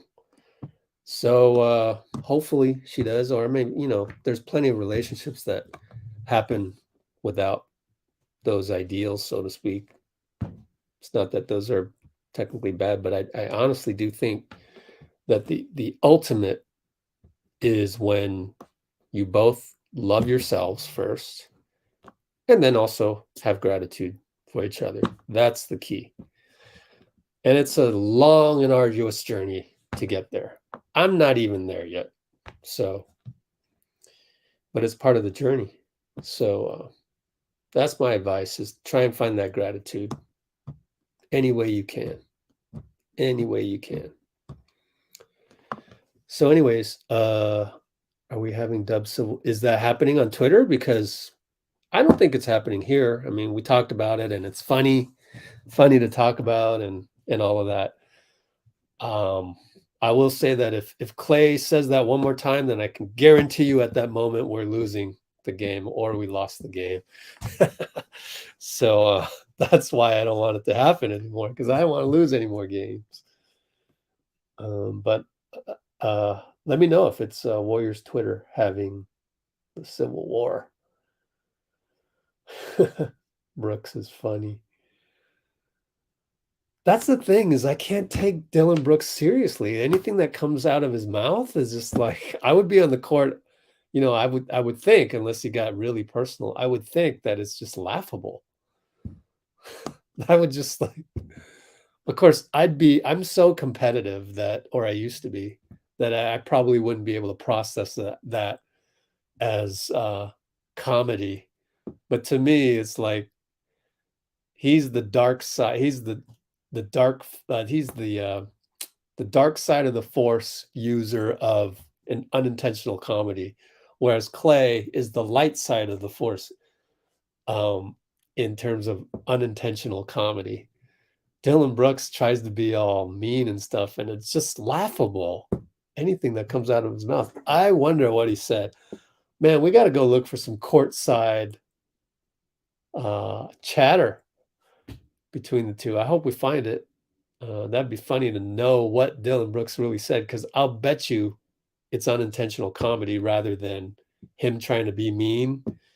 He's just so ridiculous. It's to the point where I actually want him to say stupid stuff, because heck, put it in a video, throw it up on the channel, look at how stupid Dillon Brooks looks, and just the unintentional comedy that he's producing through the wrong intentions, and we'll just laugh at him as a whole.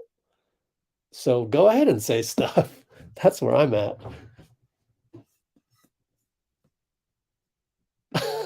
Look at this. I have to keep it cool, fellas, so no crazy questions. I'm so glad I follow these Memphis guys. He's so funny. He's funny to me.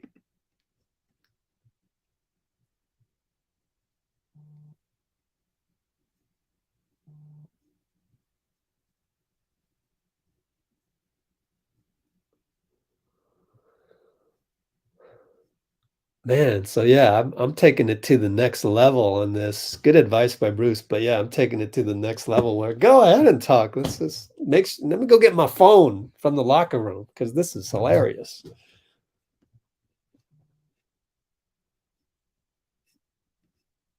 All right, what do we got here? Dillon Brooks. We got to keep it cool tonight. Let's see how this unfolds. More comedy. Hey, is any other post game show covering Dillon Brooks here? This is going to be hilarious. I guarantee you. He's going to say something stupid. Watch. Yeah, here you go. JJJ with the look at me hat. On Twitter, they're having the Four Rings debate. Oh gosh, they're losing it. Yep. That's why I don't hang out there because it's just a bunch of psychopaths. A bunch of zombies. They don't even know they become zombies. Yep, he is corny, which is why anything that comes out of his mouth is just corny. Okay, anything going on here? Just being obsessed about Steph. Oh my God. I'm sorry. I'm gonna go find this interview once it gets uploaded by the Grizzlies. Please, somebody upload it, please. Oh, this is hilarious. Just being obsessed about. Oh, he's obsessed. We should do. We should somebody do a GIF. What's the obsession GIFs? Let's go look. Obsession by what was it? Some kind of perfume.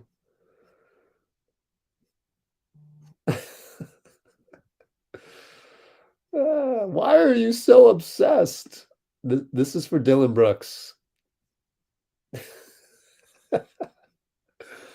Obsession. Obsession for men. He's hilarious. Yeah, me and Robbie find him funny. Oh gosh, let's see. Oh no, RJ. Oh no. Don't talk to Danielle like that. But hey, what's done is done, and he can grow. He can grow from it. Pretty sure I've done that a couple times in my lifetime as well. So I can't say that I've been a saint throughout. I can't say that I've been, the best guy around throughout my whole life. Nah, take it from me. I've made that mistake before, RJ. At some point, when you're feeling better about it all, try and apologize. But get yourself in the right frame of mind.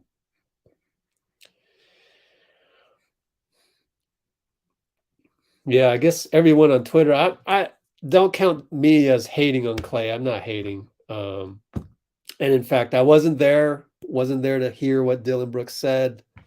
So, but I almost want Dillon Brooks to say stuff because it's so funny. What else is he saying? Let's see.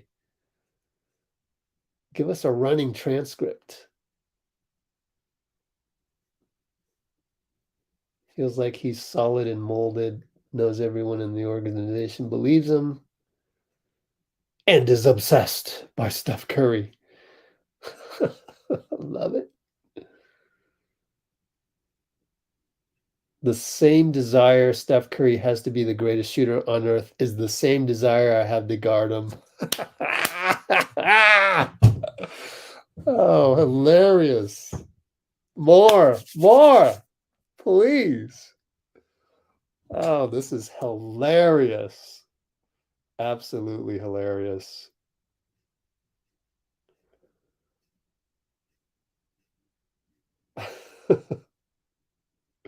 Hey, Jay. What's up, Jay?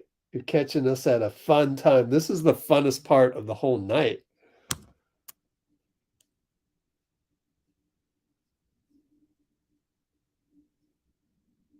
The Schitt's Creek one, man. I'm proud to say I'm not familiar with the Schitt's Creek one, but Okay. Oh, is that what it is? Okay. One of these. I'm obsessed with this. Okay. I'll take your word for it. I have no idea what that is. All I want to do is meme Brooks. Let's make a meme out of him, internet. Come on, internet. Go to work now. Follow my GSW list. Poor man's commish. Somebody. Make a meme ASAP.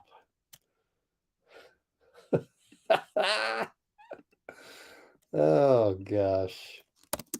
This guy is so hilarious.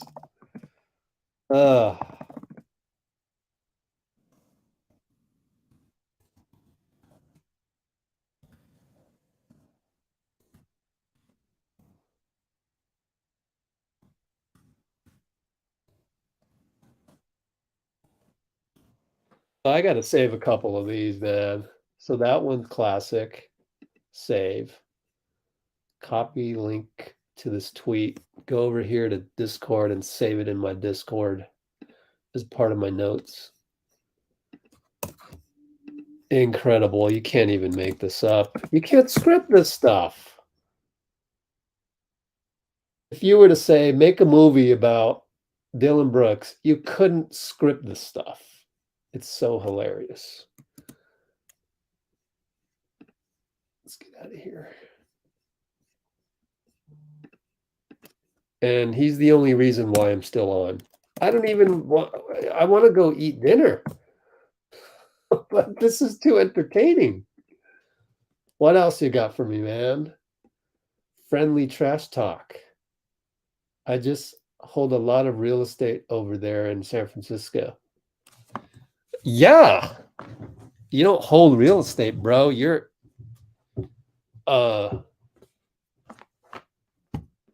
what do you call it? It's called Klay is living rent-free in your mind. The Warriors are living rent-free in your mind. That's what's happening, bro. And I love it. I love it. This is so hilarious, bro.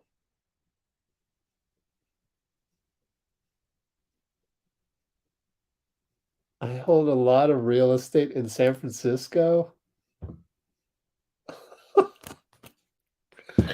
That doesn't even make sense.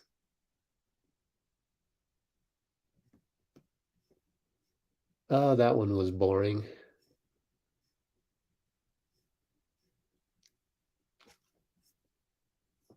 Yeah, can't wait. Can't wait for this.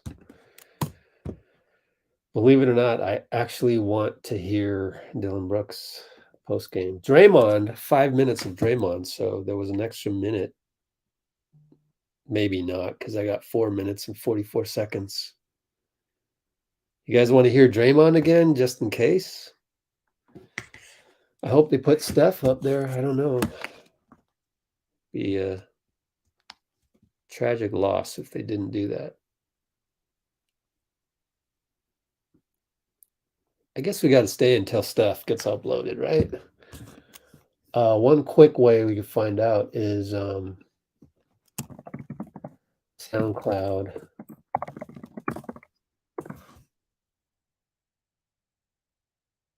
Oh, they don't really have it. Dillon Brooks postgame TV. Should we listen to this? It's only a minute and a half. Why not? Have you coached her up on talking on the microphone since we last spoke? No, she's still shy. You want to say something to the mic? Say hi. Dillon, fourth quarter, you guys were able to blow it open. What was the difference? What happened to be able to put them away? We fixed all the little things on rebounding. We're finding each other in transition. We're finishing through contact, and then we were really defending well. You guys had a long one last night and an emotional one. To come back tonight against this team at this time of year, how hard was it to get refreshed for a game 24 hours later? We were talking about it right when we got to the locker room.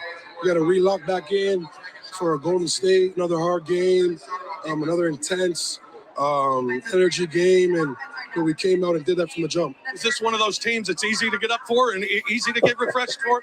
Oh yeah, they got Draymond talking, they got Klay talking, so it's easy to get ready for this game. I was ready. I only got 4 hours of sleep, and I was already ready to go. 5 of 6 you guys have won now. You feel like you're hitting the groove? Oh, rent free, baby. Keep working and working and working. Can't wait to get our boy 12 back. We've been waiting for him and holding it down, and yeah. 7 of 8 at home, playing on this home floor. Do you look at it as an opportunity? Yeah, figuring it out each and every day. I took the home court and trying to clinch the playoffs. Great game tonight. Great win. Congratulations. Appreciate it. Thank you. Man, they Terrific. play. Have you? They play celebrate good times by cooling the game. That's an Oakland A's thing, man.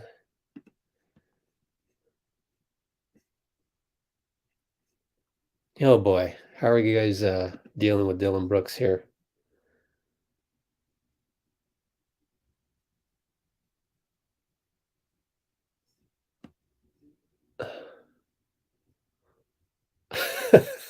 Brooks' room has a lot of Golden State posters.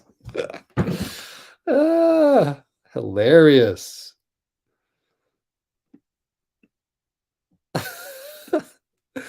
All the imagery, man. Dillon Brooks gives us a lot of imagery. Oh man. This is so much fun, man. I can't help it. He's just so ridiculous. Like I'm not bothered by him. I'm actually not bothered by him. What?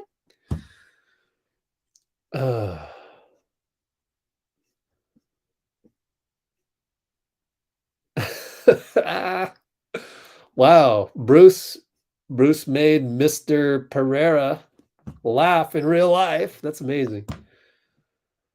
Oh gosh. That was hilarious. Competing with Aisha for Steph's attention. I know, huh? Oh gosh, hilarious.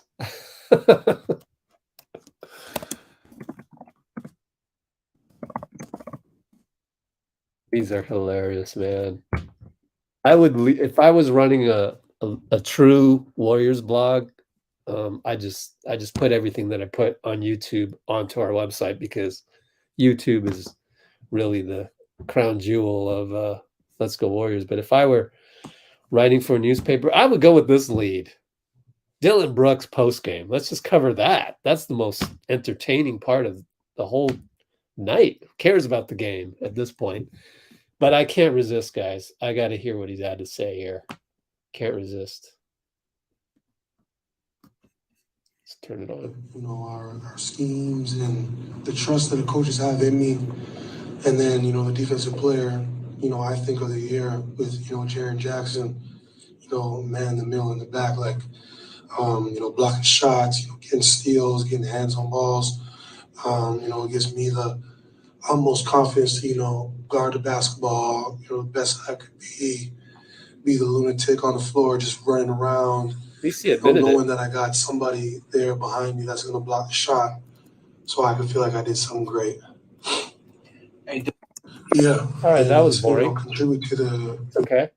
Move on to the next one. See if he said anything ridiculous in this.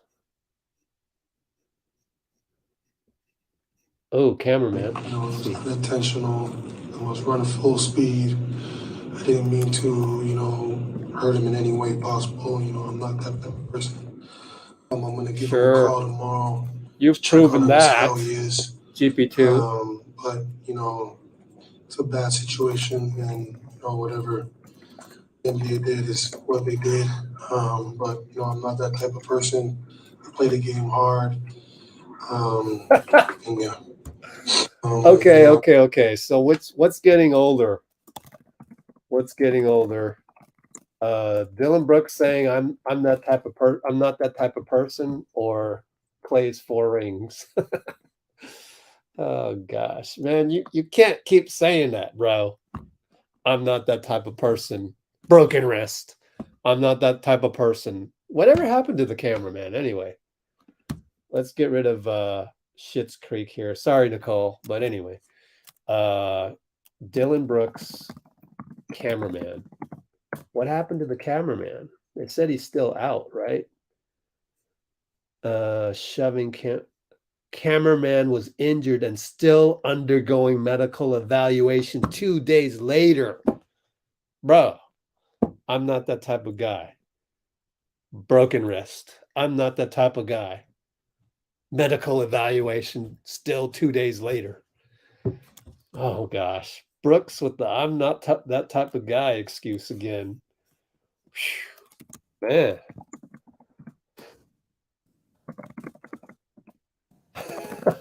You are that type of guy. Oh gosh, hilarious. It's like everything that comes out of his mouth. He's a Sith Lord. Everything's a lie. Hilarious. What else? Anything else we can laugh about? Oh boy. Oh boy. Oh my gosh. So many bars in my opinion. Oh my gosh. Here we go.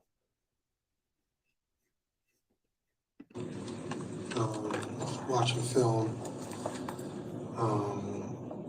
just understanding his whole game, the whole game plan. I love playing against him. He's a competitor. I don't think he doesn't like the way I operate, but it's working. So, he's going to have to figure out how to, score on me. But like I told everybody else, with a guy like him, he's been doing it for so many years, seen so many defenses, so many coverages, that, you got to find a way to do something different. And his desire to be the greatest shooter in the NBA on this earth is the same desire that I want to guard him every single night. So we got this Parker Fleming. So many bars, bro. That was what, 1 bar. Eat half a bar, bro. Come on now. So many bars. What? Like all he said was as great as Steph wants to be the greatest shooter ever, I want to. What did he say? It was in here. Oh, that's the real estate one. Great. Now I got to find it. That was half a bar.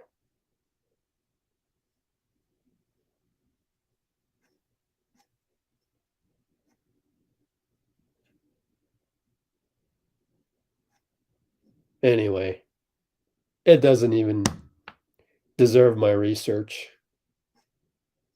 Move on. That was boring.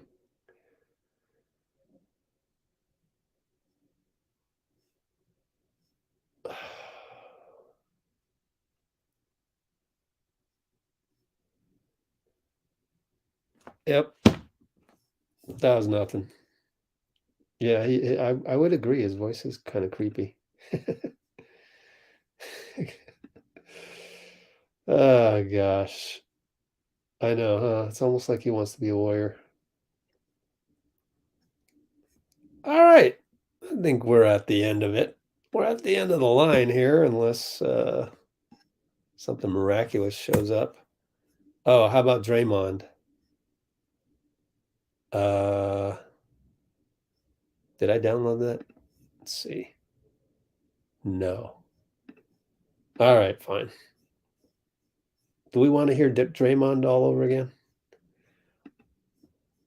Let me know in 60 seconds whether we should hear Draymond again, because I think you'll get to see him because you didn't get to see the video earlier, but I think we covered it in its entirety. Just waiting on Steph because they only gave us a couple minutes of Steph, and I'm pretty sure he talked for longer than that. So I'm going to go look for Steph real quick, and in the meantime, let me know if you want to see and hear Draymond. Hope they got Steph, but man, I don't know.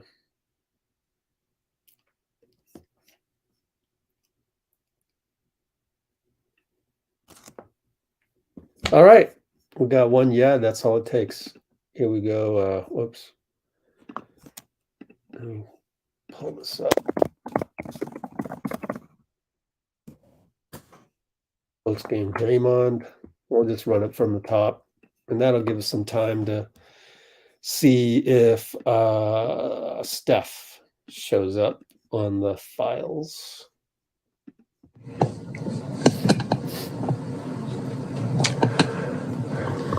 What did you kind of see with the defense, with Memphis's defense in the third, that kind of allowed you guys to get to the rim?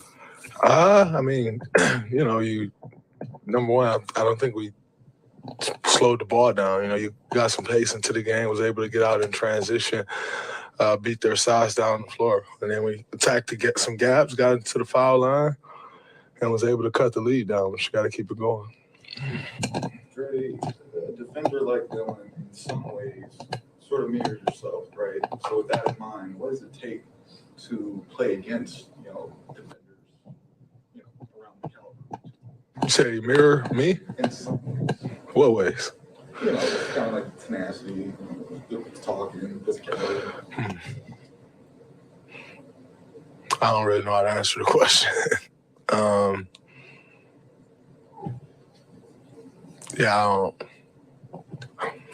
don't really know the answer to that question. What did you think about the matchup between Dillon and Steph?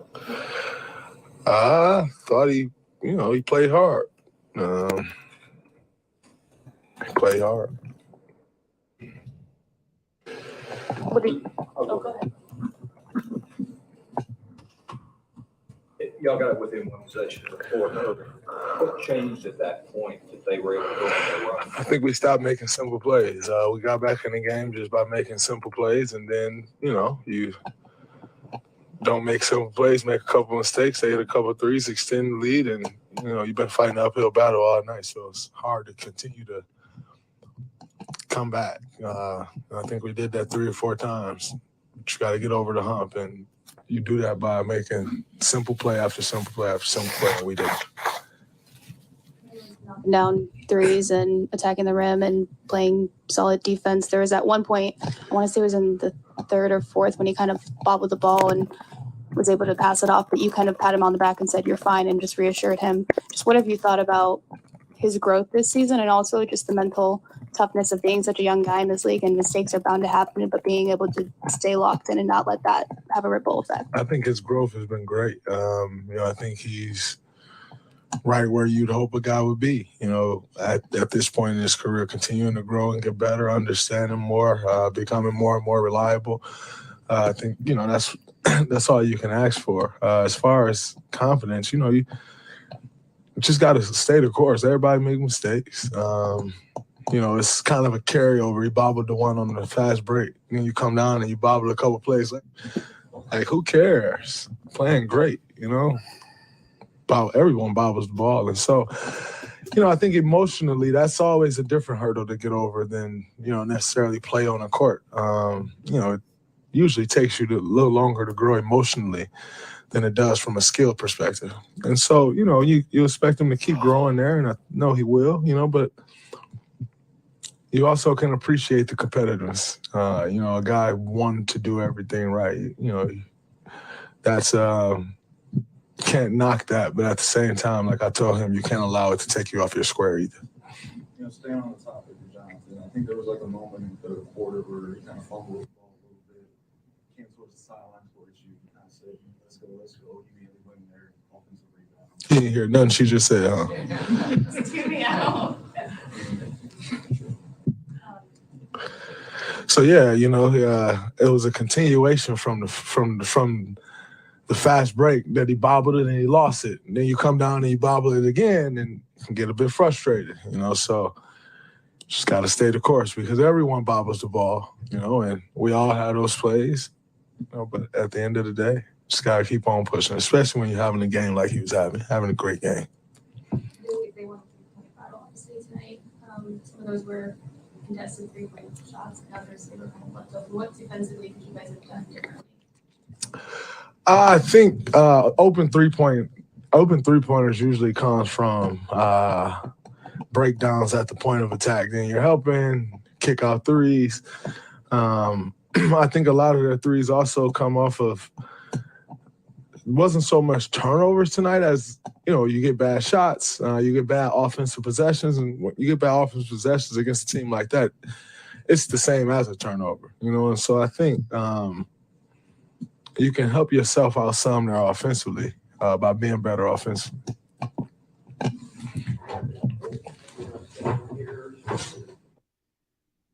All right, so we did get all of it.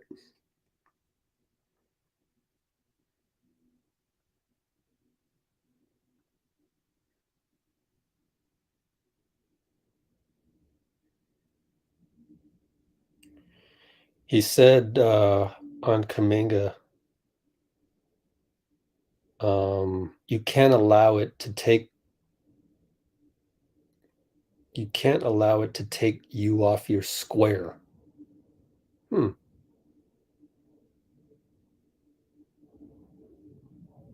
Never heard it, described like that.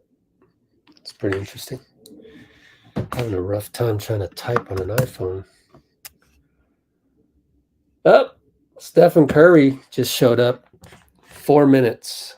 So it ended up not being that much longer than what I had. Well, and that's it.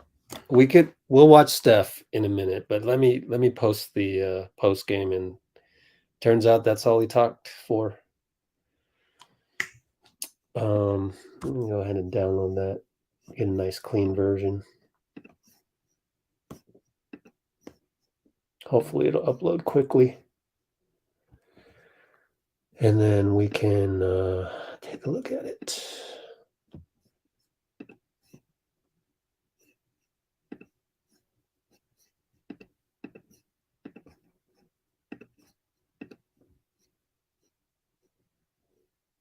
Guess we'll never know on the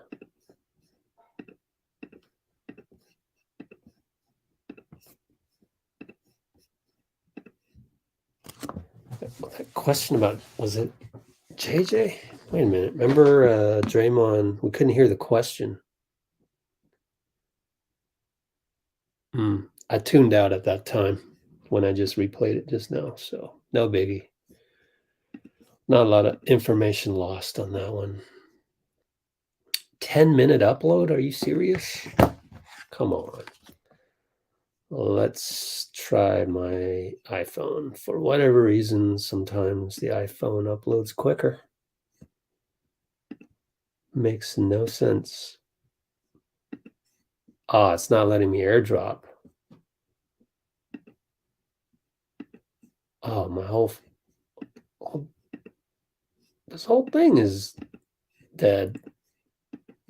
What?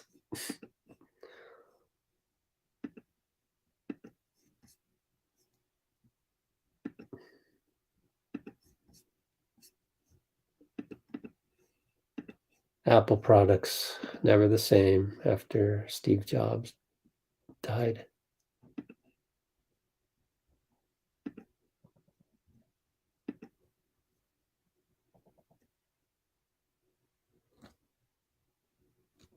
There we go.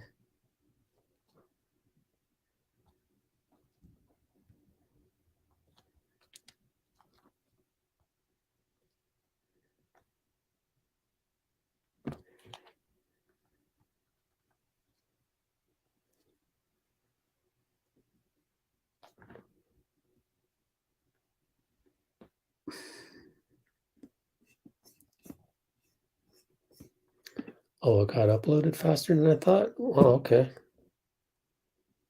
Sure.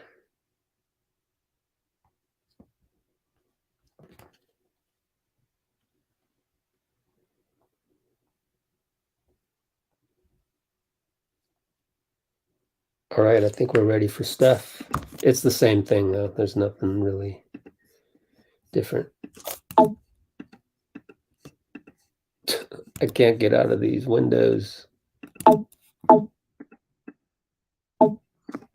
Huh. Apple is very strange sometimes. Can't access my new folder window. My God, what's going on here?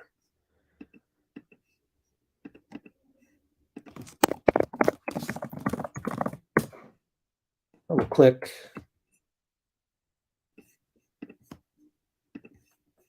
Gives me this gigantic window every single time. No reason for that. Here's Steph. Popcorn.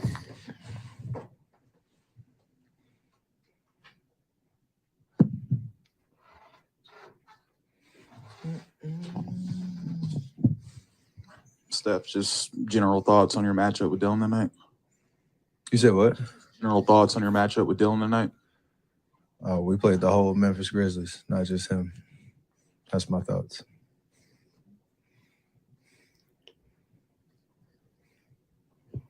What did you think of Kuminga and what he was able to do tonight, both offensively and defensively, and then just his growth at all of this season? The biggest thing is just like competing and on both ends of the floor, being decisive.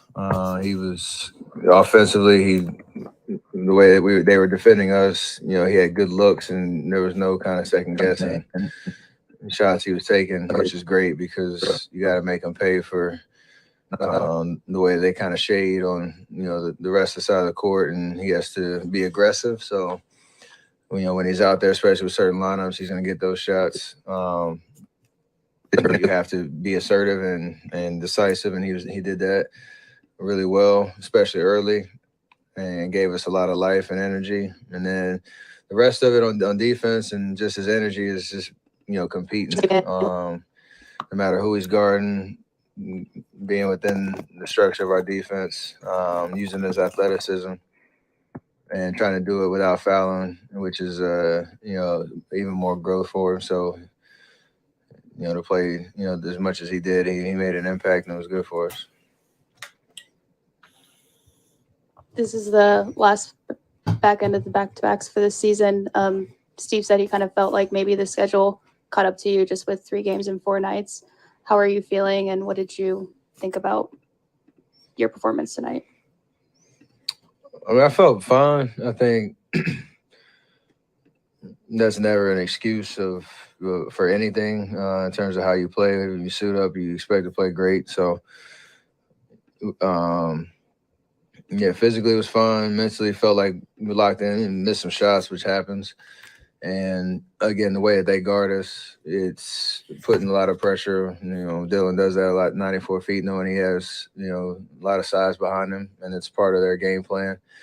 So whether you get up the normal amount of shots you do or not, you still just try to pick and choose your spots. A couple more go down, maybe things change a little bit, but it was overall pretty, obviously we lost, so don't even feel like really talking about anything other than just, physically felt great. Steph, you guys are, again, used to teams just kind of hitting up for you a little bit. So when you see a team like the Grizzlies, where obviously the history is there and obviously Dillon was doing what he did, how do you guys just kind of like brush it off and not let it phase you, I guess? Just play basketball, knowing we've experienced a lot over the course of these years, and no matter how this season plays out, we understand that environment, that intensity. It's just, things haven't gone our way recently where we haven't been able to get over the hump, but nothing in the game really, bothers us to the point where, we're not prepared for it.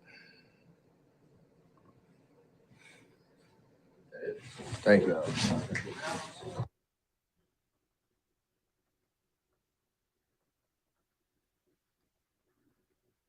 Okay. Let's see, that happened at about 4:45 mark.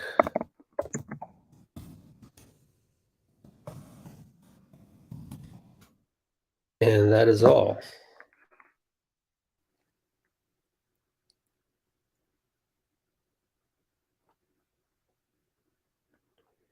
Said about Kuminga being decisive and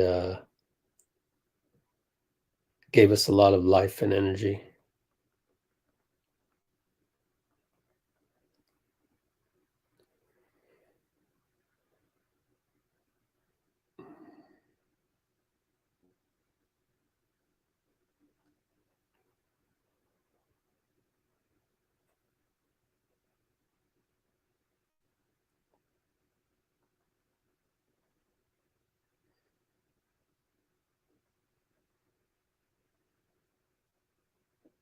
Actually, they didn't play the whole Memphis Grizzlies, but I know what he means.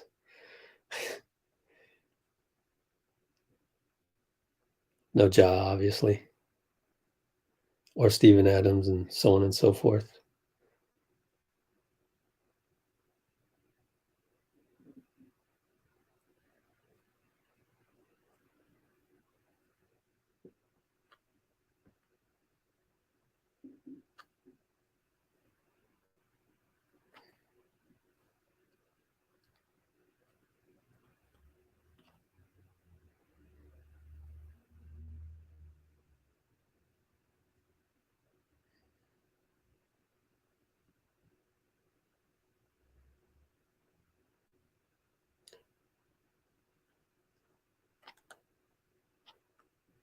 All right. Almost getting done with this. Let's see. Copy that.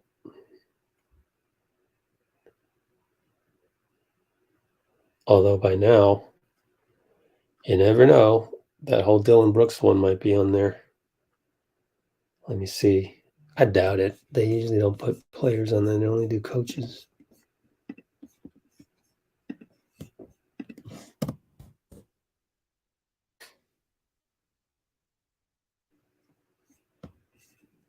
Yeah, nothing so far.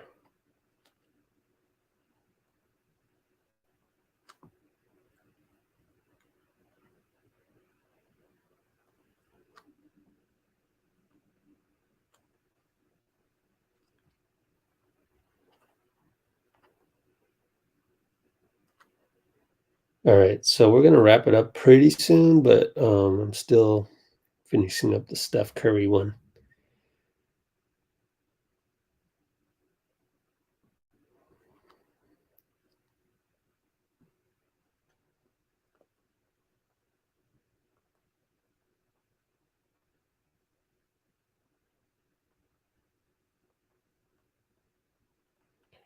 Let's see. Oh dear. There we go.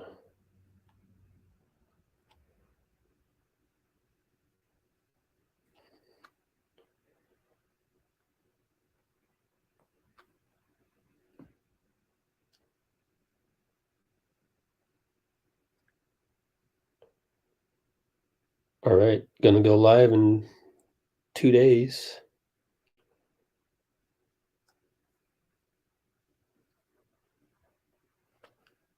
Oh gosh, what should I say? Need a thumbnail. Forgot I needed a thumbnail. Damn it.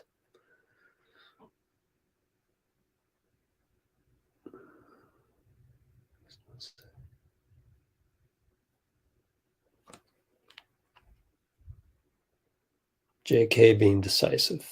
Good enough.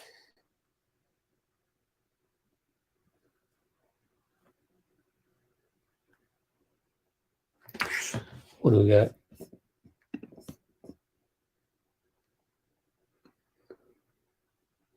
Hot as heck in Sydney. All right, Blasian, take care.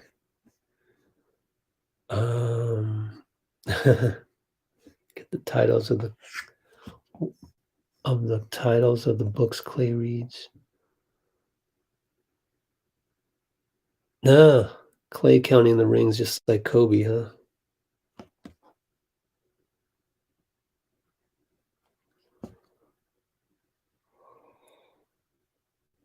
Oh. Klay idolizes Kobe, so I can see that.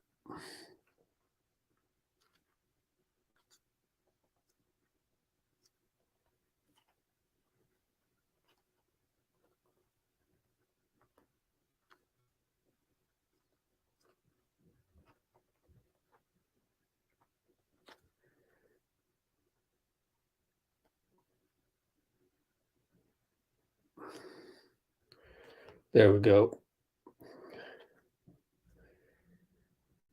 Thumbnail loaded. Oh, jeez. Kidding me. Oh, jeez. YouTube sometimes screws up. Luckily, I had that copied. Didn't have to rewrite the whole description. Got lucky.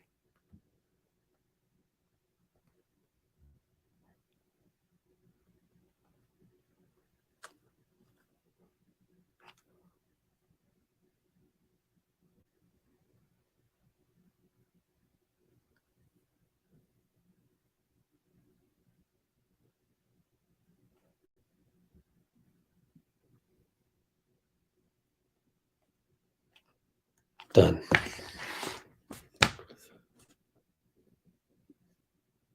All right, Bruce, take care.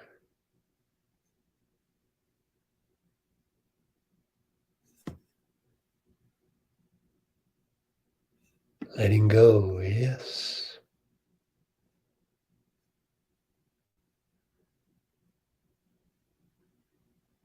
Yikes.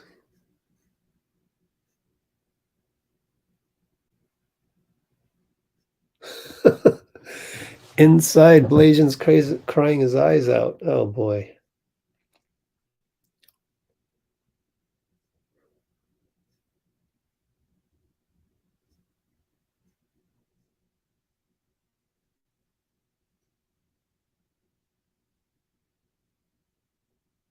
Oh, my gosh, 125 points per game.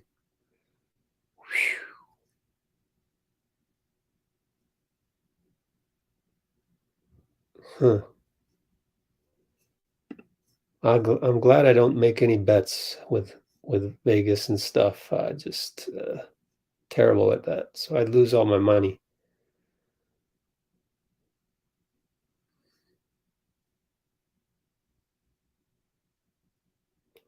Ice cream time for Blasian.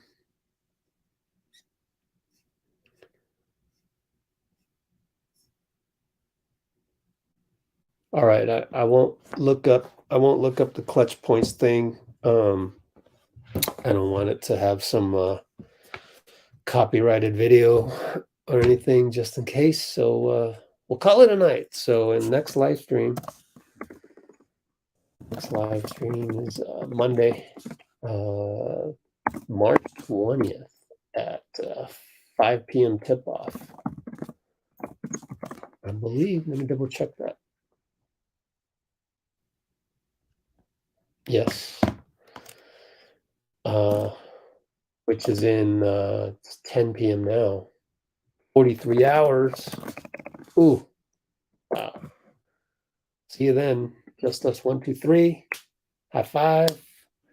Let's leave on seeing Steph on the screen. See you all, people. I don't mind losing. Yeah, I know.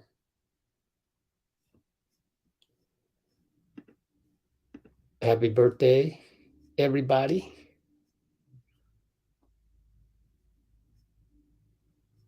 Thank you, RJ. I'm going to screenshot that for kicks. And take care, everybody. Bye-bye. Pink hand waving, pink hand waving.